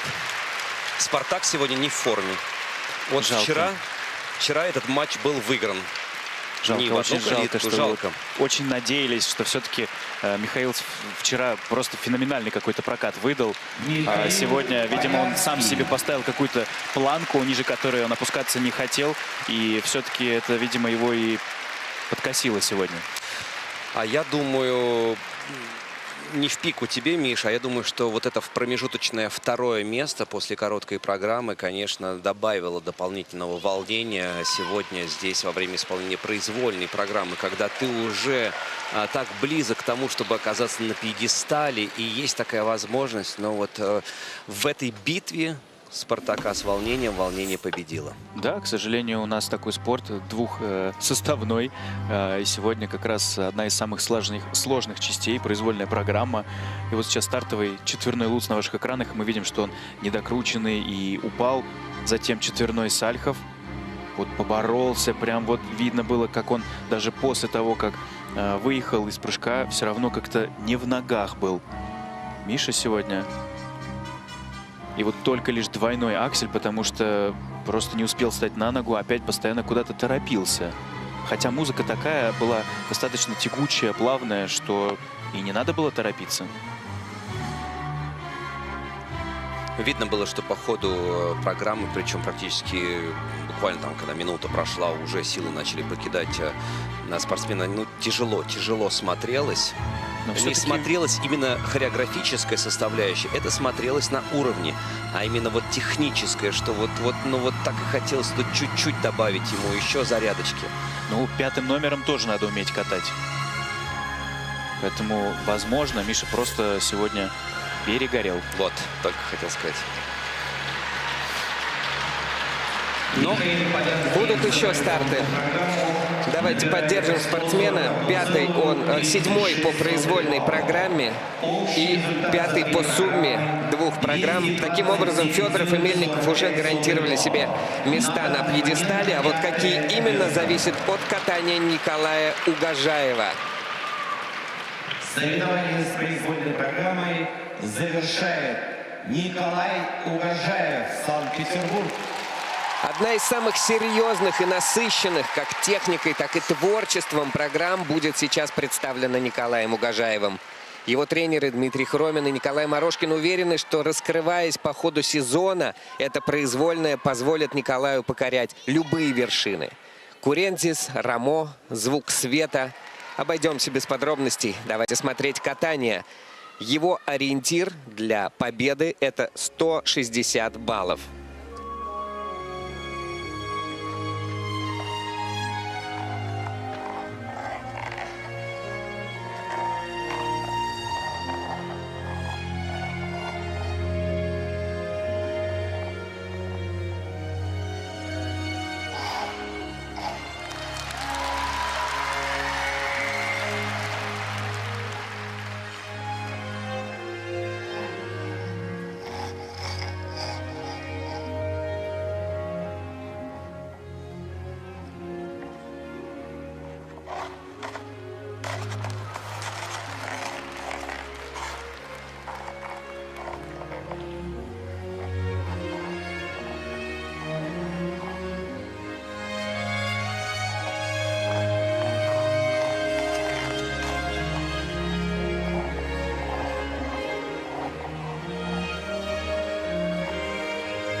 Потрясающе! Какое завершение этого турнира! На какой высокой ноте Николай!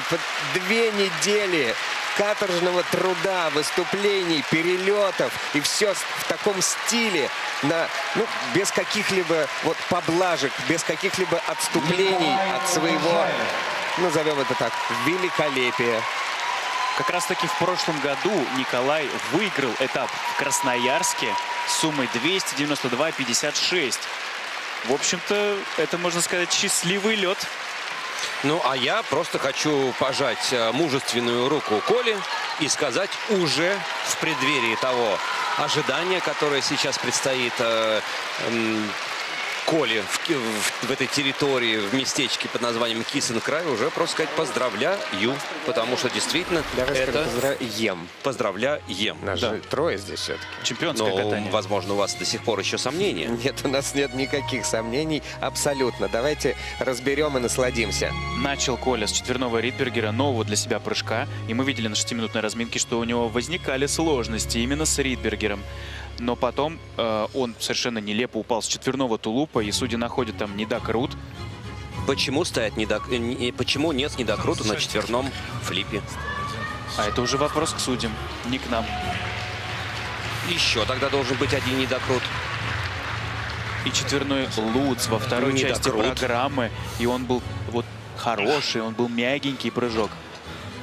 И судьи оценили его на GUI 2,53. Он получил совершенно сумасшедшие баллы. 15-18 за этот прыжок. Да, 1 элемент во второй части программы, но какой 4-й Луц? 15 с лишним баллов. А какой контраст в презентации. Вчера это был французский рэп, сегодня это классика. Серьезная, очень тяжелая музыка. Не говоря уже о росте за неделю. Ну, правда, это как будто другой человек. Но он мог не войти просто в соревнования в Магнитогорске в том состоянии, в котором хотелось бы. Это несмотря на такое техническое превосходство там в короткой и так далее. Потому что оценка за компонент, она иногда просто кажется, что это такая оценка за выслугу лет. Нет, эта оценка, она очень тонкая, она очень сильно зависит и от настроения, от трибуны, от восприятия, от каждого прыжочка, от каждого движения. И еще от твоего рейтинга. И от рейтинга, конечно. И от технической оценки в том числе тоже. Знаем мы спортсменов с очень высоким рейтингом, которые отлетали тоже за милую душу, если что-то было в их катании не так. Я могу привести примеры, но не буду, потому что не успеем. А мы ждем оценку прямо с секунды на секунду. Все-таки призадумались судьи. Наверное, считают вращение, потому что сейчас мы видим у Коли 2 вращения 3-го уровня, 1 4-го. А нет, говорит Николай Угожаев, имея в виду, что никаких глобальных вопросов к его произвольной программе у судей не было. Все максимально прозрачно. 9 баллов преимущества произвольный, и он на вершине с отличным результатом, который, тем не менее, меньше, чем тот, который был у него год назад на этом же льду. Все равно выиграл. Поздравляем Николая, поздравляем Дмитрия Хромина, всю группу из Санкт-Петербурга. Спасибо, дорогие Алексей и Михаил, за такой потрясающий разбор и эмоциональное отношение ко всему, что происходило здесь. И давайте же поприветствуем чемпиона. Двукратного олимпийского чемпиона Максима Тронькова, который берет интервью у Николая Угожаева. В Красноярске завершились произвольные программы у мужчин. И с невероятным прокатом, с 5 четверными Николай Угожаев побеждает. Работа над ошибками была сделана за неделю, получается, после Магнитогорска? Получается, да. Получается, да, за неделю. Я вообще в последний момент решил 5 сделать четверных. Вот. Почти получилось. Тулуп опять подвел, к сожалению. Но ничего, к чемпионату получше наработаю. Ты уже 2-й год подряд в Красноярске выигрываешь золото. Получается, счастливый для тебя лед? Получается, да. Мне здесь всегда нравится выступать. Очень хорошая арена, лед хороший сам, атмосфера прекрасная. Всегда хочется сюда возвращаться. Ну, ты знаешь, что в прошлом году у тебя на 25 баллов больше было? Ну, было и было. Мы-то не смотрим на прошлый год, мы смотрим то, что сейчас происходит. Было, забыли. Ну и прокатал почище. Да, меньше 14, но почище. Короткую почище, произвольную. Ты теперь уже, получается, будешь готовиться к чемпионату России или где-то будешь еще выступать? Пока не знаю, но я вчера говорил про про финал Кубка Санкт-Петербурга. Вот, может быть, там буду. А так, в основном, буду готовиться к чемпионату России, да. С точки зрения, вот уже проанализировав два прошедших для тебя этапа серии Гран-при, что бы ты еще хотел улучшить в своем катании, чему уделить внимание, время у тебя есть до чемпионата России? Сил больше было на концовку программы. Вот, а в целом, это самое главное направление, на котором я буду работать. А так, ну еще чище прыжки, чище вращения, дорожка шагов. Но твой тренер Дмитрий Хромин мне сказал по секрету, что у вас есть два плана произвольной программы, как ее катать. Да. Один мы сегодня увидели, а какой есть еще? Более простой, с 4 четверными, какой был в Магнитогорске. То есть без тулупа? Без ридбергера. Сегодня ты сделал шикарный ридбергер. А как вы решаете? Первый раз сегодня сделал ридбергер? Да, то есть тебя еще и с этим можно поздравить? Получается, да. Ну, здорово, поздравляю. Спасибо. Может, тогда без тулупа уже катать, раз ридбергер лучше получается? Я хочу 5 делать. Хочу 5 четверных делать. А сальто у тебя есть? Есть, но сильно хуже, чем все остальное. Может быть, когда-нибудь потом еще и сальто. У тебя очень лаконичный костюм для произвольной программы, то есть не вычурный какой-то, как вот принято у нас в фигурном катании у многих. Расскажи немножко об этом, кто тебе помогал этот образ создавать. Мы вместе с моими хореографами-постановщиком и с дизайнером костюмов, тот, кто нам шьет, Татьяной Волковой, вместе придумали этот костюм и воплотили такой барочный стиль. Ну, простой такой, без вычурности, без огромного количества страз, бриллиантов. Ну, вот была такая идея, но ее отмели, потому что костюм будет очень тяжелый. Я не могу не спросить про программы. Абсолютно две разные. Короткая программа, современная, такая в стиле хип-хоп. И очень такая тонкая, хрустальная, произвольная программа. Как ты его так перевоплощаешься? Как тебе удается воплощать такие разные образы и отключаться от такой модной, казалось бы, короткой уже на произвольную программу, на такую классику? Ну, классика всегда в моде, поэтому не сказал бы, что она вышла из моды. Но вот переключаюсь на короткую одно настроение, на произволку другое. На короткую более такое... У меня программа там же говорил про то, что я там в себе немного, а здесь просто классика, она и есть классика. Надо делать. И она всегда будет в моде, независимо от времени. Ну, я думаю, что и всегда будет в моде Николай Угожаев, победитель второго этапа Гран-при России в Красноярске. К бронзе в Магнитогорске добавляет он себе золото в Красноярске. Отбирается, естественно, на чемпионат России, с чем мы его тоже поздравляем. Спасибо. И чемпионат России пройдет в Санкт-Петербурге, там, где Николай тренируется, и там, где у него огромная армия болельщиков, скорее даже болельщиц. Кстати, не отвлекает ли тебя это от тренировок? В каком плане? От тренировок? От тренировок нет, и от соревнований тоже нет. Не отвлекает ничего. Но, я не знаю, знаешь ты или нет, поменяли впервые в истории расписание соревнований на чемпионат России. Теперь соревнования пройдут в воскресенье. И как раз мужская произвольная программа будет в воскресенье. Скажи, как кататься в воскресенье? Ведь принято отдыхать. Ну, график подстроим. Там, в пятницу короткая, значит, можно в среду отдохнуть, в четверг покататься, в пятницу короткую, потом опять такой день релакса. И потом произвольно собраться с полными силами. А что для тебя день релакса? Ну, одна тренировка там будет, а потом просто отдыхать, там, с друзьями посидеть, что-нибудь посмотреть. В ванной можно полежать, расслабиться. И хорошо поспать, конечно же. Готовите, может быть, какой-то показательный номер к чемпионату России? Да, если попаду в пятерку, то что-нибудь на ходу придумаю. Всегда можно... У меня же есть два показательных номера, вот выберу что-нибудь. Как это на ходу придумаю? Ведь болельщики ждут какой-то феерический новый номер. Болельщиков же нужно уважать и любить, и радовать их классными номерами. Ну, тоже верно. Ну, вот посмотрим, как будет. Ну, я говорю, у меня с прошлого есть показательные. Может быть, их... Ладно, отпускаем тебя, Николай, почивать на лаврах, получать медали, поздравления. Дальше давать интервью. Ты сегодня король этого льда.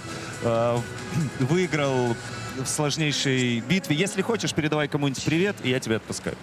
Ну, передаю всем болельщикам привет, всей своей семье, маме, папе, бабушке, дедушке, второй бабушке, второй дедушке, дедушке второму. Ну, конечно, своему любимому человеку. Ну что ж, тогда иди читай смс-ки от любимого человека. Мы продолжаем наш эфир на Первом канале. Фигурное катание. Все по-прежнему. Совсем скоро спортивные пары, которые я для вас с удовольствием прокомментирую вместе с Василием Соловьевым. Оставайтесь с нами. Скоро услышимся в эфире.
Сервика. Официальный партнер соревнований Сервика – крупнейшая дистрибьюторская и логистическая компания Сибири и Дальнего Востока. Агат и Тенет – партнер соревнований, официальный дилерский центр Тенет Агат на Котельниково. Компания Агат – ваш надежный партнер в мире автомобилей. Дымов. Компания Дымов – один из ведущих российских производителей мясной продукции. Продукция Дымов из настоящего мяса. Лель. Питьевая вода Лель от чистого сердца природы. Лель Спорт удобно взять с собой на тренировку, в машину, в поход.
Уважаемые зрители, через несколько минут на лед выйдут спортивные пары с произвольной программой. Разрешите представить официальных лиц, обслуживающих данный вид соревнований. Старший судья Владимир Захаров, Москва. Судейская бригада. Судья номер 1 Элина Вагнер, Сочи. Судья номер 2 Татьяна Рашевская, Белгород. Судья номер 3 Регина Трусова, Казань. Судья номер 4 Светлана Ершова, Омск. Судья номер 5 Татьяна Косыгина, Санкт-Петербург. Судья номер 6 Марина Сысцова, Санкт-Петербург.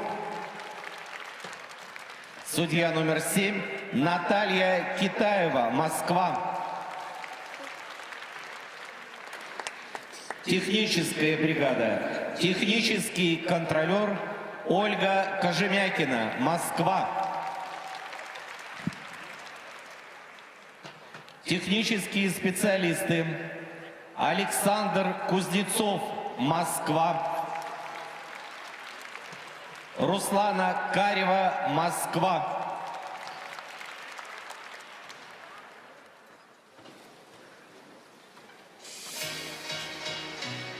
На лед приглашаются участники первой разминки.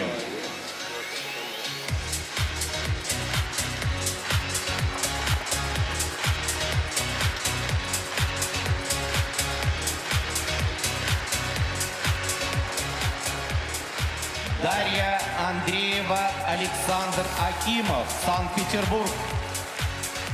Анна Москалева, Артем Радзянов, Санкт-Петербург. Анастасия Чернышова, Владислав Вильчик, Москва. Валерия Хадыкина, Даниил Бутенко, Москва. Разрешена тренировка.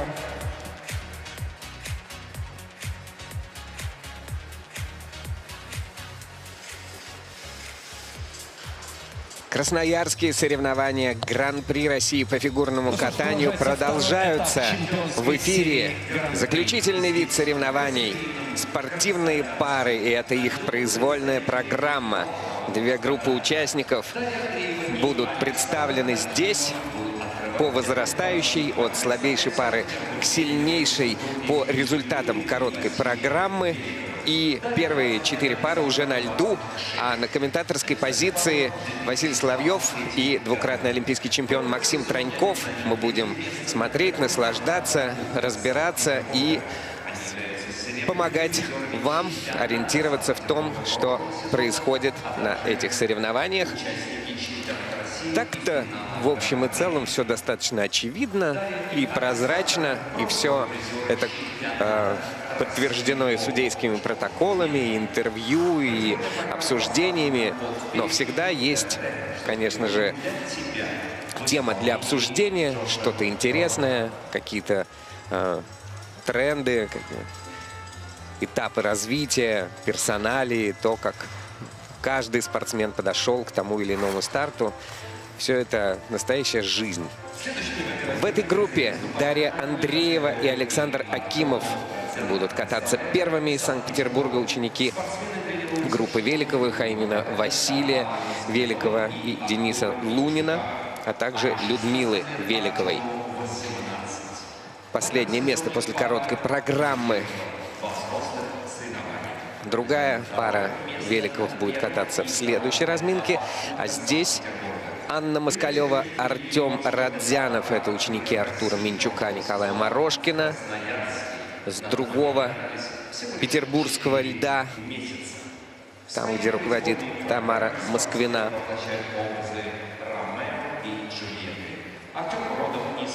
Анастасия Чернышова, Владислав Вильчик. Это ученики Алексея Меньшикова из школы, где работают Алексей Тихонов, Мария Петрова, школа «Нашей надежды», под руководством Татьяны Навка.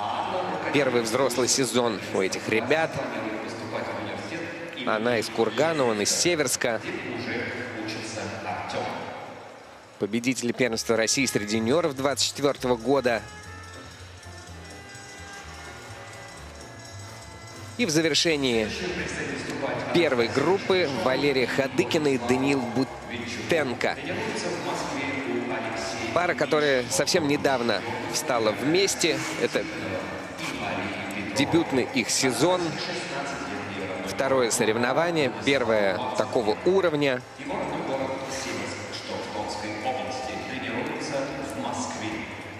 Валерию и Даниила тренирует Нина Мозера, Виктория Шляхова, хореограф Арамиль Мехдиев.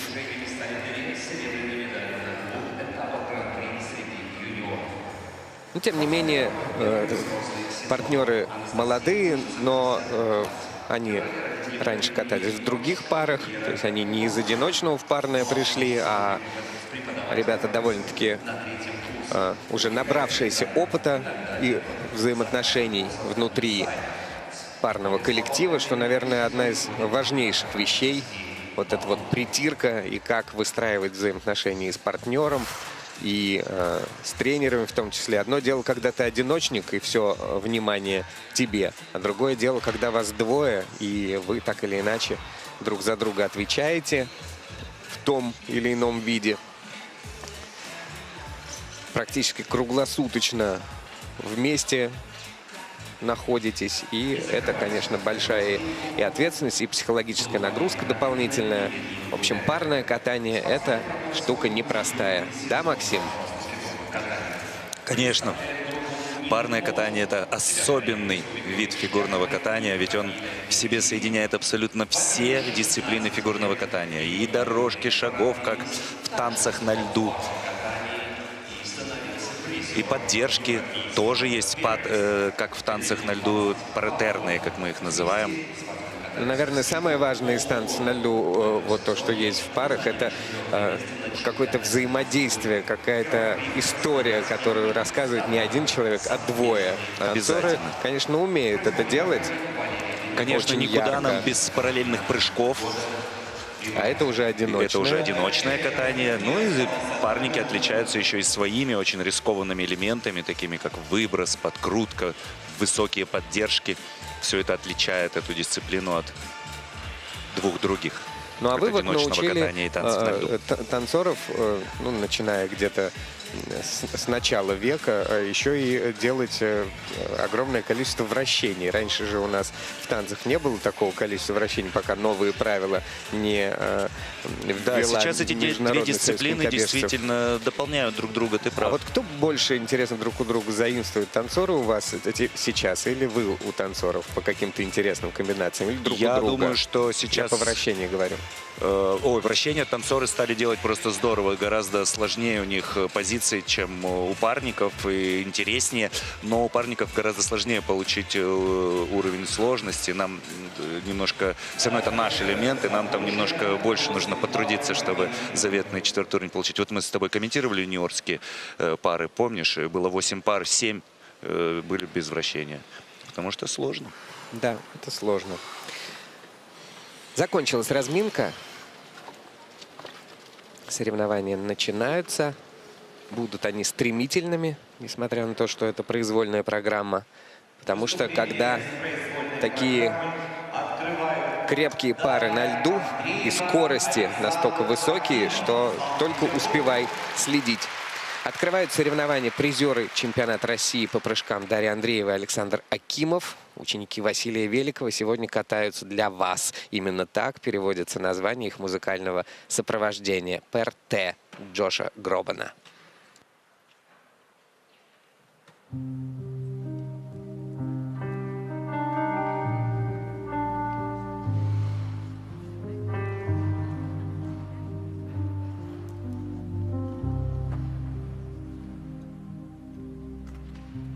Sento nell'aria il profumo di te,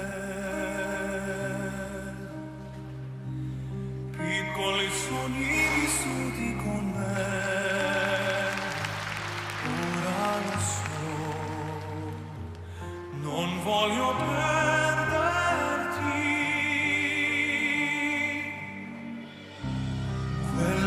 dolcezza così senza età. La tua bellezza rivali non ha, il cuore mio vuole soltanto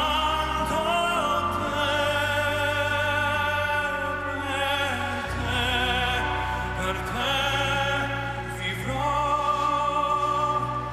l'amore vincerà,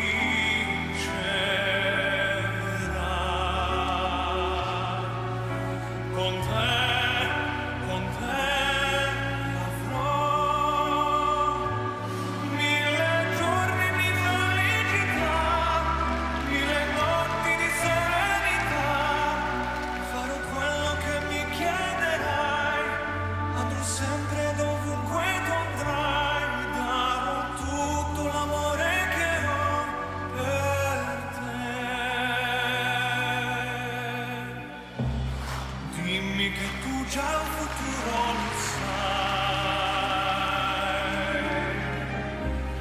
dimmi che questo non finirà mai, senza di te non voglio esistere,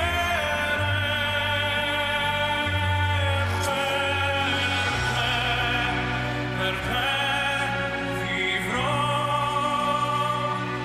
l'amore vincerà,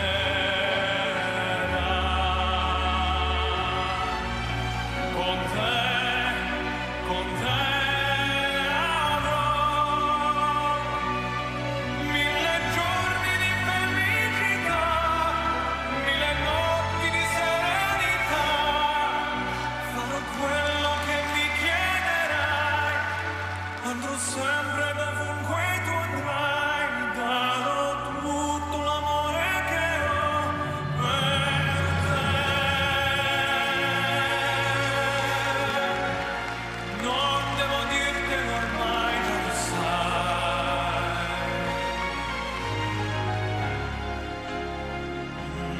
che morirei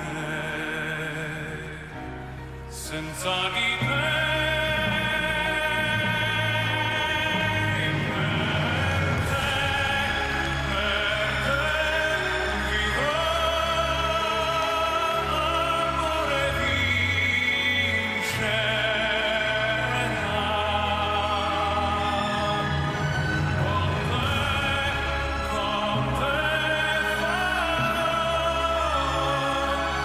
Tutto quello che mi chiederai, andrò sempre dovunque tu andrai, darò tutto l'amore che ho per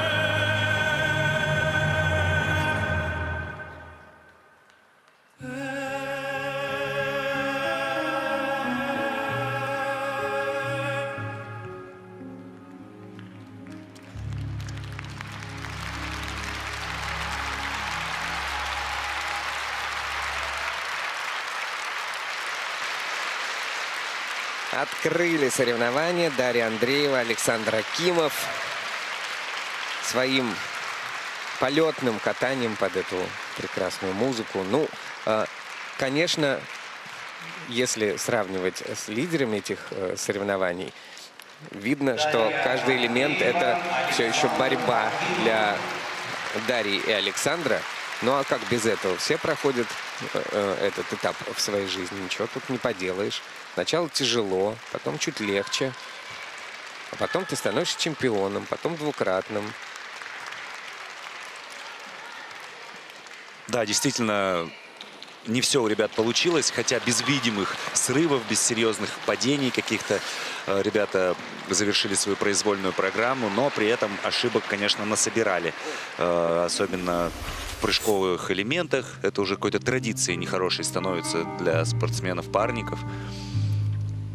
Тройная подкрутка сразу же с ошибкой. На две ноги, видим, и партнерша приземляется. Ни в коем случае так делать не нужно. Вчера не получился тройной тулуп у партнерши. Сегодня здорово с ним справилась. Одинарный аксель и двойной аксель. Такая вот комбинация заявлена у этих спортсменов. Сальхов, к сожалению, поленился оборот добавить. Александр и только двойной Сальхов вместо тройного. С поддержками все было вроде бы неплохо. Выброс вот с небольшой ошибочкой, выброс флип. Сложно, но справилась. Дарья молодец. И вот, возвращаясь к вращениям, о том, о чем мы с тобой разговаривали во время разминки. В чем разница? Действительно, очень сложно набирать уровни, и вот первая же пара уже вращение слетает уровень, потому что только 3 базовых позиции у нас есть, вот только 2 ребята сделали. У них еще и Тодос был оценен базовым уровнем в итоге. Поэтому на завершение программы уже не хватало сил. В самом конце стоят эти элементы, казалось бы. Но, тем не менее, поддержка 4-го уровня была в самом конце сделана. Да, к сожалению, Тодос база. Совместное вращение тоже отмечено буквой «В». Это значит, что нету одной из позиций базовых, в данном случае «Ласточки». 104,19 балла. Оценка спортсменов на ваших экранах. 157,32 По сумме балла. 157 наш первый ориентир, от которого будем отталкиваться и идти вверх, естественно.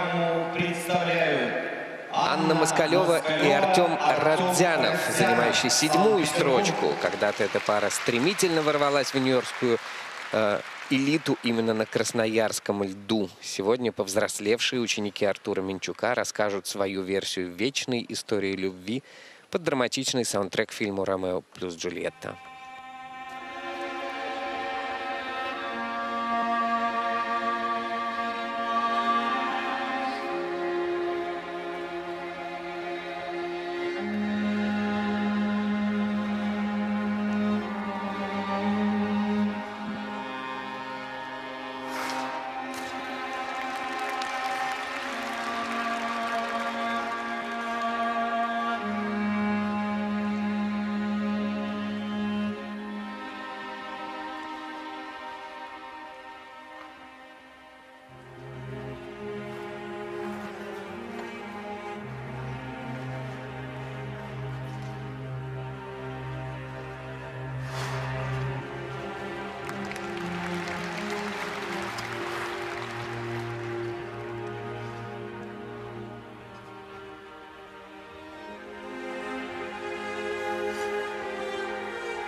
Анна Москалева, Артем Радзянов. Из-за того, что поддержка сорвалась, так получилось, что спортсмены раньше музыки, да, закончили свое выступление. И случилась такая трагическая пауза в завершении. Ну, это лишь один из вопросов.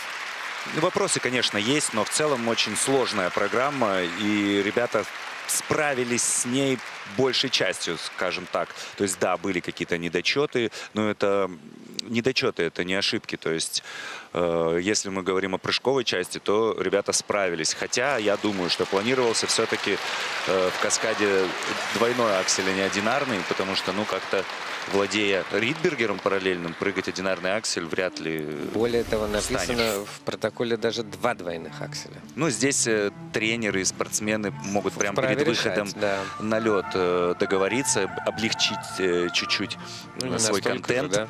на один прыжок. Да, но как будто бы, чтобы с одинарным акселем делать каскад, странно. Можно тогда просто прыгнуть с двойным тулупом, например, и будет чуть дороже стоить. Вот мы видим Ридбергер параллельный, тройной. Если судьи не углядят здесь никаких недокрутов, то это очень сложно. И молодцы ребята, что идут на такое усложнение. Выброс был тоже очень хорошо Ридбергер сделан. Вот силовые элементы поддержки тяжело даются партнеру. Видно это и по его проходам, они не такие гладкие. И по уровням, которые судьи выставляют, потому что ни одной поддержки 4-го уровня, к сожалению, нет, одна есть, извините. Очень интересная находка в хореопоследовательности. Вот как раз танцевальная поддержка, которую мы используем, тоже парники используют. Да, кстати, обмен. А эту, например, поддержку делали Рязанова-Ткаченко. А Екатерина Рязанова теперь тренер и помогает Алексею Горшкову готовить лучшие пары танцевальной нашей страны. Да, работает взаимодействие между школами и тренерами, и даже видами. Это здорово. За произвольную программу пара набирает 113. Сохраняют они свою позицию после произвольного катания. Позволяют им это их прямые конкуренты Андреева и Акимов. На данный момент первое место. А на 6-й позиции после короткой были Анастасия Чернышова и Владислав Вильчик. Для призеров множества юниорских стартов. Это первый взрослый сезон. Подготовка в группе Алексея Меньшикова не прошла даром. И сегодня они устроят настоящую охоту за высокими оценками под страстное испанское фламенко. Пожелаем им удачи.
lance divino, tanto volar me convino, que de vista me perdiese, y con todo en este trance, en el duelo que te faltó, si el amor fue tan alto, y le di a la casa alcance, de una extraña manera, y el vuelo pasé de vuelo, porque esperanza de cielo, tanto alcanza cuanto espera, esperé sola este lance, y en esperar no fui falto, pues fui tan alto,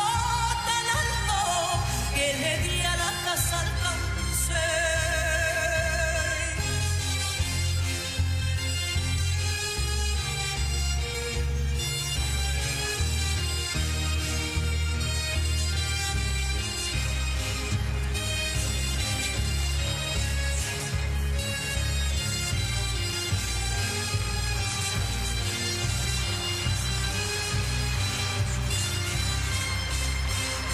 Una extraña manera, y luego pasé de un vuelo, porque esperanza del cielo, tanto alcanza cuanto espera, esperé sola este lance, y en esperar no fui falto, pues fui tan alto, que le di a la casa alcance.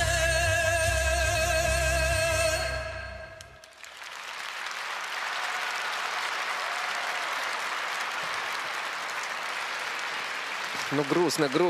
В изнеможении пара заканчивает свое катание, но изнеможение скорее все-таки не физическое, эмоциональное, а из-за расстройства, что все пошло наперекосяк во второй половине программы, вплоть до того, что с самого начала, Василий, что Максиму все пошло Тронькову не даже так. было страшно, он закрывал в самые страшные моменты глаза рукой. Настолько он ранимый человек. Ну, просто жаль, очень красивая статная пара. И когда с самого начала в программе начинаются ошибки, очень тяжело потом войти в единый ритм и продолжать катать свою программу, потому что ты уже вносишь какие-то коррективы, уже дыхание сбивается. Если начинать сразу же с ошибки, я не знаю, запланировано или нет это было, но только двойной Ридбергер ребята прыгнули параллельный. Ну, просто ты вот говоришь, потом что боролись с комбинатором. То есть с самого начала все пошло не так. Сразу пошло не так, но все-таки это еще было какое-то катание во второй Это части снежный ком. программы. Это называется было... снежный ком. Едем из ошибок. Да. Снежным комом. Да, он накатывался. Вот с самого начала. Раз здесь партнер не доработал, дальше там партнерша тоже. Падение с выброса последовало. Это все одно за другим. Одно тянуло другое. То есть просто произошел сбой в самом начале, который не позволил ребятам. Опыта нет. И пока такого большого выступления на большой аудитории. Поэтому, может быть, где-то вот не справились, не смогли переключиться. Хотя вот выброс во второй половине. Я в этот момент вот надеялся, что все пойдет, а потом... Ну, тут Тодос тоже сорван. Вращение совместное, мне кажется, тоже пойдет по нолям, потому что, ну, много элементов. Тодоса нет, поддержки нет, вращения совместного нет, полпрограммы нет. 2 прыжков нет, выброса нет. Ну, что там осталось из 11 элементов? Подкрутка, хореопоследовательность и 1 выброс. Все. Стоит ли говорить об уровнях и обо всех остальных компонентах, которые оцениваются? Достаточно, наверное, просто констатировать, что пожелаем им удачи и продуктивной работы на уютном катке нашей надежды в отличной группе Петровой и Тихонова.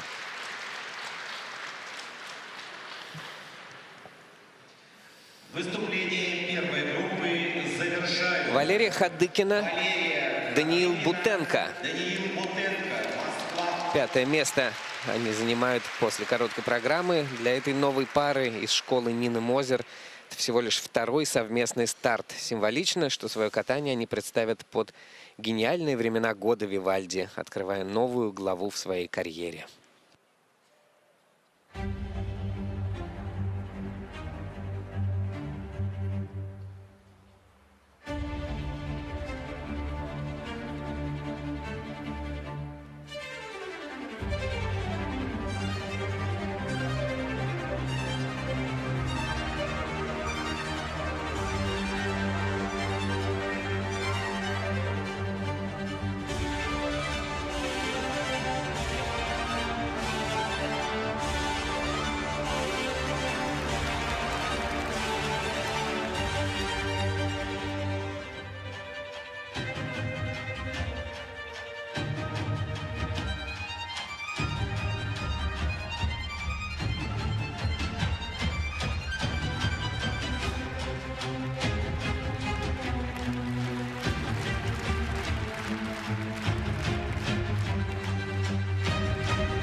Взволновали. Такие симпатичные ребята.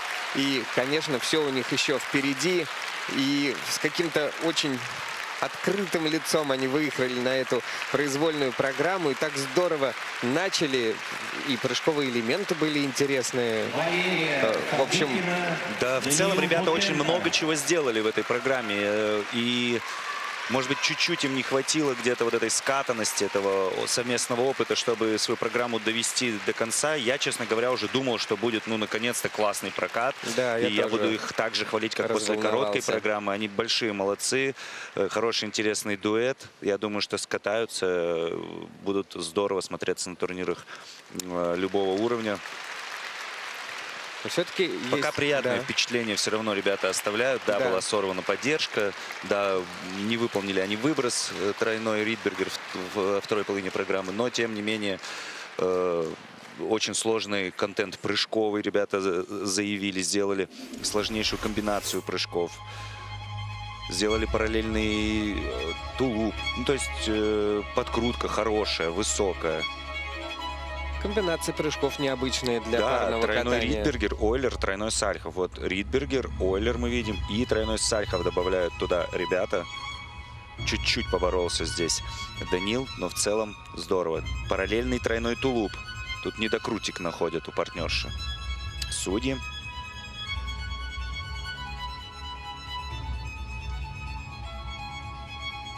Да, пока может быть... Короткая программа поярче, чем произвольная. Здесь тоже с борьбой, но классно сделала флип. А вот Ридбергер немножко свечкой такой у ребят выбросы, поэтому очень сложно за них бороться. Нужно очень хорошо коленом отрабатывать на приземлении партнерши. И на Ридбергер не хватило просто. Свечка это как? Ну, немножко амплитуда полета. Она должна быть там из точки А в точку Б. То есть взлет, пролет и приземление. А здесь только ровно вверх, то есть больше свечкой вход. вверх. А тут получилось больше вверх. Да, больше вверх и уже падение вниз. Когда ты приземляешься вниз, у тебя не выкатывает просто конек. И нужно тогда очень хорошо коленом работать. Стало яснее зрителям. Виктория Шляхова, их тренер в группе Мозер. 107,92 балла. Общий результат за две По произвольной программе они проигрывают Москалеву и Родзянову, а по сумме двух программ лидируют. Представляете, сколько потеряли за этот день? Жесть.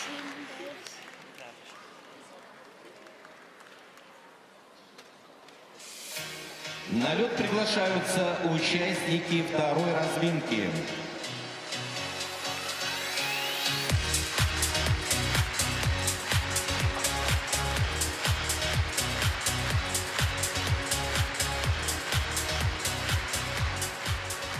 Алиса Блинникова, Алексей Карпов, Санкт-Петербург. Екатерина Чехмарева, Матвей Янченков, Пермский край. Таисия Щербинина, Артем Петров, Пермский край.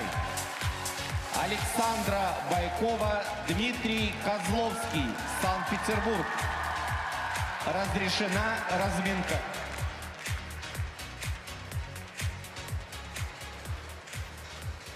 Вторая группа участников на льду. Вчера, после короткой программы, которую возглавили Александра Байкова, Дмитрий Козловский, ты с ними пообщался в Кисенкрай. Как вообще у ребят настроение?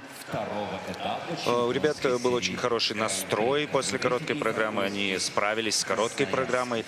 Это самое, наверное, такое волнительное для некоторых спортсменов именно короткая программа. И вот для этих спортсменов не исключение. Вот, Саша рассказала, как она Сальхов спасла. Очень интересно, что у нее прыгнул конек, она попала в след. Кто-то из предыдущих пар на льду нарезал следов, что, в принципе, в катании вполне нормально. Да. И вот Саша попала в след, но, тем не менее, сказала себе, что если я не поборюсь за этот Сальхов, то никогда себе этого не прощу. И все равно пошла и сделала. шикарный выброс вчера был, Это вот флип сделан. Получается и опыт одновременно, и характер, да? То есть Да, вчера вот помноженные скорее друг на друга. характер. Интересно. У них очень интересная произвольная программа. Албана Денкова, Максим Ставицкий с ними работали. Чемпионы мира в танцах на льду двукратные. Очень интересные постановки парам они в этом году не только Саше и Диме поставили. И Еще одна коллаборация двух разных видов фигурного катания. Да, да. И очень интересная постановка, в том числе у Александры Байковой. Ну и, конечно, все ждут от них четверного выброса. Сегодня Саша вновь будет пытаться уже в соревнованиях выполнить его на контрольных прокатах. В Санкт-Петербурге здорово исполнила она этот элемент сложнейший. На мемориале Панина Коломенкина не получилось, но здесь должно быть все в порядке. Ну, а на ваших экранах ученики Павла Слюсаренко, Егора Закроева, Татьяна Дудвасева. Это Пермский край. Здесь две пары выступают из Перми. Это Екатерина Чекмарева, Матвей Янченков и Таисия Щербинина, Артем Петров. Также откроет группу номер 2 Алиса Блинникова и Алексей Карпов. Это еще одни ученики группы Великовых, которые здесь также представляют две пары. А вот Станислав Морозов, который работает у Этери Тутберидзе в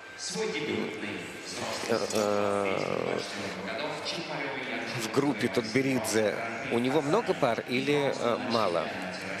Он сконцентрирован на работе с Александрой Байковой и Дмитрием Козловским. То есть это основной такой основная его задача, скажем так, помогать ребятам развиваться. Ну и, конечно, когда он видит ошибки у молодых ребят наших, которые тренируются на одном льду с Дмитрием и с Александрой, он тоже всегда подскажет и никогда не пройдет мимо. Ну так вот, Станислав, он и в качестве тренера указан вместе с Этерой Георгиевной, и один здесь находится. Обычно какие-то группы тренеров все время представлены. Вот он сам в себе варится или все-таки там такой вот дружный коллектив, который друг с другом У нас очень дружный коллектив, все друг другу помогают. Говорю у нас, потому что пока еще вспоминаю с теплом о работе о тех нескольких сезонах, которые я проработал в этой команде.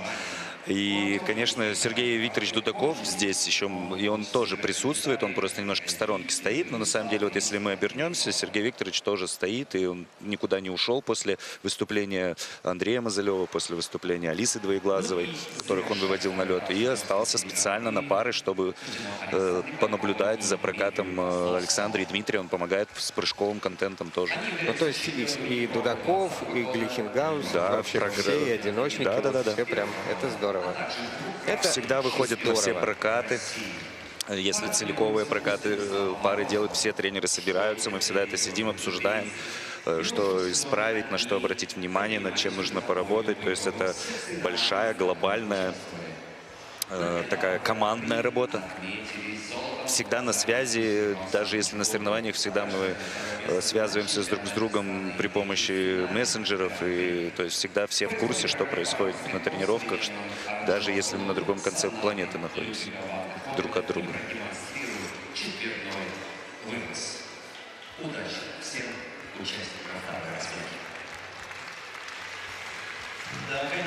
Такая очень напряженная разминка. Сейчас спортсмены буквально навстречу друг другу неслись. Такие скорости у вас в парном катании, что прям дух захватывает. Была попытка четверного выброса на разминке Александра Байкова и Дмитрия Козловского. И так степ-аут был, то есть падения не было, но с ошибкой был выполнен этот элемент. Такого, как у них выброса, я не видел еще ни у кого четверного, потому что обычно четверной все-таки такой маленький делали пары, невысокий, непролетный, чтобы вот просто выполнить и все. Вкрутку да, уйти, вот да, вкрутиться, и чтобы невысоко приземлиться, и с маленького хода так подкрадывались к нему те, кто пытался выполнять. Это Юка Кавагути, Александр Смирнов, конечно же, наш замечательный двукратный чемпион Европы, и Меган Духамель, Эрик Редфорд тоже четверной выброс альфа выполняли. Но это китайцы делали. Были такие маленькие выбросы, а вот именно Саша с Димой, они во всю прыть, что называется, в полкатка. Хотелось бы, я, во-первых, искренне надеюсь, что у них удастся этот элемент, потому что хотелось бы его зафиксировать на этих соревнованиях и на телевизионных камерах. Ну и хотелось бы режиссера попросить, если получится этот элемент, чтобы мы его рассмотрели, может быть, даже и не один раз, а с нескольких сторон. Хотя, если это позволяют замедленные камеры сделать, было бы здорово. Выступление второй группы открывают Алиса Блинникова, Алексей В шаге от Карпов. тройки лидеров Алиса Блинникова и Алексей Карпов. Еще одна пара из школы Великовых приглашает нас всех на прогулку по улочкам Парижа под ностальгические и романтические мелодии французского шансона. Василий Великов и Денис Лунин возле бортика пристально следят за своей парой.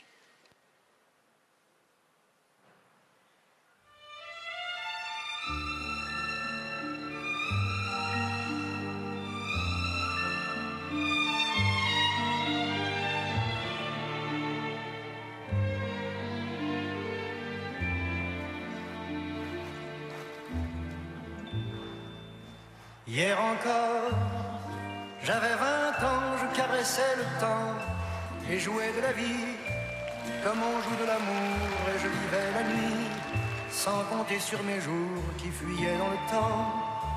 J'ai fait tant de projets qui sont restés en l'air, j'ai fondé tant d'espoirs qui se sont envolés que je reste perdu ne sachant où aller, les yeux cherchant le ciel mais le cœur mis en terre.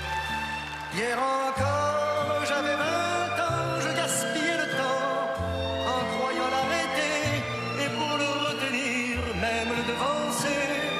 Je n'ai fait que courir et me suis essoufflé, ignorant le passé, conjuguant au futur. Je précédais de moi toute conversation et donnais mon avis que je voulais le bon pour critiquer le monde avec des involtures. Hier encore, j'avais 20 ans, mais j'ai perdu mon temps à faire des folies qui ne me laissent au fond rien de vraiment précis que quelques rides au front et la peur de l'ennui.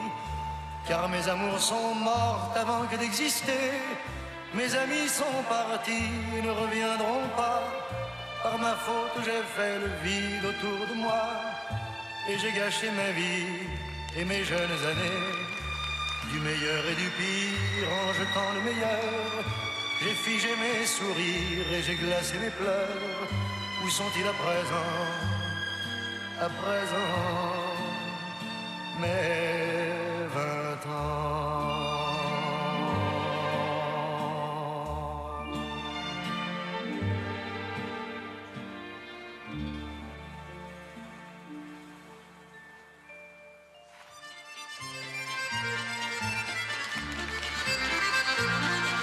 Paris, quand un amour fleurit, ça fait pendant des semaines de cœur qui se sourit, tout ça parce qu'ils s'aiment à Paris. Au printemps, sur les toits, les girouettes dont te font les coquettes avec le premier vent qui passe indifférent, nonchalant. Car le vent, quand il vient à Paris, n'a plus qu'un seul souci, c'est d'aller nous garder dans tous les beaux quartiers de Paris. Le soleil, qui est son vieux copain, est aussi de la fête des comme de collégiens. Ils s'en vont en goguette dans Paris. Et la main dans la main, ils vont sans se frapper, regardant en chemin si Paris a changé. C'est parce qu'ils en ont vu trop et qu'ils veulent oublier. Alors ils jettent à l'eau, mais la Seine, elle préfère voir les jolis bateaux se promener sur elle et au fil de son eau jouer au caravelle. Sur la Seine, les ennuis, il n'y en a pas qu'à Paris, il y en a dans le monde entier, oui, mais dans le monde entier, il n'y a pas partout Paris. Là l'ennui, à Paris, au 14 juillet, à la lueur des lampions, on danse sans arrêt au son de l'accordéon dans les rues. Depuis qu'à Paris on a pris la Bastille, dans tous les faubourgs et à chaque carrefour, il y a des gars et il y a des filles qui sur les pavés sans arrêt nuit et jour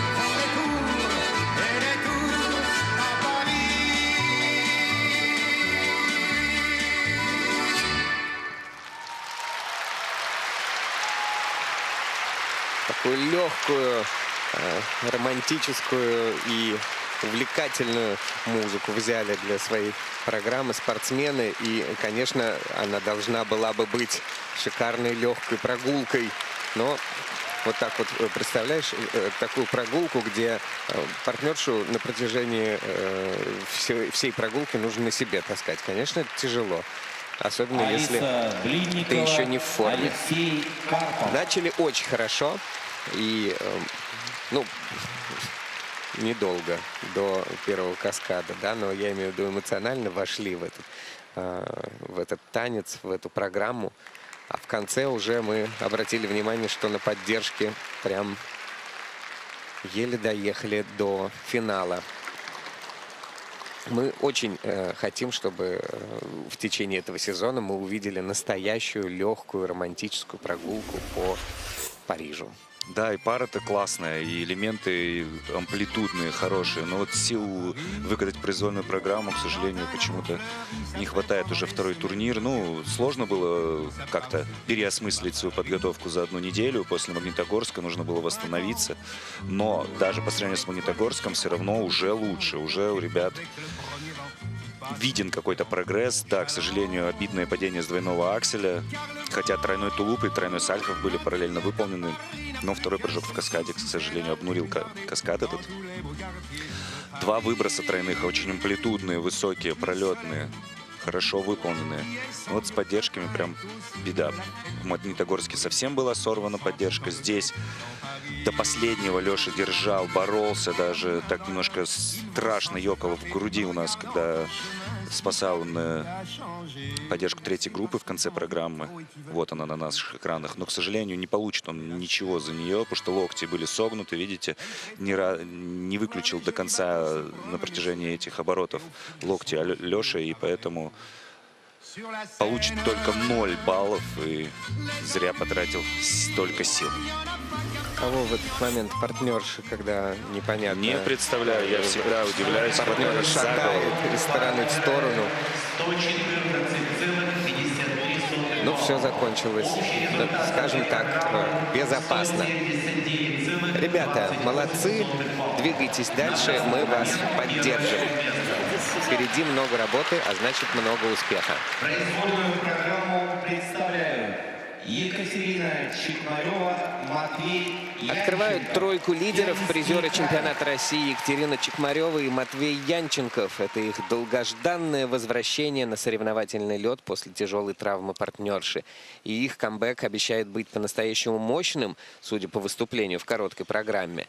В произвольной пермские спортсмены, ученики Павла Слюсаренко, катаются под энергичный бит проекта Powerhouse.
Екатерина Чекмарева, Матвей Янченков.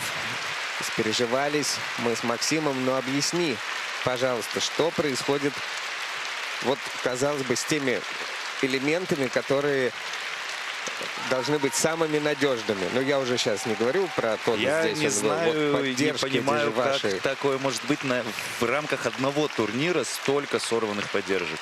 Ну, так много. Ну, почти каждая пара выходит и теряет... Ну, какое-то объяснение этому же должно быть. Баллы. Волнение, акклиматизация, общий уровень. Если акклиматизация, усталость в конце программы и так далее. Но здесь-то сорвана была первая поддержка в программе, и потом были две сложнейшие выполнены. То есть здесь не от силы зависит, какой-то технический брак не позволил ребятам справиться с этим элементом. Но вообще, в целом, программа очень классная. И ребята катят просто вихрем по льду. Если, не знаю, как это через экраны передается, но вживую на невероятной скорости просто ребята катаются. Может быть, сейчас как-то по-другому готовятся, может быть, что-то больше ребята пропустили внимание, целый сезон из-за травмы партнерши. Ну, Катя очень выросла за этот год. Угу. И, конечно, возвращаться очень тяжело. Всегда. Особенно после такого пропуска. Уходит этот и соревновательный опыт. И в тренировках сложнее становится, потому что ты не тренируешься регулярно. И ребятам очень сложно втягиваться будет в этот сезон взрослый. Но я уверен, что к чемпионату России они наберут форму. И мы увидим то, как они умеют кататься. А кататься они умеют здорово. Они бронзовые призеры чемпионата России. В первый же свой взрослый сезон они запрыгнули на подиум, обойдя очень много опытных дуэтов по пути к этому подиуму. Потом, да, к сожалению, вот случилось то, что случилось. Пришлось пропустить сезон. И вот здесь, да, не попал рукой в нужную часть тела партнерши. И дальше уже все, баланс был потерян. Спасал как мог Моти эту поддержку, но только базовый уровень, я думаю, за нее судьи поставят.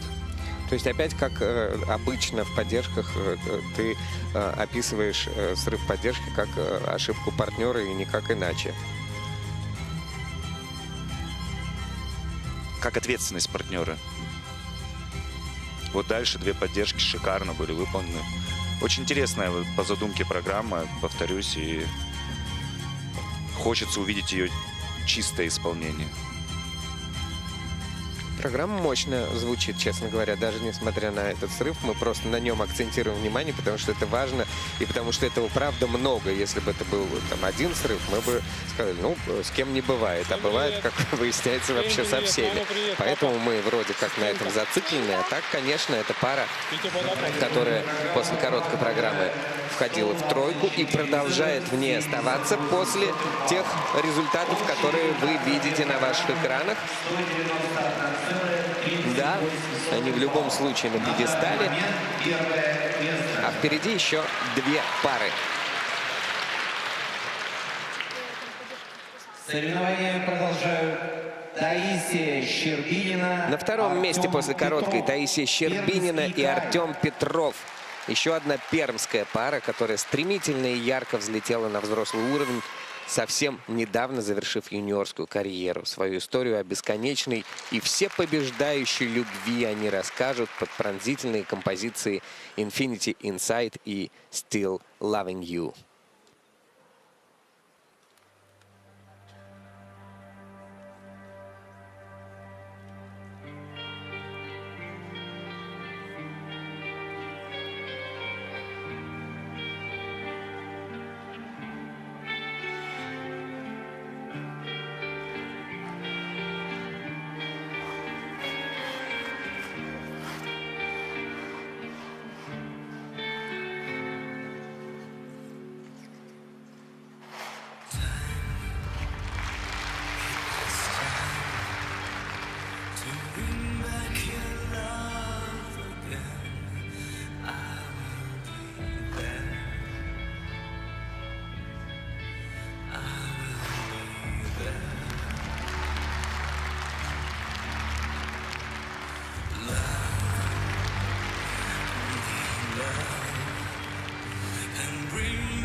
loving you.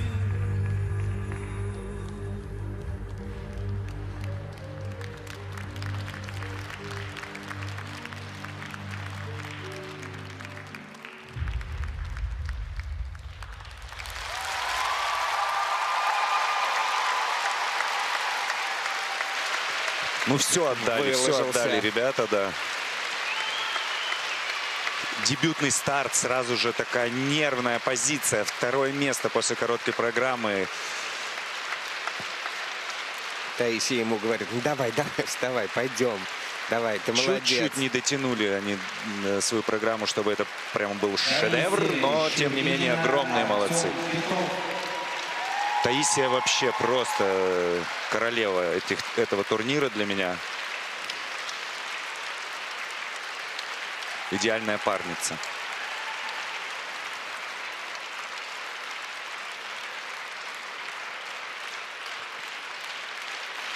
Талант всегда себе дорожку пробьет.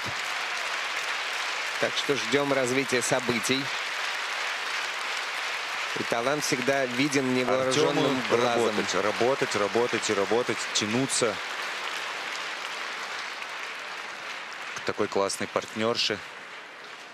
Беречь. Последняя поддержка, конечно, я уже тут прямо кричал ему. Кричал, да. Чтобы не смело пускать. Держал наверху Таисию. Красивый кадр. Контакт тренера со спортсменом.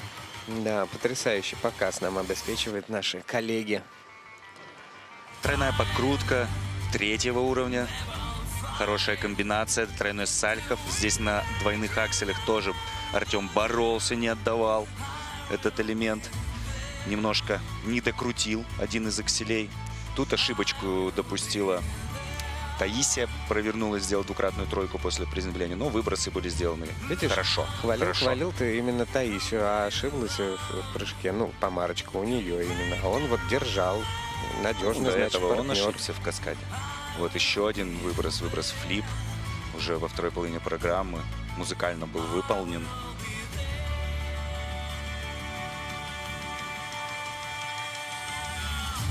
Гидроблейд, очень интересная тоже находка в хорео последовательности. Тодос назад наружу. И ребята сделали его 3-го уровня. Это очень хороший уровень для этого Тодоса. Вот. Поддержки немножко доработать нужно, конечно, потому что одна поддержка 3-го уровня, вторая поддержка тоже очень долго смотрели. Вот именно это судьи, но в итоге все-таки оценили ее уровнем 4. И опять же совместное вращение. У нас потеря на нем. Не было положения в ласточке у ребят. Таисия и Артем находятся на вершине турнирной таблицы, не так сильно опережая соперников в произвольной, но сохраняя свою позицию относительно соперников Екатерины Чекмаревой и Матвея Янченкова.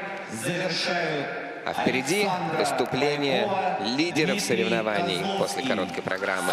Александра Байкова и Дмитрий Козловский. Самые опытные, самые титулованные участники. Они представят свое прочтение бессмертной лунной сонаты в дерзкой и современной аранжировке, которая в полной мере отражает всю мощь и класс этой пары. На лед их выводит тренер Станислав Морозов из школы Этери Тутберидзе.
какая красивая, какая глубокая, какая мощная программа. Сколько в ней этих чемпионов, этих спортсменов, сколько в ней души, взаимоотношений. Потрясающе. И о рекорде. Стоя приветствуют ребят трибуны. Все в едином порыве встали и аплодируют этой замечательной паре. Так выглядит опыт, так выглядит парное катание, так выглядит доминирование. Невероятный прокат. Да, с ошибкой, но четверной сделала, устояла. От турнира к турниру Саша прогрессирует. И это ее мечта. Отговаривал ее я, когда с ними работал, делать четверной выброс, потому что не стоит он этого риска. Но, тем не менее, Саша стоит на своем и в этом сезоне приняла для себя решение. Я буду делать четверной выброс. Я поздравляю Станислава Морозова, который с таким довольным лицом сейчас стоит и ждет ребят. С возвращением, Станислав Александрович. То, что мы долго видим, мы тебя ждали. Это вершина на айсберга. тренерском мостике. То, что ребята идут на рекорд. А для того, чтобы до такого дойти, это каждый день нужно идти на рекорд. Каждый день превозмогать себя. Каждый день не давать себе поблажки.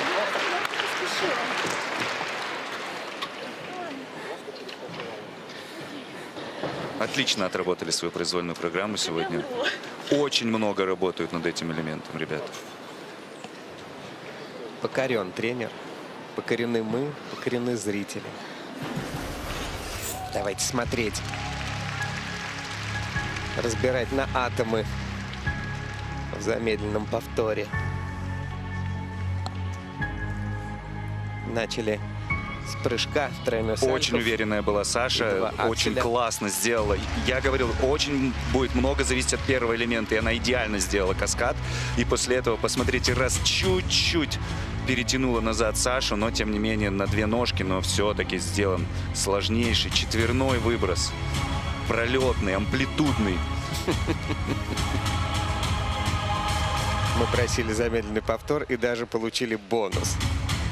Лицо тренера. Я думаю, что тут никакой интриги не будет, все уже понятно. Ребята 100% выигрывают.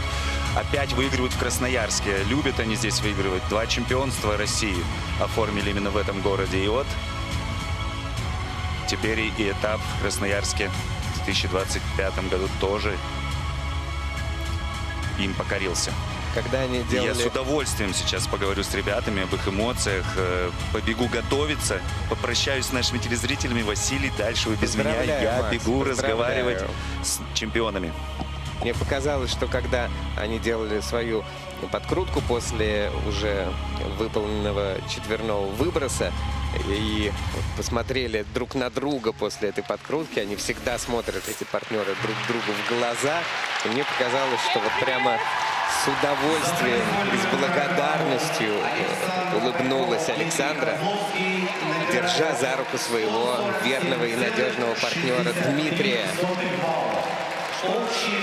Они набирают на 20 баллов больше в короткой программе, чем ближайшие преследователи, и на 25 больше в общей сложности. Но это не так важно. Это не дело не в баллах, а в том, что происходит на наших глазах. Это и личная история, и рекорд, и порыв, и, конечно же, в перспективе то, как развивается на наших глазах этот сезон. Завершились соревнования пар в произвольной программе, завершились соревнования в Красноярске, и осталось только поговорить с чемпионами, и это сделает Максим Троньков. Завершились соревнования в Красноярске, где проходил второй этап Гран-при России по фигурному катанию на коньках. И завершился он невероятным прокатом вот этих замечательных ребят Александры Байковой и Дмитрия Козловского. Опять Красноярск для них покрывает этот лед золотом. Ребята, ну как вам? Саш, ну почти, ну вот все ты идешь. И когда ты придешь, рассказывай. Сегодня у тебя настрой какой-то запредельный был, просто каскад стартовый. Как машина отработала? Ну, после мемориала Панина я сделала выводы насчет каскада. Вот, заходила, наоборот, поспокойнее чуть-чуть, приглушеннее. Получилось хорошо, я прям рада за него. на выброс. Вот мы с Димой уже успели обсудить, пока делали поклон. Дима сказал, что ему показалось, что я поторопилась. Мы немножко стукнулись руками во время крутки, то есть я рано пошла вкручиваться. Но если бы порезче открылась, то выехала бы. Это просто произошел сбой ощущений партнерши. Ну, такой резкий элемент, Максим. Ну, не мне тебе об этом рассказывать. Я такого не делал. Тебе мне об этом рассказывать. Ну, тем не менее, все равно, когда цепляемся, то, конечно, Сашу это немного сбивает и мешает в полной мере чувствовать сам полет. Поэтому я думаю, что из этого она чуть-чуть пропустила открытие, но попытка была очень приличная. Саш, я прям увидел, как у тебя глаза загорелись после выброса, ты прям выдохнула, улыбнулась. Как смогла отключиться, чтобы потом все равно нужно было собрать еще и тулуп, и выброс флип. А ты на эмоциях, а я знаю, какая ты эмоциональная. Ну, на самом деле, у нас бывали разные прокаты на тренировках. Поэтому, когда есть какой-то косячок на выбросе, это не повод разваливать дальше всю программу. Наоборот, надо выдохнуть, подсобраться. Такой элемент, который не будет никогда 100 из 100. И об этом мне каждый день напоминает Станислав Александрович. Поэтому ничего страшного, ну, не совсем идеально получился. Ну, окей, поехали дальше. Дим, а ты что чувствуешь, когда Сашу кидаешь в четверной выброс? У тебя сердце не разрывается на части?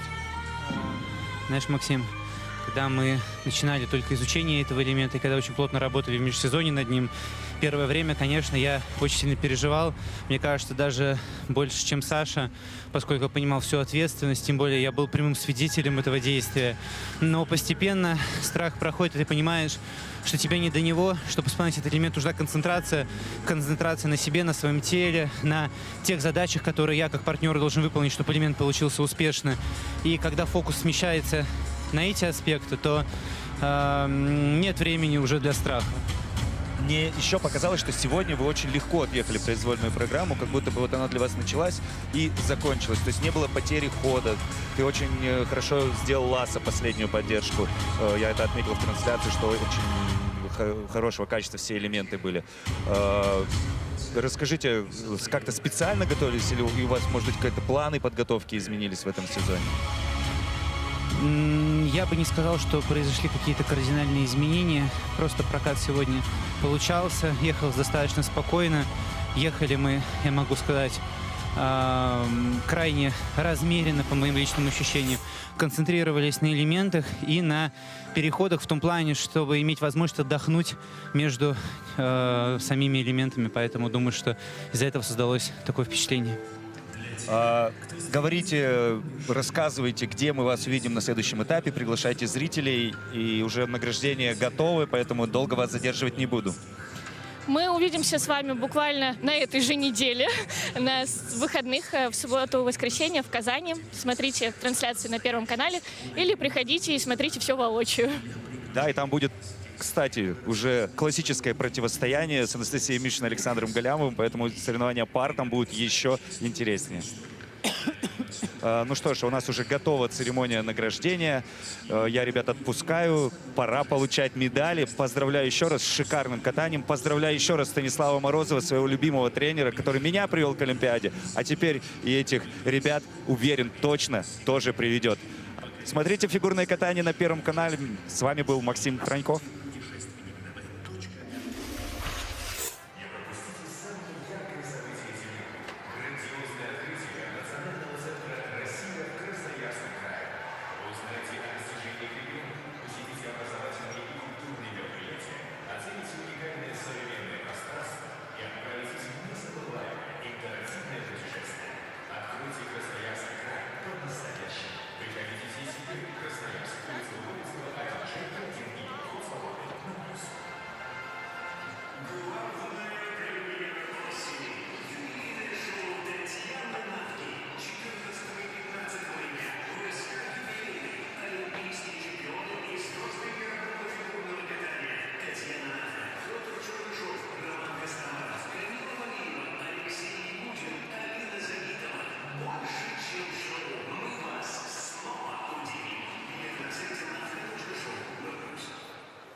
Начинаем торжественную церемонию награждения победителей и призеров Гран-при России по фигурному катанию на коньках Красноярья в дисциплине «Танцы на льду».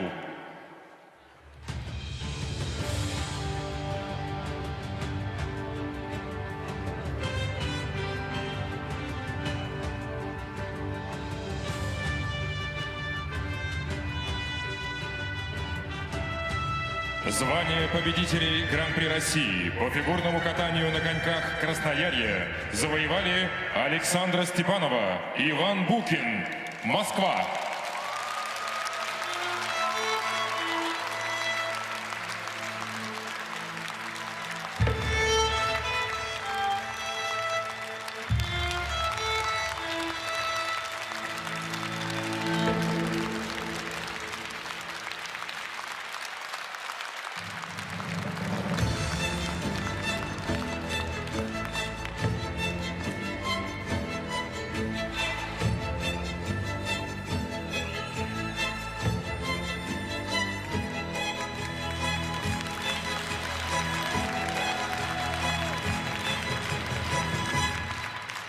Серебряными призерами стали Василиса Кагановская, Максим Некрасов, город Санкт-Петербург.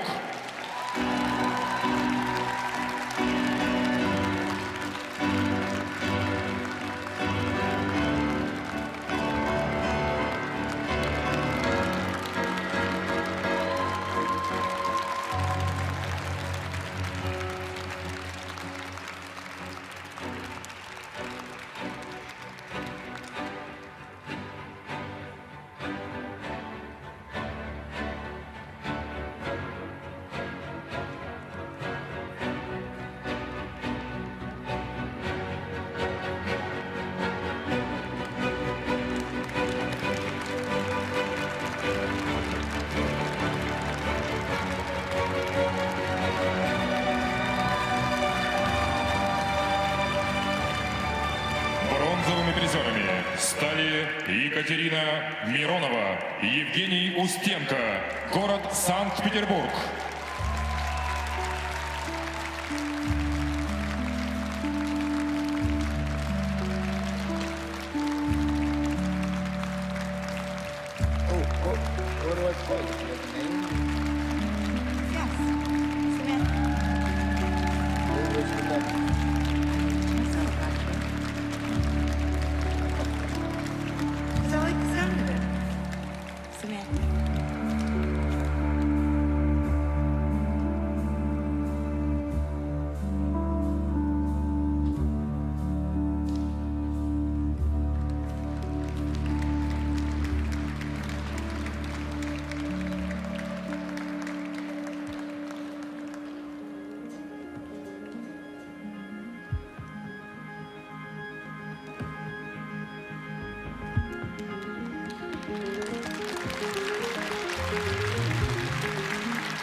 Медали победителям и призерам вручает губернатор Красноярского края Михаил Котюков.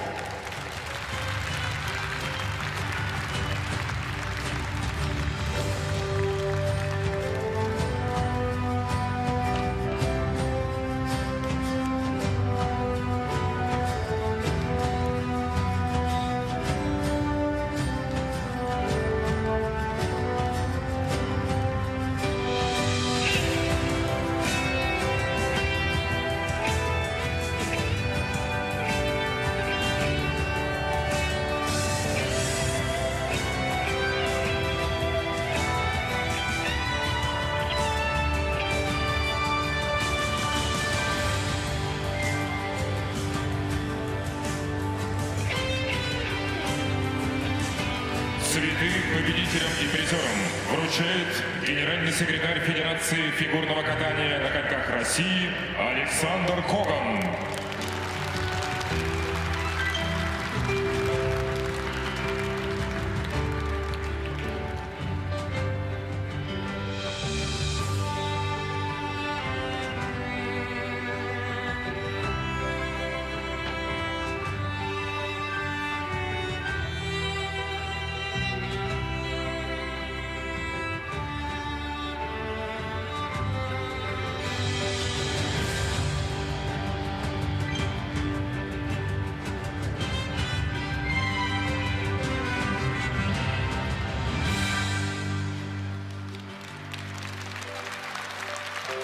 Уважаемые дамы и господа, ваши аплодисменты.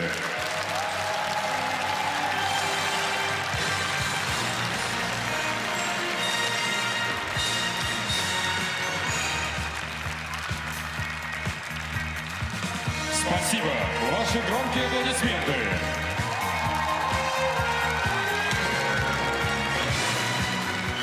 Победителям и призерам предоставляется право совершить круг почета.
Начинаем торжественную церемонию награждения победителя и призеров в дисциплине «Одиночное катание женщины».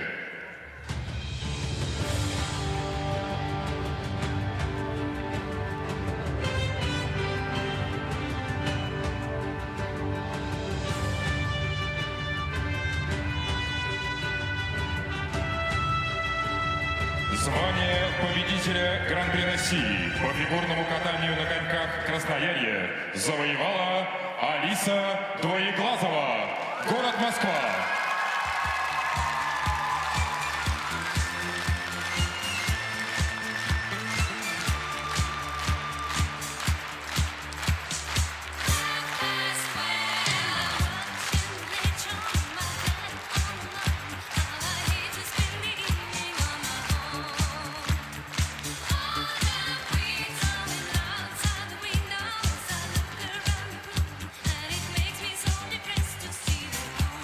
Серебряным призером стала Анна Ляшенко, Ростовская область.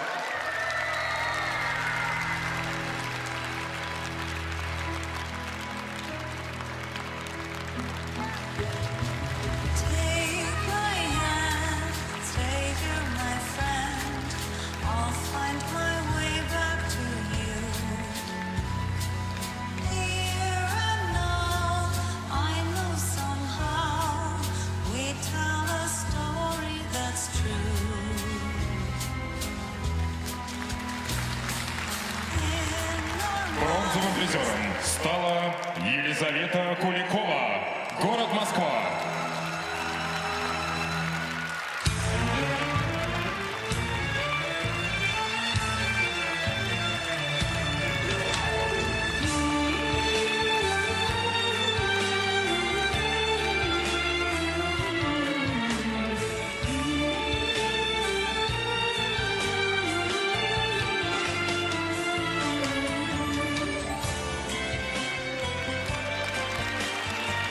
Медали победителю и призерам вручает заместитель председателя Комитета Государственной Думы Российской Федерации по обороне Юрий Швыдкин.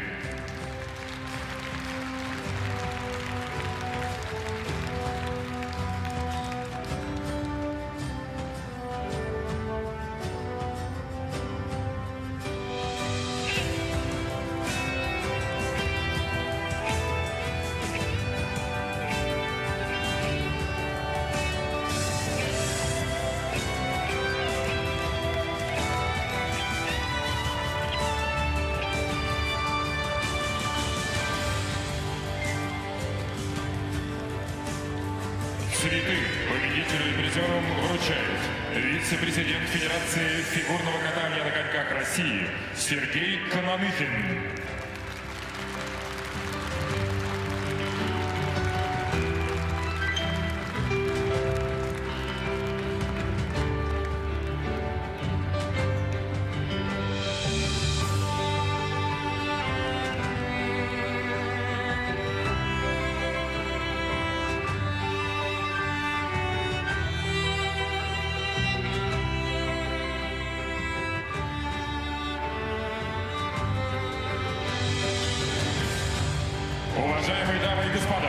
Ваши аплодисменты.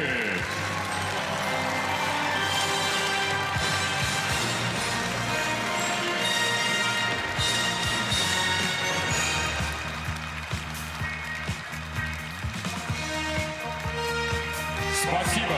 Провожаем призеров и победителя овациями.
Начинаем торжественную церемонию награждения победителя и призеров в дисциплине «Одиночное катание мужчины».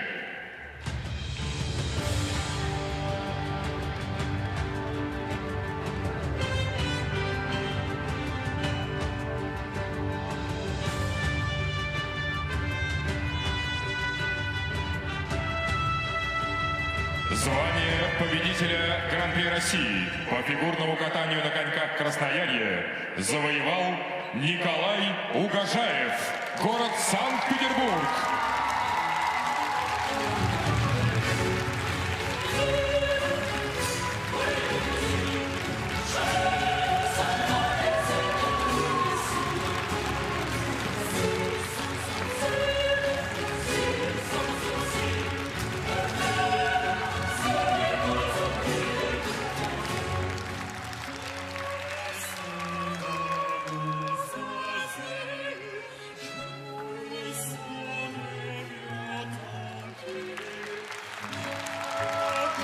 Серебряным призером стал Григорий Федоров, город Москва.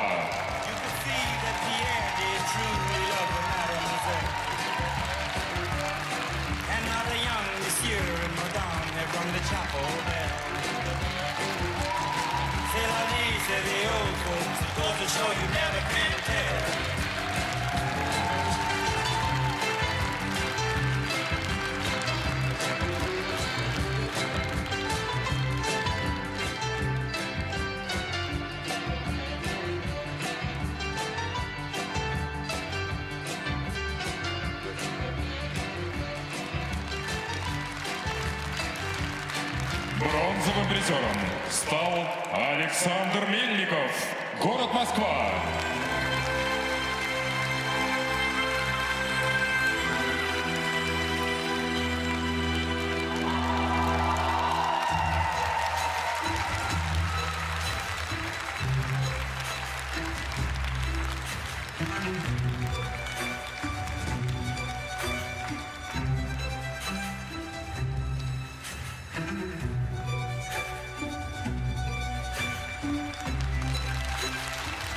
Медали победителю и призерам вручает председатель комитета по спорту, молодежной политике, туризму и развитию общественной среды Законодательного собрания Красноярского края Александр Новиков.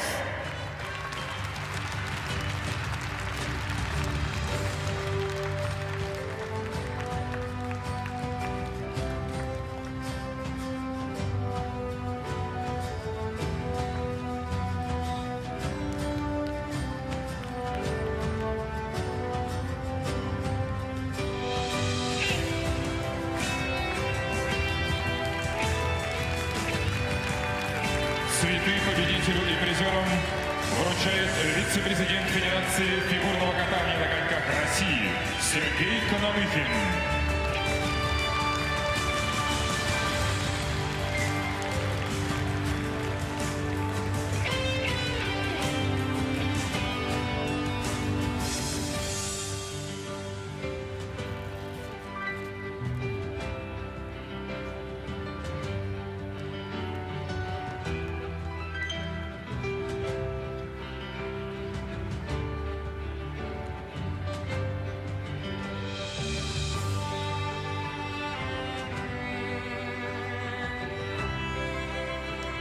Уважаемые дамы и господа, ваши аплодисменты.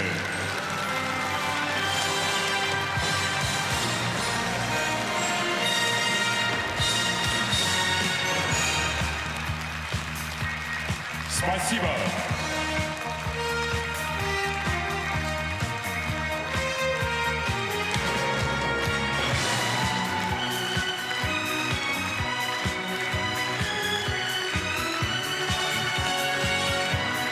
Дамы и господа, провожаем громкими аплодисментами призеров и победителя.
Начинаем торжественную церемонию награждения победителей и призеров в дисциплине парное катание.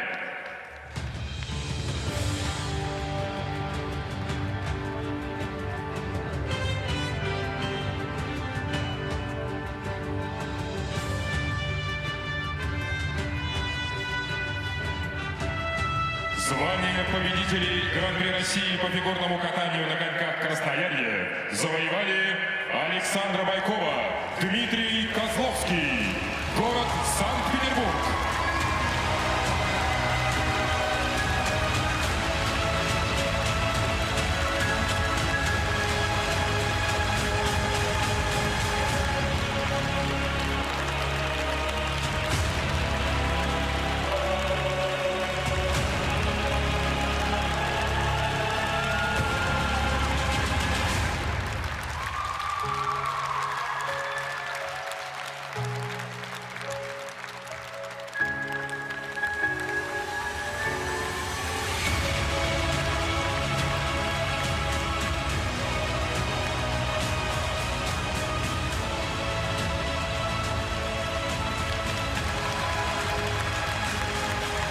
Серебряными призерами стали Таисия Щербинина, Артем Петров, Пермский край.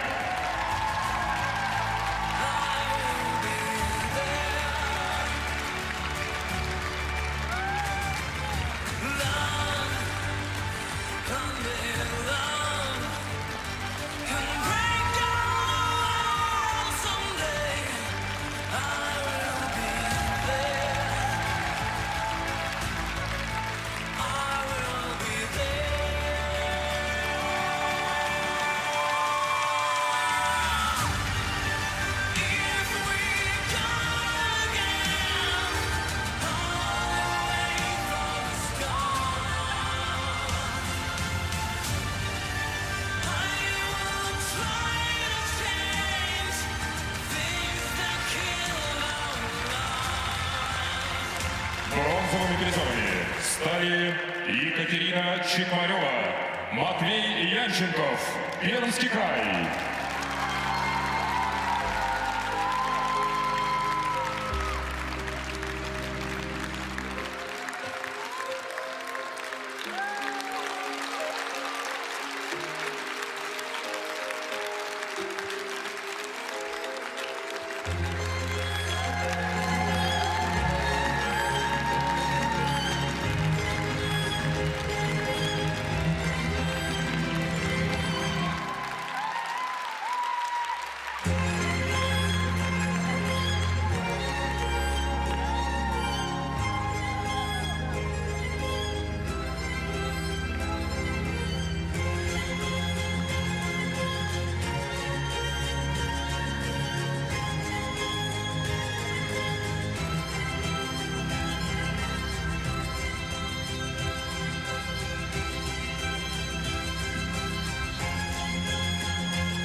победителям и призерам вручает губернатор Красноярского края Михаил Кутюков.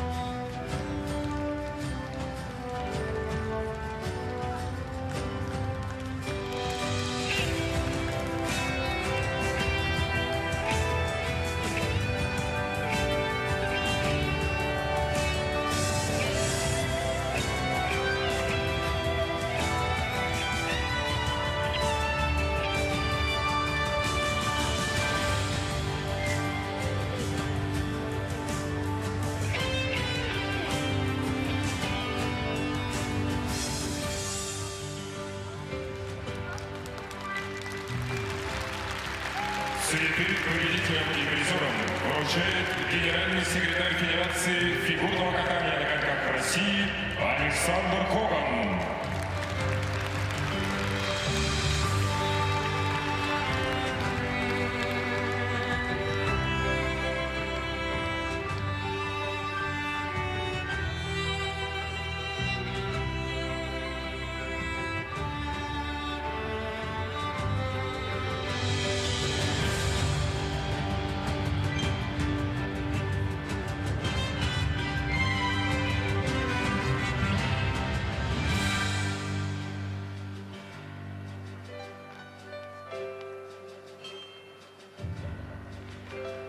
Уважаемые дамы и господа, ваши аплодисменты!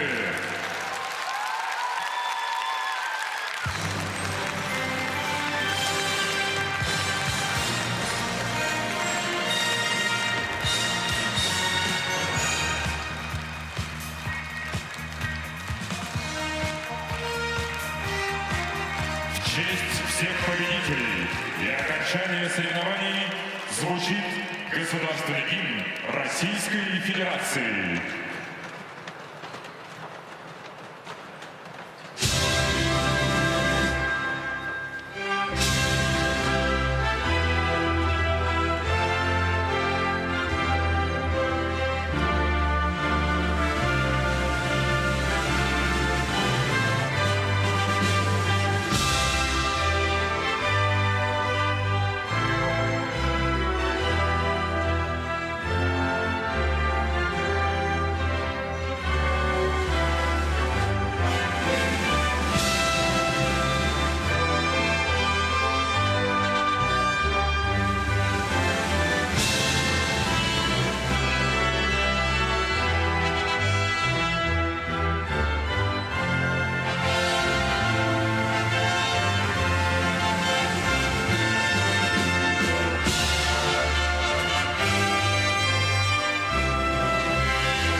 Громкие аплодисменты победителям и призерам.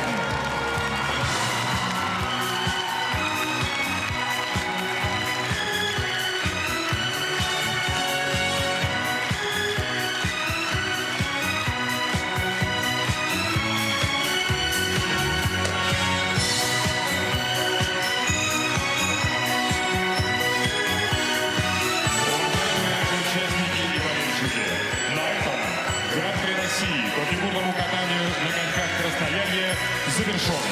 Спасибо вам за яркие эмоции и красивое фигурное катание на коньках. До новых встреч на Красноярском льду.